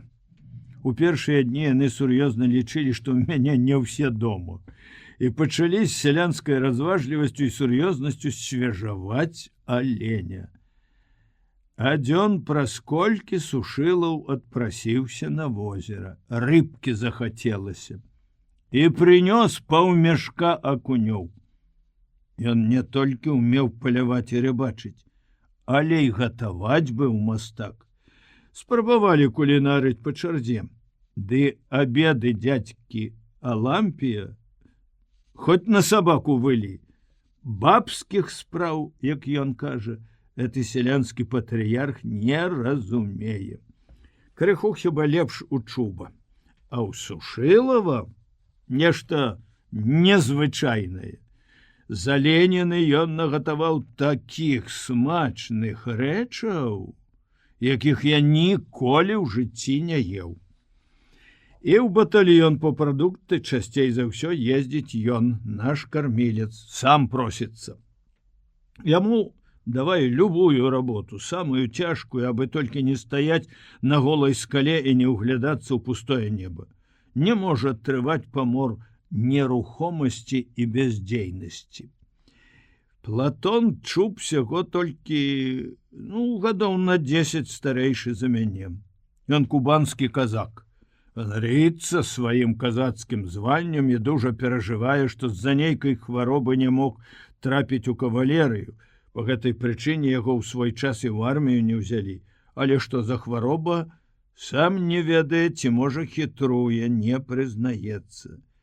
Чалавек ён не без хітрыкаў і дзівацтваў, але ўвогуле шчыры, па-сялянску прастадушны, чуллівы, паэт у душы.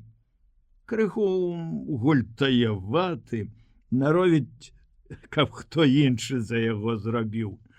На дзяжурства збіраецца паўгадзіны, і з-за паўгадзіны будзіць свайго зменшчыка. Всяляк выгадвае, каб менш стаяць на марозе, асабліва ўначы. Сушыла ўсё яму даруе, любую іншую работу можа выканаць за яго, а за гэта лаецца, мацюкаецца немнагаслоўна, але з такім гневам, што робіцца боязна. Я перамяніў змену, каб Чуб будзіў мяне. Ён хітры і крыху падхалім. Камандзіра не будзець на паўгадзіны раней, хоць ніколі не перастаіць і лішняе, як дзядзька Алампі. Чуб любіць спяваць. Сядзіць ці стаіць недзе, раптам заплюшчыць вочы. Кіўнецца збоку ў бок, быццам задрамаў, і заводзіць па-жаночы працяглую песню. Ты взойди, красное солнышко, над горою взойди, над высокою, над ущельями взойди, над глубокими, над лесами взойди, над дремучими. Песня ніякага дачынення да Кубані не мае, але, глядзіш, па шчацэ казака коціцца сляза. Трасане головой, і пайшло лірычнае адступленне. Эх, камандзір, браточки мае, не бачылі вы Кубані, а не бачылі, дык маўчыце. Не ведаеце вы сапраўднага хараства, эх, Кубань, Кубань, родная старонка, як у песні пяецца, якія прасторы, каб вы ведалі. Бывала, ўстанеш раніцой, выйдзеш з курэня, дзесьці на краі свету сонца ўсходзіць. Божачка мой, якое сонца! Хіба тут такое сонца? Ай, ніколі вы такога сонца не бачылі. Глядзіш на яго, адарвацца не можаш, пакуль вочы не аслепіш. А потым нап'ешся цёплага серадою проста з гладыша. Ускочыш на коня і ў стэп. Чуб хваліўся, што ён адзін час быў брыгадзірам у калгасе. Едзеш па стэпе па вузкай дарожцы, раса блішчыць, а з усіх бакоў пшаніца. Во, якая пшаніца, мора цэлае, і няма яму ні канца, ні краю. Ай, божачка мой, хіба вы бачылі такую пшаніцу? Ну што ў вас можа расці, а? А ў нас жа на Кубані на баштан заедзеш, кавуны. О, якія ляжаць, як тое сонца, калі ўсходзіць. Полоснешь по им ножом, сок под самое небо пырское, а? Еси, и есть хочется. Старые слухаюць яго уважліва. Ніхто з іх на поўдні не быў, а самародаў ніколі ў вочы не бачыў такога дзіва, як кавун. Вось бы дзецям гэтага кавуна, уздыхае ён, мабыць, незадаволены такой несправядлівасцю. Яго дзеці ў жыцці не каштавалі гэтага дзівоснага кавуна, а такі здаровы кабан, як Чуб, мог есці колькі хацеў. Яблыкамі ў дзяўчат шпурляў, як ён расказваў аднойчы. Не мае чалавек павагі да добра, якое патрэбна дзецям. А то наробімся ў жніво. Раптам ад кавуноў ці яблык пераходзіць зусім на іншае. Чуб, увесь аддаючыся дарагім успамінам. Так, браткі, наробімся, костачкі трашчаць. Не вельмі ты кіткі да работы, сумняваецца Сушылаў. Чуб абураецца. Я... Ды што ты разумееш, хоць і стары ты чалавек, а? Холодная твоя душа. Я, можа, першы ударнік у калгасе быў, а ты... Ты ж пшаніцы ніколі не бачыў, не ведаеш, як яна расце. Табе б толькі звяроў страляць. А каб ты ведаў, што такое касьба ды маладзьба, то не гаварыў бы так. Там, брат, у любога душа заспявае. Ты ўяві сабе. І зноў пачынае распісваць кубанскія стэпы, уборку пшаніцы, ночы на палявым стане, ды так, што сапраўды заслухаешся. Але гэта не ўпершыню ўжо, я кажу яму. Платон, ты хацеў нешта пра костачкі расказаць, якія трашчаць. Ха-ха-ха! І такая цёплая усмешка расплываецца па яго твары, быццам у нашу пракураную хаціну заблудзіў прамень кубанскага сонца.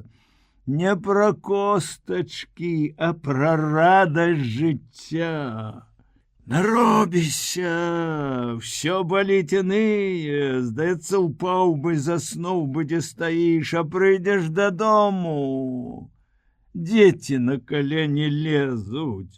У Чуба таксама двое дзяцей. Ах, дзеткі, дзеткі! Цяжка ўздыхае дядька Алампі. Паскардзяцца, хто каго за чуб колькі разоў цягаў. У нашым родзе ўсе чубатыя, таму і мянушку нам такую далі. Мой дзед яшчэ пісаўся Канаваленка, а бацька, калі на тую пайшоў, Платон, пра гэта чулі ўжо. А, не крыўдзіцца ён, дык вось я і кажу. Жыццё яно такую сілу мае, браткі. Напячэ жонка пшанічных блінцоў, сала сковородку насмажыць, а потом, потым ляжаш з ёю ў свірне на падлозе, дзе халадок. Дыхае яна табе ў вуха, расказваеш свае жаночыя справы, а пахне ад яе, галубкі. Ад яе, галубкі, пахне маёй хлебам, малаком, зямлёй, дзецьмі, стэпам палыновым, усім, што сэрцу твайму люба. Так хораша пахне, ажно ў галаве пачынае кружыцца. А пакладзеш руку на яе гарачыя грудзі, дыхаюць яны, як тыя пшанічныя паляніцы, якія толькі з печы выцягнулі. Ой, божачка мой! Адкуль тая сіла возьмецца, ні стомленасці няма, нічога. Самародаў дакорліва ківае галавой, дзіўна неяк усміхаецца, але слухае. Сушылаў чамусьці не любіць такіх успамінаў, хмурыцца, выходзіць з хаты ці адыходзіць, калі размова ідзе на двары. Старавер, сектант нейкі, шэпча мне чуб, ківаючы яму ўслед, але ніякіх рэлігійных праяў старога паляўнічага я не заўважаю. Самародаў хоць часам у потай хрысціцца, Сушылаў ніколі. Я асабіста нічога непрыстойнага ў расказах чуба не бачу. Я заўсёды насцярожваўся, калі ў мужчынскай кампаніі пачыналася гаворка пра жанчын, бо часта чуў брудныя анекдоты, цынічную пахвальбу. Это заўсёды абражала мяне за Сашу. Але ў чуба няма і кроплі цынізму. Пра жонку ён успамінае з вялікім замілаваннем, шчыра і паэтычна, гэтак жа, як пра свае кубанскія стэпы. Мяне здзіўляе і ўражвае іншае. Хораша расказаўшы пра сваё каханне да жонкі, ён раптам праз хвіліну пачынае амаль з такой жа любасцю ўспамінаць другую жанчыну. А то, браткі мае, на палявым стане, калі ўначы малоціш, ды і ўдзень, дзе-небудзь засціртай у пахучай саломе прытуліш да сэрца добрую маладзіцу. Ой, божачка, быццам у рай попадзеш. У нас удава ёсць, Даша канцавая. Мая Галя аднойчы, як заспела нас, чортава баба, як дала граблямі па спіне, 3 зубы да рэбраў дасталі, і цяпер шраміна відаць, як ад куль нямецкіх. Аднойчы, калі мы ўдвух пайшлі шукаць разрыў тэлефоннага проводу, я спытаў у яго: скажы, Платон, ты кахаеш сваю жонку? А, божачка, ты, здаецца, каб крылы меў, паляцеў бы, 8 гадоў душа ў душу пражылі. Ты верыш ёй? Ды яна ў мяне як святая. А ты? Сам ты заляцаўся да другіх, здраджваў. Як ты мог? А, братка мой, дык жыццё ж такое. Думаеш, ты монахам пражывеш? Не пражывеш. Гэтым наіўна вясёлым і упэўненым не пражывеш. Ён ударыў мяне в самае балючае месца. Я змоўк. Што я мог адказаць ім? Запярэчыць? Даказаць, што я лепшы? Увогуле яго расказы простыя, жыццярадасныя, надзвычай вярэдзяць мне з сэрца. Як, магчыма, ніколі раней думаю я пра Сашу, думаю бясконца, удзень і ўночы. Пачуцці мае, здаецца, разгарэліся з новай сілай. Каханне, смутак, трывога, страх за яе, за Ленку і сорам. Пакута ад здрады зрабіліся такімі ж вострымі, як у першыя дні. Але разам з гэтым зноў рэўнасць, недарэчнасць, абсурднасць, ганебнасць, якой я ўсведамляю, аднак нічога не магу зрабіць з сабой. Зноў заплюшчыўшы вочы, я бачу побач з Сашай гэтага настаўніка Лялькевіча. Ад такога відовішча кусаю руки, хочацца закрычаць на ўсю гэтую снежную пустыню. А можа, гэта прадчуванне? Тьфу! Я раблюся забабонным і дурным. Я лаю сябе як толькі можна, але ад гэтага мне не робіцца лягчэй. Не сціхае і боль за Сеню, і злосць на Кідалу. Правда, тыдзень назад я атрымаў пісьмо ад Астахова. Ён піша, што Сцяпан Кідала за смерць Пясоцкага разжалаваны да старшага сержанта і накіраваны на 3-ю батарею камандзірам аддзялення разведкі. Малайчына Купанаў. Ёсць, значыцца, на свеце справядлівасць, невялікая кара, але ўсё-такі няхай адчуе, што не адзін я лічу яго вінаватым у смерці чалавека. Разам з крупінай задавальнення пісьмо прынесла смутак. 3 словы. Дзянькі ў нас гарачыя. Разанулі па сэрцы, якое сцякае крывёю і так. Я разумеў, што значыць дзянькі гарачыя. Летаюць фашысты, ідуць баі. Яшчэ больш горача там, дзе нашы, мае таварышы па зброі, мае равеснікі, землякі гоняць ворага ад Масквы. І, можа, неўзабаве ступяць на беларускую зямлю. Но не так ужо далёка, всюды горача. Адзін я тут прахалоджваюся са старымі дзядзькамі. Жару аленіну, смачна прыгатаваную Сушылавым, і ўглядаюся ў пустое неба. Нават самалёты тут не пролятаюць, а калі пролятаюць, то рэдка. Асабліва чамусьці цяжка ў ціхія бязветраныя дні. Снежная цішыня глушыць, цісне, хочацца завыць па-воўчы. Відаць, Купанаў ведаў, як пакараць мяне, але я павінен вырвацца адгэтуль. Дзён колькі назад позвонили з ёлкі, што да нас прыедзе 21-й. Это майор Журавлёў.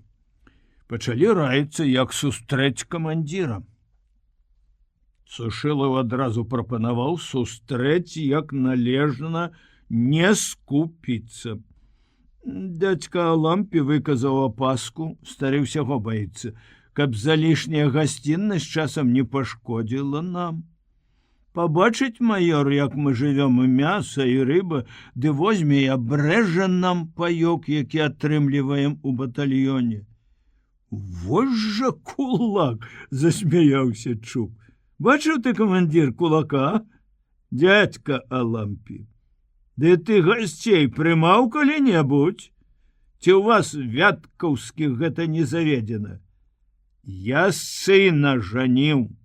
Пакрыўдзіўся стары. Всё сяло на вяселле гуляла. Але ж цяпер табе не вяселле, вайна. Сушылаў задумаўся. А Леніну, я думаю, таварыш камандзір, не трэба выставляць. Невядома, як майор паставіцца да браканьерства нашага. Але прыняць трэба па-людску. Не раскашуюць нашы афіцеры, бываю, бачыў. Я курапатку падстрэлю і рыбы налаўлю. Рэшткі аленняй тушы мы схавалі ў снезе далей ад паста, каб яна не трапіла на вочы начальству. Я пайшоў на паўстанак сустрэць камбата. Калі ішлі назад, то ўбачыў, што Журавлёў слабы і хворы чалавек. 15 кіламетраў дарогі на лыжах па лесе і сопках забралі ў яго апошнія сілы. Ён бадзёрыўся, жартаваў, стараўся не адставаць ад нас, ішоў таксама баец, які прыехаў з ім. Але я бачыў, як цяжка яму, і часцей, чым мне трэба было, спыняўся адпачываць. Да нашага прыходу Сушылаў прыгатаваў царскі абед. Між іншым, каб не есці з кацялкоў. Ён яшчэ раней выразаў цудоўныя драўляныя талеркі з бярозы. Калі мы зайшлі ў нашу будыніну, увесь гэты посуд, напоўнены халоднай закусцю, стаяў на стале. Ад смажаніны, што падагравалася на печцы, ішоў такі апетытны пах, што вельмі проста ў галоднага чалавека магла закружыцца галава. Маёр спыніўся каля дзвярэй, заплюшчыў вочы і, здалося мне, пахіснуўся. Што гэта? Няўпэўненым голасам спытаў ён.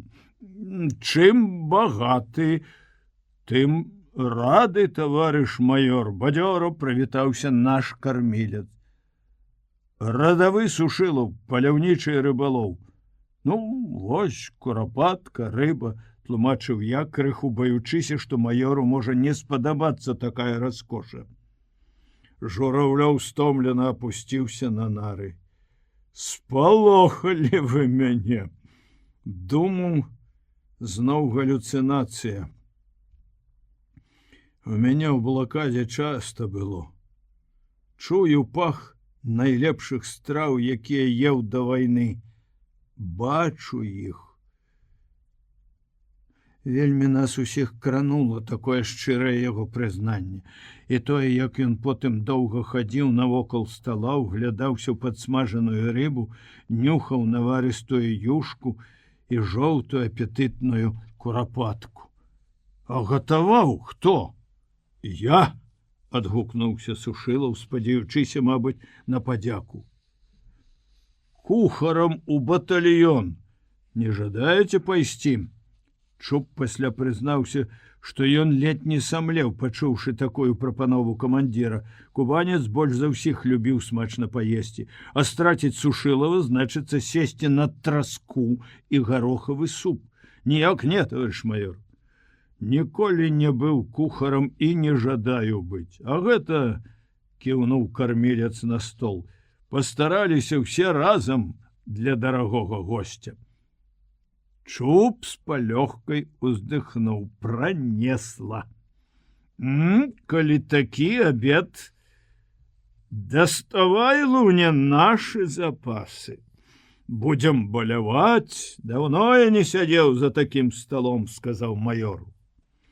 Самым істотным у мяшку ардынарца была біклашка. Журавлёў наліў у кубкі па глытку гарэлкі. Ну, таварышы, за тое, каб вы варту добра неслі, каб фашысты не прыляталі знянацку, каб адчулі, што цяпер гэта ім не чэрвень 41-га, што мы навучыліся арганізоўваць абарону аб'ектаў. За перамогу нашу! Хораша мы паабедалі. Проста, шчыра, па-сямейнаму. А потым Чуб спяваў свае працяжныя песні. Раніцой, калі я сам стаяў на пасту, камбат падняўся на скалу, павітаўся, уважліва глядзеў наваколле і зацягнутае хмарамі неба. Што ж, пост зручны ва ўсіх адносінах, адзначыў ён, углядаючыся ў прастор возера, потым закурыў і пажартаваў. Жывеш ты, Шапятовіч, тут, як Бог. Я адчуў, што гэта самы зручны выпадак, каб папрасіць аб тым, пра што даўно думаў. Таварыш маёр, накіруйце мяне на фронт. Не магу я, сорамна. Зразумейце, сорамна з дзядамі лысымі ацірацца тут. Маёр кінуў недакурак уніз у возера, лоб пад шапкай стаў як гармонік, увесь у зморшчынах, адказаў не адразу. Па-вашаму, значыцца, тут можна абысціся аднымі дзядамі, як вы кажаце. Сабраць сляпых, глухіх, без ведаў, без падрыхтоўкі. Дрэнна вы разумееце значэнне нашай службы, Шапятовіч. І сказаў жорстка, як загадаў: служыце сумленна там, дзе вас паставілі. Я ўнутрана сцяўся, чакаючы, што ён папракне мяне гісторыяй з кідалам. Не, Жураўлёў не з тых людзей. Ён помаўчаў, скруціў другую цыгарку і сказаў лагодна па-сяброўску: а на фронт трапіш, не гаруй. Не заўтра вайна канчаецца, людзі спатрэбяцца. Я вось дацэнт палітэканомію выкладаў. Вайна пачалася, апалчэннем камандаваў. Умацаванні будаваў пад Ленінградам, потым вывезлі мяне з блакады апухлага ад голаду. Падлячылі і сказалі. 22 мая. Які радасны дзень, радасны удвая. Учора Тамара Романовна дазволіла мне выходзіць гуляць. Але ўчора ішоў дождж, а сёння ўсё заліта сонцам. Дыхае напоеная жыццятворнай вясновай вільгаццю зямля, і такая цеплыня для мяне казачная, неверагодная, бо здаецца, што я адразу ў адзін дзень перакінуўся са снежнай пустыні, дзе гуляла марозная пазёмка, ў квітнеючую падмаскоўную вясну. Падмаскоўную! Ад таго, што я пад Масквой, таксама радасна. Всю раніцу я гуляў па лесе навокал шпіталя, стромкія гаманлівыя меднаствольныя сосны, такія ж, як і ў нас над Сожам і Дняпром. Часам у забыцці мне здавалася, што гэта той лес, каля якога я вырас, нават асобныя дрэвы знаёмыя, мае дзіцячыя сябры, і мне хацелася размаўляць з імі гэтак жа, як у маленстве. А перад прыгожым белым фасадам галоўнага корпуса, да вайны тут быў санаторый, цвіце бэс, быццам шызым дымам апавіла зялёныя кусты. Найлепшы ў свеце водар напаўняе наваколле, водар бэзу і сасны. Дыхаеш і адчуваеш, як прыбываюць сілы. За адзін дзень я намнога паздаравеў. Цудоўная рэч жыццё. Гуляючы, я ўбачыў, што аднаму з байцоў, якога выпісалі са шпіталя, аддалі яго франтавы рэчавы мяшок.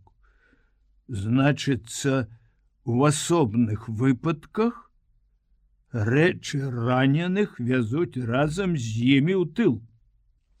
Я кінуўся да сваёй сястры: Женя, мілая, там, сяму таму аддаюць іх рэчы. Можа, і маё што ёсць?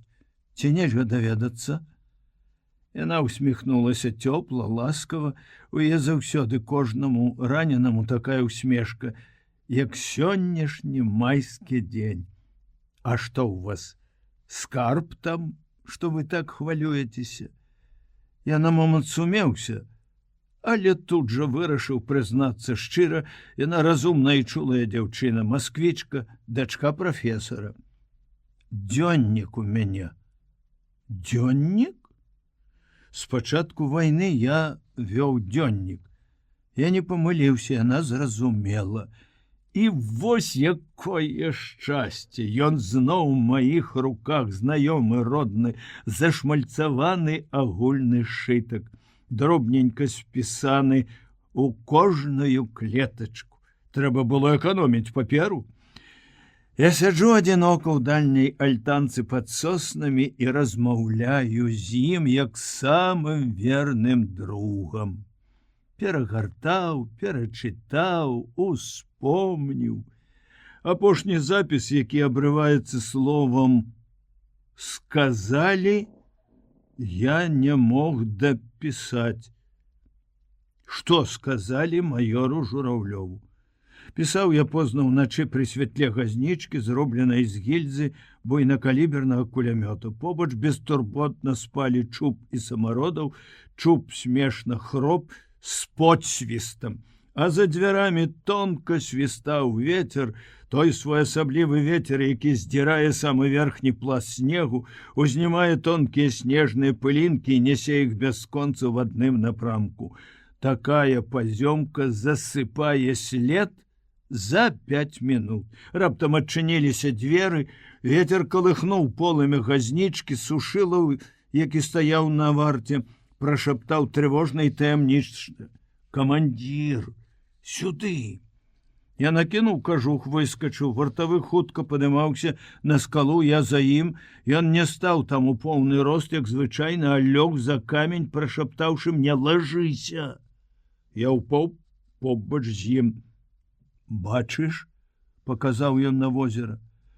Я пільна ўгледзеўся, але нічога не ўбачыў. Лыжнікі.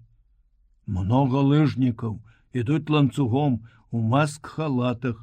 Ты іх так не ўбачыш. Тені, звярні ўвагу на тені. А, чортава свяціла. Была поўня. Але па небе ветер гнаў пашматаныя хмары, і месячык то хаваўся за іх, то зноў выныраў. Па азёрнай раўніне плылі цені ад хмар. Такі тень закрыў бліжэйшую да нас частку возера, але патроху ён адступаў да левага лясістага берага, і на залітай месячыкавым святлом гладзі вырысаваліся іншыя цені ад нябачных людзей, што кіраваліся ў наш бок. «Чалавек 40, калі не больш», — прашаптаў Сушылаў. Я бачу не толькі цені, але тое, што не закрыта маск-халатамі. Да іх прыкладна кіламетры, як думаеш? Свае? Чужыя? Фіны, Федос Ефремович. Я не сумняваўся. Так маглі ісці толькі ворагі. Яны ведаюць, што тут пакаты бераг і лёгка выбрацца з возера. Пост наш новы, пра яго яны маглі не ведаць, ці, можа, маюць намер захапіць знянацку і знішчыць. «Будзем біцца?» — спакойна спытаў Сушылаў. «Будзем. Яны не павінны прайсці». Я спусціўся ўніз, ускочыў у хаціну. «Трывога! Таварышы!» — тузануў за нагу Чуба, больш моцнага на сон. «На возеры фіны. Ідуць сюды, прорываюцца ў тыл. Але не павінны прорвацца. Будем біцца, таварышы, да апошняга патрона, да апошняй кроплі крыві, як нашы браты там, на фронте». «Дзеткі мае!» — прашаптаў Самародаў. Мне не спадабаўся гэты стогн старэчай душы. Я злосна кінуў: «Хто збаіцца, застрэлю!» Сам я таксама дрыжаў увесь, але не ад страху, а ад напружання, ад прагі бою, помсты. «Мы не боязліўцы», — бадзёра сказаў Чуб, хапаючы вінтоўку. «Паміраць дык з музыкай!» і моцна вылаяўся. «Кожны на сваё месца, як вучыў маёр, узяць все патроны, все гранаты, кулямёт возьму я, мы ударым па іх са скалы». Камбат, калі наведаў пост, правёў з намі вучэнне па абароне ад нападзення з зямлі і з паветра. Тады я глядзеў на вучэнне крыху скептычна. А цяпер зразумеў, як яно было дарэчы. Кожны ведаў, дзе яму залегчы, што рабіць. У момант, даўшы патрэбныя ўказанні, я кінуўся да тэлефона. Мы былі звязаны з паўстанкам, дзе на камутатары дзяжурылі дзяўчаты. По першаму слову паветра яны давалі нам ёлку, штаб батальёна, і мы перадавалі даныя аб палёце варожых самалёт. У непагадь Чуб любіў пакалякаць з тэлефаністкамі, адвесці душу, як ён казаў. У апошнія дні і я часам адводзіў душу. Прыемна сярод сонечнай пустэчы і цішыні пачуць жаночы голас, пажартаваць. Але была сярод тэлефаністак адна вельмі злосная баба-яга, як ахрысціў яе чуб. Яна не любіла гэтых пустых размоў, часам пагражала, што даложыць нашаму начальству, чым мы займаемся. Дзяўчына, дарагая, паклікаў я, пачуўшы ў трубцы адказ на званок. Якая я вам дзяўчына, пустабрэхі, спакою ад вас няма. Маці, товарищ дорогие, передайте на елку, на Калугу, штаб тыловой части, якая размяшчалася каля паўстанка, на возеры вораг, лыжнікі, уступаем у бой, просім дапамогі, дапамогі. Голас тэлефаністкі адразу змяніўся. Перадам, усё перадам, трымайцеся, родная моя. На размову не было часу. Кінуўшы трубку, я схапіў ручны кулямёт, банку з дыскамі і палез на скалу. Сушылаў ляжаў на самым краі абрыву, я прымасціўся побач, падсунуўшы кулямёт яму, ён лепшы стралок.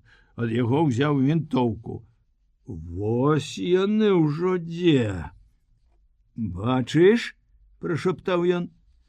Так, цяпер на фоне снегу вырысоўваліся рухомыя цёмныя плямы. Твары, рукі, часткі непрыкрытай зброі, ветер данёс нават голас, але пакуль што невыразны, нельга было зразумець, на якой мове размаўляюць, значыцца, не ведаюць пра нас, а можа, сумненне, якое ўзнікла ў мяне, выказаў Сушылаў, камандзіра, раптам свае. Падумалася аб тым, што ў батальёне засмяюць. Калі трывога, якую я ўзняў, акажацца дарэмная, галоўнае, сапраўды не ўдарыць бы па сваіх. Пачакаем. Яны ідуць да нас, прашаптаў я.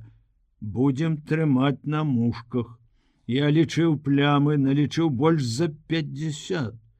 Вось яны зусім блізка, метраў за 100 ўнізе, ужо і постаці добра відаць, нягледзячы на маск-халаты. Можа, аклікнуць, прашаптаў Сушылаў, і ў бесстрашнага паляўнічага пачыналі здаваць нервы. Пачакаем. І раптам выразная каманда на чужой мове. Не маглі пасярод ночы в такое надвор'е ісці з захаду на ўсход свае. Агонь! Кулямёт паласнуў доўгай чаргой, крык, стогн, гучная чужая каманда, ўсё сціхла. Я прытрымаў Сушылава за локаць, прыслухаліся, угледзеліся, постаці, як пад лёд праваліліся, нідзе ніводнай плямы. Пракляты месячык, як на злосць нырнуў за самую цёмную хмару, мацней засвістаў каля вушэй ветер, на возеры мяце пазёмка, рухомы снег схаваў ворагаў, якія заляглі, накрыліся халатамі і, безумоўна, некуды паўзуць. Але куды? Адступаюць назад ці падпаўзаюць да берага, да нас? Хаця б зрабілі адзін стрэл, яны не маглі не засекчы ўспышак кулямёта. Якая чартоўская вытрымка. Мне здалося, што нехта застагнаў пад самай скалой. Я дастаў з кішэні гранату, шпурнуў уніз. Глуха грымнуў выбух, і зноў ніякага адказу. Страшны звер залёг, сказаў Сушылаў. Майстры, калі яны надумалі атакаваць нас, то зробяць гэта адтуль з сушы. Пільнуйте тут, Ефремович, а я з кулямётам да чуба. Я падняўся, адразу над галавой мяне цілкнула куля. Стрэл прагучаў не з возера, а з берага бухты, куды спускалася наша цясніна. Вунь яны дзе, значыцца, блакіруюць, абкружаюць. Я скаціўся са скалы на дах хаціны, у думках вылаяў сваіх забеспячэнцаў, якія выдалі на 4 чалавекі толькі адзін маск-халат. Нашы зашмальцаваныя кажухі і цёмныя шапкі дэмаскіравалі нас. Яшчэ падумаў, калі ворагі зразумеюць, што нас немного, то могуць атакаваць па найкарацейшай адлегласці, па цясніне, якую абараняе адзін самародаў. Стары, баязлівы чалавек. Тады я паклікаў Сушылава і загадаў яму падняцца да чуба з кулямётам. Займіце такую пазіцыю, каб маглі, калі трэба, страляць і сюды, і ў цясніну. Я скочыў з даху, зазірнуў хаціну, каб яшчэ раз пазваніць, паведаміць абстаноўку. Тэлефон быў мёртвы, яны паспелі перарэзаць провод. Трэба чакаць самага горшага. Я здзівіўся свайму спакою. Па-ранейшаму не было ні страху, ні панікі, толькі нецярплівасць, хутчэй бы яны пачалі. Калі выходзіў з хаціны, у твар ударыла яркае святло. Я ўпаў за шурку дроў, якая была складзена каля самых дзвярэй. Святло спалохала, бо не адразу я зразумеў, адкуль яно, потым убачыў ракета. Ворагі аглядалі нашы пазіцыі. Ракета зашипела ў снезе недзе за хатай, аслеплены, я кінуўся да Самародова, ён ляжаў за адным з каменняў. Якія мы па загаду маёра, эканаміст Жураўля ўсё бачыў наперад, скінулі з гары, каб было за што схавацца тут, у цясніне, калі прыйдзецца адбіваць атаку. Я лёг за другі камень, шэптам падбадзёрыў старога. «Трымайцеся, дядька Лампі!» Ён цяжка ўздыхнуў. Ён увесь час уздыхаў і вохкаў. Ох-вох! «Будем паміраць, значыцца, таварыш камандзір!» Я вспомніў, што Сушылаў спытаўся зусім іначай і адказаў яго словамі: «Будем біцца! Біцца да апошняга! Да нас ідзе Слова я не скончу, бо ў гэты момант убачыў іх. Мабыць, яны не ўлічылі, што за іх спінамі чорны фон сасняк унізе на беразе бухты, ці проста хацелі хутчэй кончыць з нечаканай перашкодай. Схіленыя белыя постаці беглі да нас. «Страляй!» — крыкнуў я Самародаву і стрэліў сам з вінтоўкі. Раз, другі. У адказ затрашчалі аўтаматы. Многа аўтаматаў. Кулі заспявалі над галавой са свістам, рыкашэцілі ад скалы, ад каменняў, за якімі мы хаваліся, шлёпаліся ў снег, успышкі стрэлаў набліжаліся. Я ўзняўся на калена, кінуў гранату. Следам за мной шыбануў гранату Самародаў, а зверху ударыў з кулямёта Сушылаў. Фашысты заляглі і пакінулі страляць, каб не дамаскаваць сябе. Я быў упэўнены, што цяпер яны паспрабуюць атакаваць з другога боку, з таго, які прыкрывалі Сушылаў і чуб. Там былі самыя зручныя подступы, і дыверсанты, безумоўна, разведалі іх. Я крыкнуў Сушылаву, каб яны з чубам глядзелі больш пільна. Сапраўды, праз некалькі хвілін у гары загаварыў наш кулямёт і затрашчалі аўтаматы. Атака там з'явілася сігналам для тых, што заляглі недалёка ад нас. Яны таксама пачалі страчыць з аўтаматаў, зноў кінуліся наперад. Якая ўстарэлая зброя вінтоўка! Прыйшлося зноў выкарыстаць гранату. Яна, мабыць, добра пацэліць, бо пачуліся стогны і крыкі. Але я з жудасцю успомніў, што кінуў апошнюю гранату. Іх немного ў нас было, всяго десятак. У каго астатнія? Самародаў? Гранаты ёсць? У адказ пачуўся стогн. Я кінуўся да старога, ён ляжаў, уткнуўшыся тварам у снег. Я павярнуў яго, зноў выглянуў месячак і ўбачыў замест твару чорную пляму. Я зразумеў, куля трапіла яму ў галаву.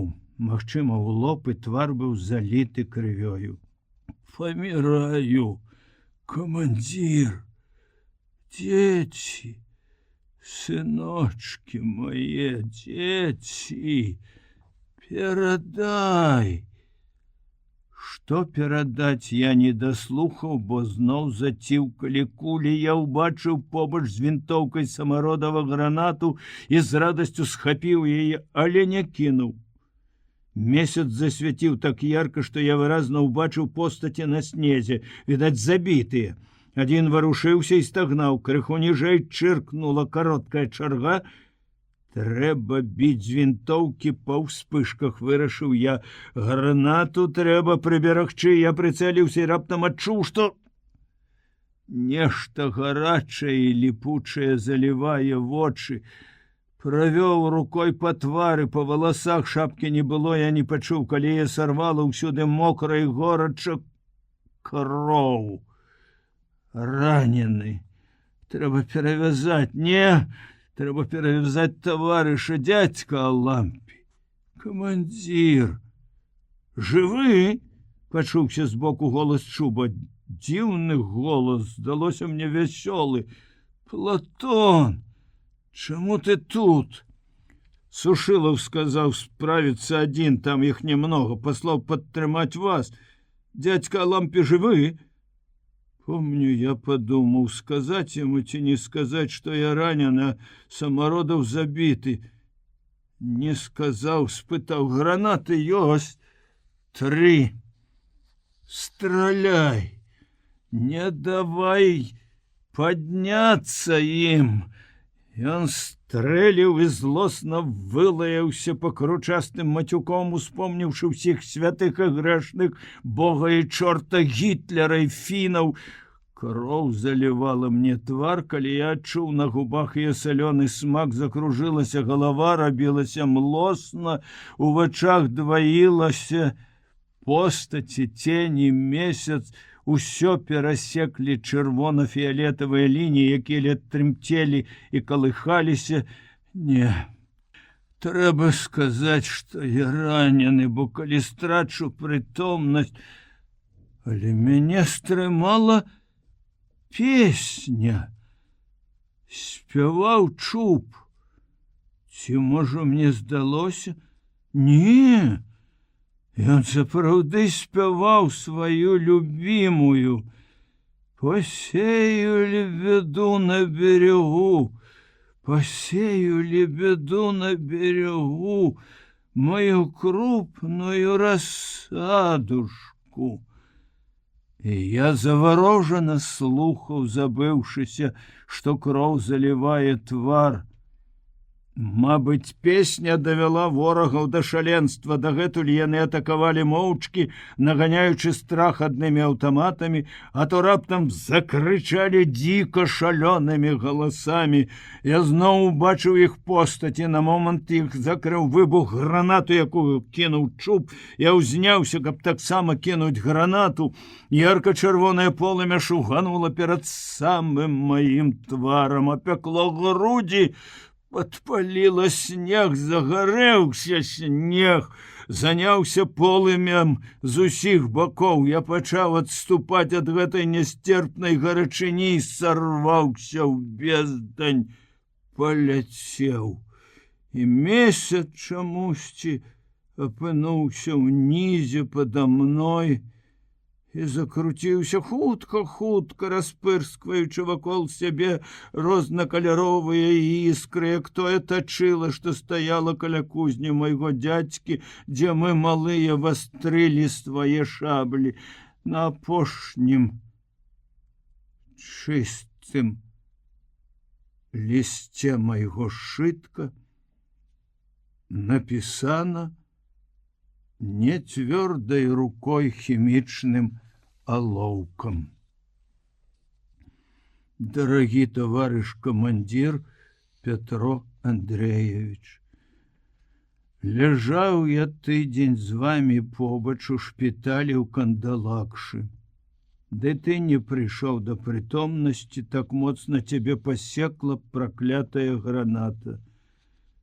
Таварышы нашы Алампі Маркович Самародаў і Платон Іванович Чуб палеглі смерцю храбрых на полі бітвы, як верныя сыны айчыны, вечная памяць ім. Я адбіваўся адзін, потым прыляцелі нашы самалёты, асвяцілі ўсё навокал, высадзілі дэсант. Кажуць, пералавілі ўсіх, хто ўцалеў ад нашых куль ды гранатаў. Петро Андреевич, вязуць вас у тыл, Кажа ўрач, будзеш жыць, бо малады арганізм. А я сваё адваяваў. Мне дактары адпілавалі левую руку. Вылечыся тут, поеду ў свой саўгас. Ачуняеце, напішыце. Перадаю дактарыцы, якая вас суправаджаць будзе, ўсе дакументики ваши і сшытак, які так і ляжаў на столе раскрыты. Нешта вы писали, ды не дописали. Обнимаю тебе на развітанне, сынок. Сустрэцца наўрад ці давядзецца. Фядос Ефремович Сушылаў. Я не адразу знайшоў гэты запіс. Цяпер перачытваю скупыя словы незвычайнае пісьма і праз слёзы, як праз туман бачу вясёлага кубанскага калгасніка Платона Чуба, які памёр з песняй. Яна гучыць у мяне ў вушах, этая вясёлая песня. Посею лебеду на берегу, посею лебеду на берегу. У мелодыю песні ўрываецца роспачлівы стогн. Детки мои, сыночки. 27 мая. Ён прыйшоў у нашу палату ў той дзень, калі да мяне наведаўся маёр са штаба ПВО, каб павіншаваць з узнагародай, ордэнам чырвонага сцяга. Маёр прынёс 2 экземпляры газеты, где вельмі недакладна і залішне узнёсла апісваўся наш бой. Адна газета пайшла па шпіталі, і вось ён зазірнуў таксама, каб павіншаваць. Дагэтуль я не бачыў яго. Ён прыйшоў на мыліцах, ледзь кранаючыся падлогі з забінтаванымі ступнямі. Сеў на ложак, горача па-сяброўску загаварыў, працягваючы мне руку. Давай, земляк, пацісну твою мужную руку. Малайчына, так і трэба нішчыць іх, погань фашысцкую. Тут у шпіталі часам земляком называе разанец астраханца, адэсіт растаўчаніна, чалябінец хабараўца. Але па гаворцы я зразумеў, што перада мной сапраўдны земляк беларус і ўзрадаваўся, для пэўнасці спытаў: вы беларус?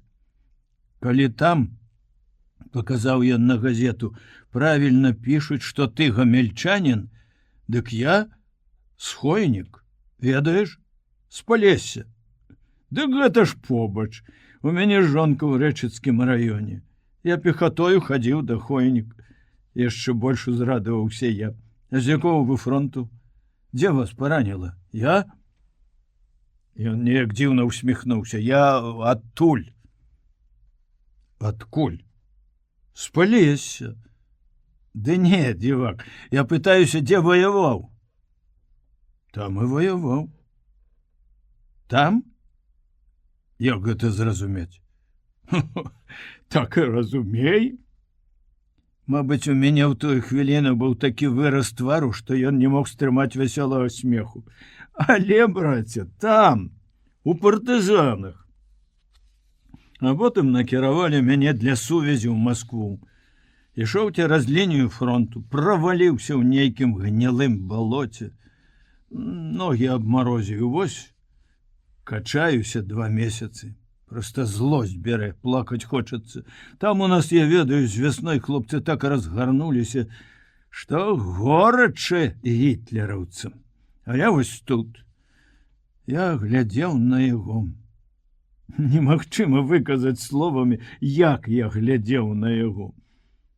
Як на прышельца з іншага свету. Не, глядзеў з радасцю, гонарам, захапленнем, бо ён прыйшоў адтуль, дзе асталося маё шчасце. З той зямлі, за якую я паміраў і гатовы паміраць зноў. Ён жывы сведка ўсяго, што робіцца ў родным краі захопленым ворагам. Быццам баючыся, што ён пойдзе, знікне, нічога не расказаўшы, я схапіў яго за руку, хоць тады, туга перавязаным бінтамі, мне нелёгка было зрабіць гэта. Кожны рух прычыняў боль. Што там? Як там у нас? Ну, спытаў я. У нас? Воюем?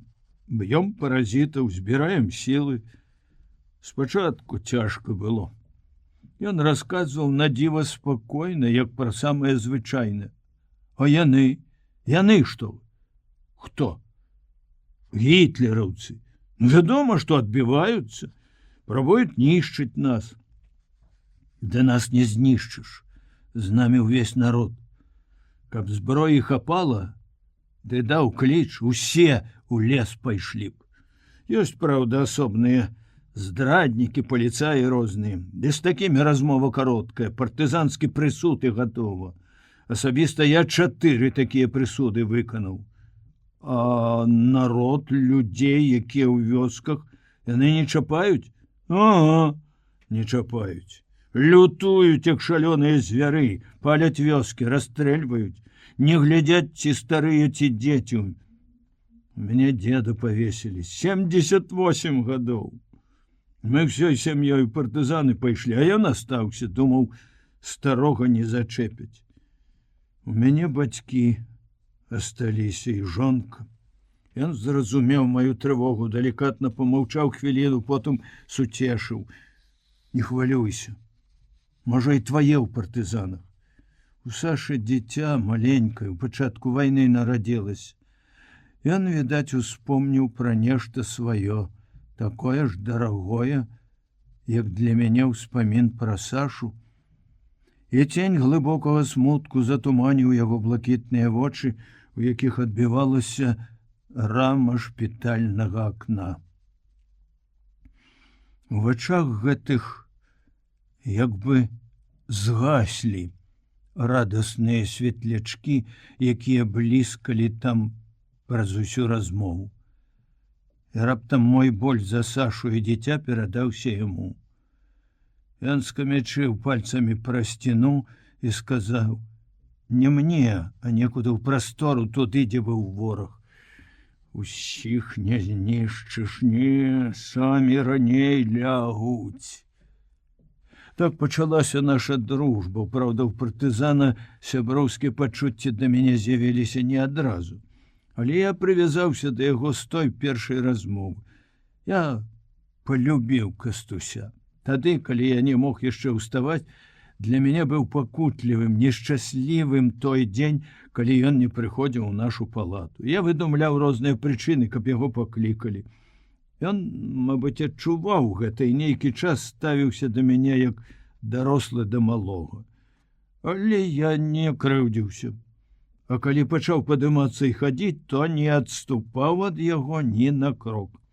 Увесь час, удзень, увечары мы былі разам, і ён пачаў ставіцца да мяне таксама па-сяброўску.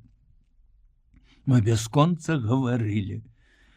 Пра што мы толькі не размаўлялі, успаміналі родныя мясціны і дарагіх людзей, марылі, спрачаліся на палітычныя і ваенныя тэмы.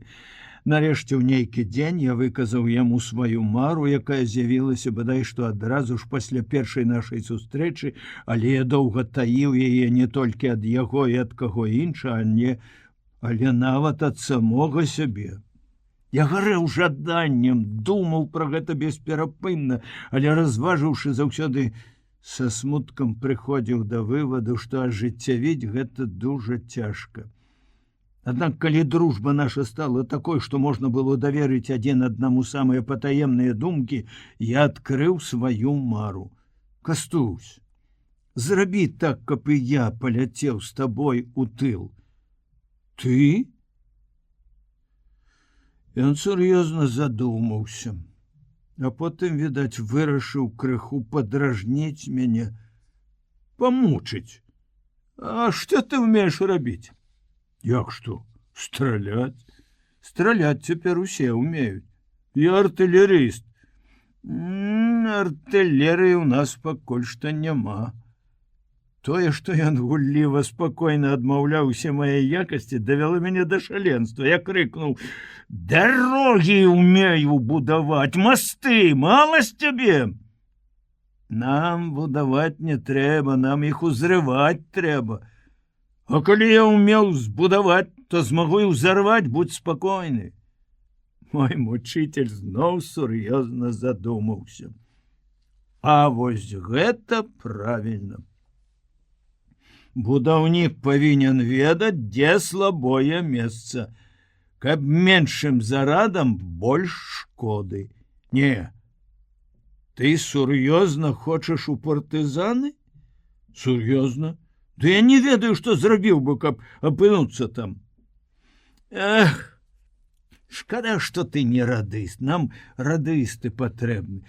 Але нічога, калі выпішуся, я пагутару ў партызанскім штабе, я дакажу, што ты патрэбны чалавек. Я ледь не пацалаваў яго за такое абяцанне. А потым усе наступныя дні ў нас была адна гаворка. Сотні варыянтаў яго размовы ў штабе. Дзесяткі варыянтаў маёй заявы з просьбай накіраваць у тыл да беларускіх партызан. І вось сёння камандзір разведкі партызанскага атрада за радзіму Кастуся Гаманка выпісалі са шпіталя. Я праводзіў яго да варот, ён ішоў бадзёры, вясёлы, любаваўся сваім вайсковым абмундзіраваннем, якое яму выдалі. Ён фарсісты хлопец. Акрамя мяне яго праводзілі іншыя раненыя, санітаркі, сястра Женя. Мне, соромна прызнацца, не падабалася гэта. Я як бы раўнаваў яго да ўсіх. Я хацеў бы астацца з ім адзін і яшчэ раз пагутарыць вельмі сур'ёзна. Людзі, якія ішлі сваёй пустой балбатнёй, жартамі перашкаджалі. Толькі на самым развітанні, калі ён, пацалаваўшыся з санітаркамі, абняў мяне, я здолеў сказаць: «Костя, ты ж глядзі, не забудь, прашу цябе». «Што ты, Петя? Хіба я магу забыць? Для мяне цяпер гэта таксама галоўнае. Роўна праз 3 дні ты атрымаеш адказ, я прыеду сам». І ён пайшоў. Я стаяў у баку ад іншых, глядзеў яму ўслед, і незразумелы смутак сціскаў мне сэрца. І цяпер я не знаходжу сабе месца, хоць мінула ўжо шмат гадзін, як ён пайшоў. Ці прыедзе ён? Ці выйдзе што з нашай задумы? Зрабіў запіс у дзённіку, многа пісаць няма жадання, перачытваў што-нішто з ранейшага, задумаўся, куды дзець дзённік, калі мара моя збудзецца, я палячу ў тыл. Аддам сястры Жэні, яна сур'ёзная і разумная, папрашу, каб схавала ў сваёй маскоўскай кватэры. Калі пасля вайны я не адгукнуся, няхай перашле па адрасе, які тут запісаны. Надзея. І зноў правал у безнадзейнасць. Ці не дарэмныя ўсе мае мары? 3 чэрвеня. Роўна праз 3 дні ты атрымаеш адказ, я сам прыеду. Ах, Кастусь, Кастусь, мінуў ужо тыдзень, а ад цябе і почуту няма, забыўся. Няўжо забыўся, аказаўся балбатуном. Хаця б паведамі, што нічога не выходзіць, і я не чакаў бы, не хваляваўся б. А можа, ты не вінаваты? Невялікі начальнік, можа, самога загналі куды-небудзь далёка. Маглі нават вельмі проста забраць у армію. Дарэмна я так песціў сваю мару. Няшчасны фантазёр. Учора урач хацела мяне выпісаць і накіраваць у батальён выздараўляючых. Я прыкінуўся, што адчуваю сябе кепска, нават тэмпературу настукаў, попрасіў Жэню, каб яна пераканала ўрачоў у неабходнасці падтрымаць мяне, хаця дзенькі два. Я павінен атрымаць вельмі важную для мяне вестку ад гаманка. Агеньчык недзе ўсё яшчэ гарыць, ну, і цяжка яго патушыць. Эх, Костя, навошта ты запаліў яго? Навошта? 4 чэрвеня. Ура! Я лячу у Беларусь!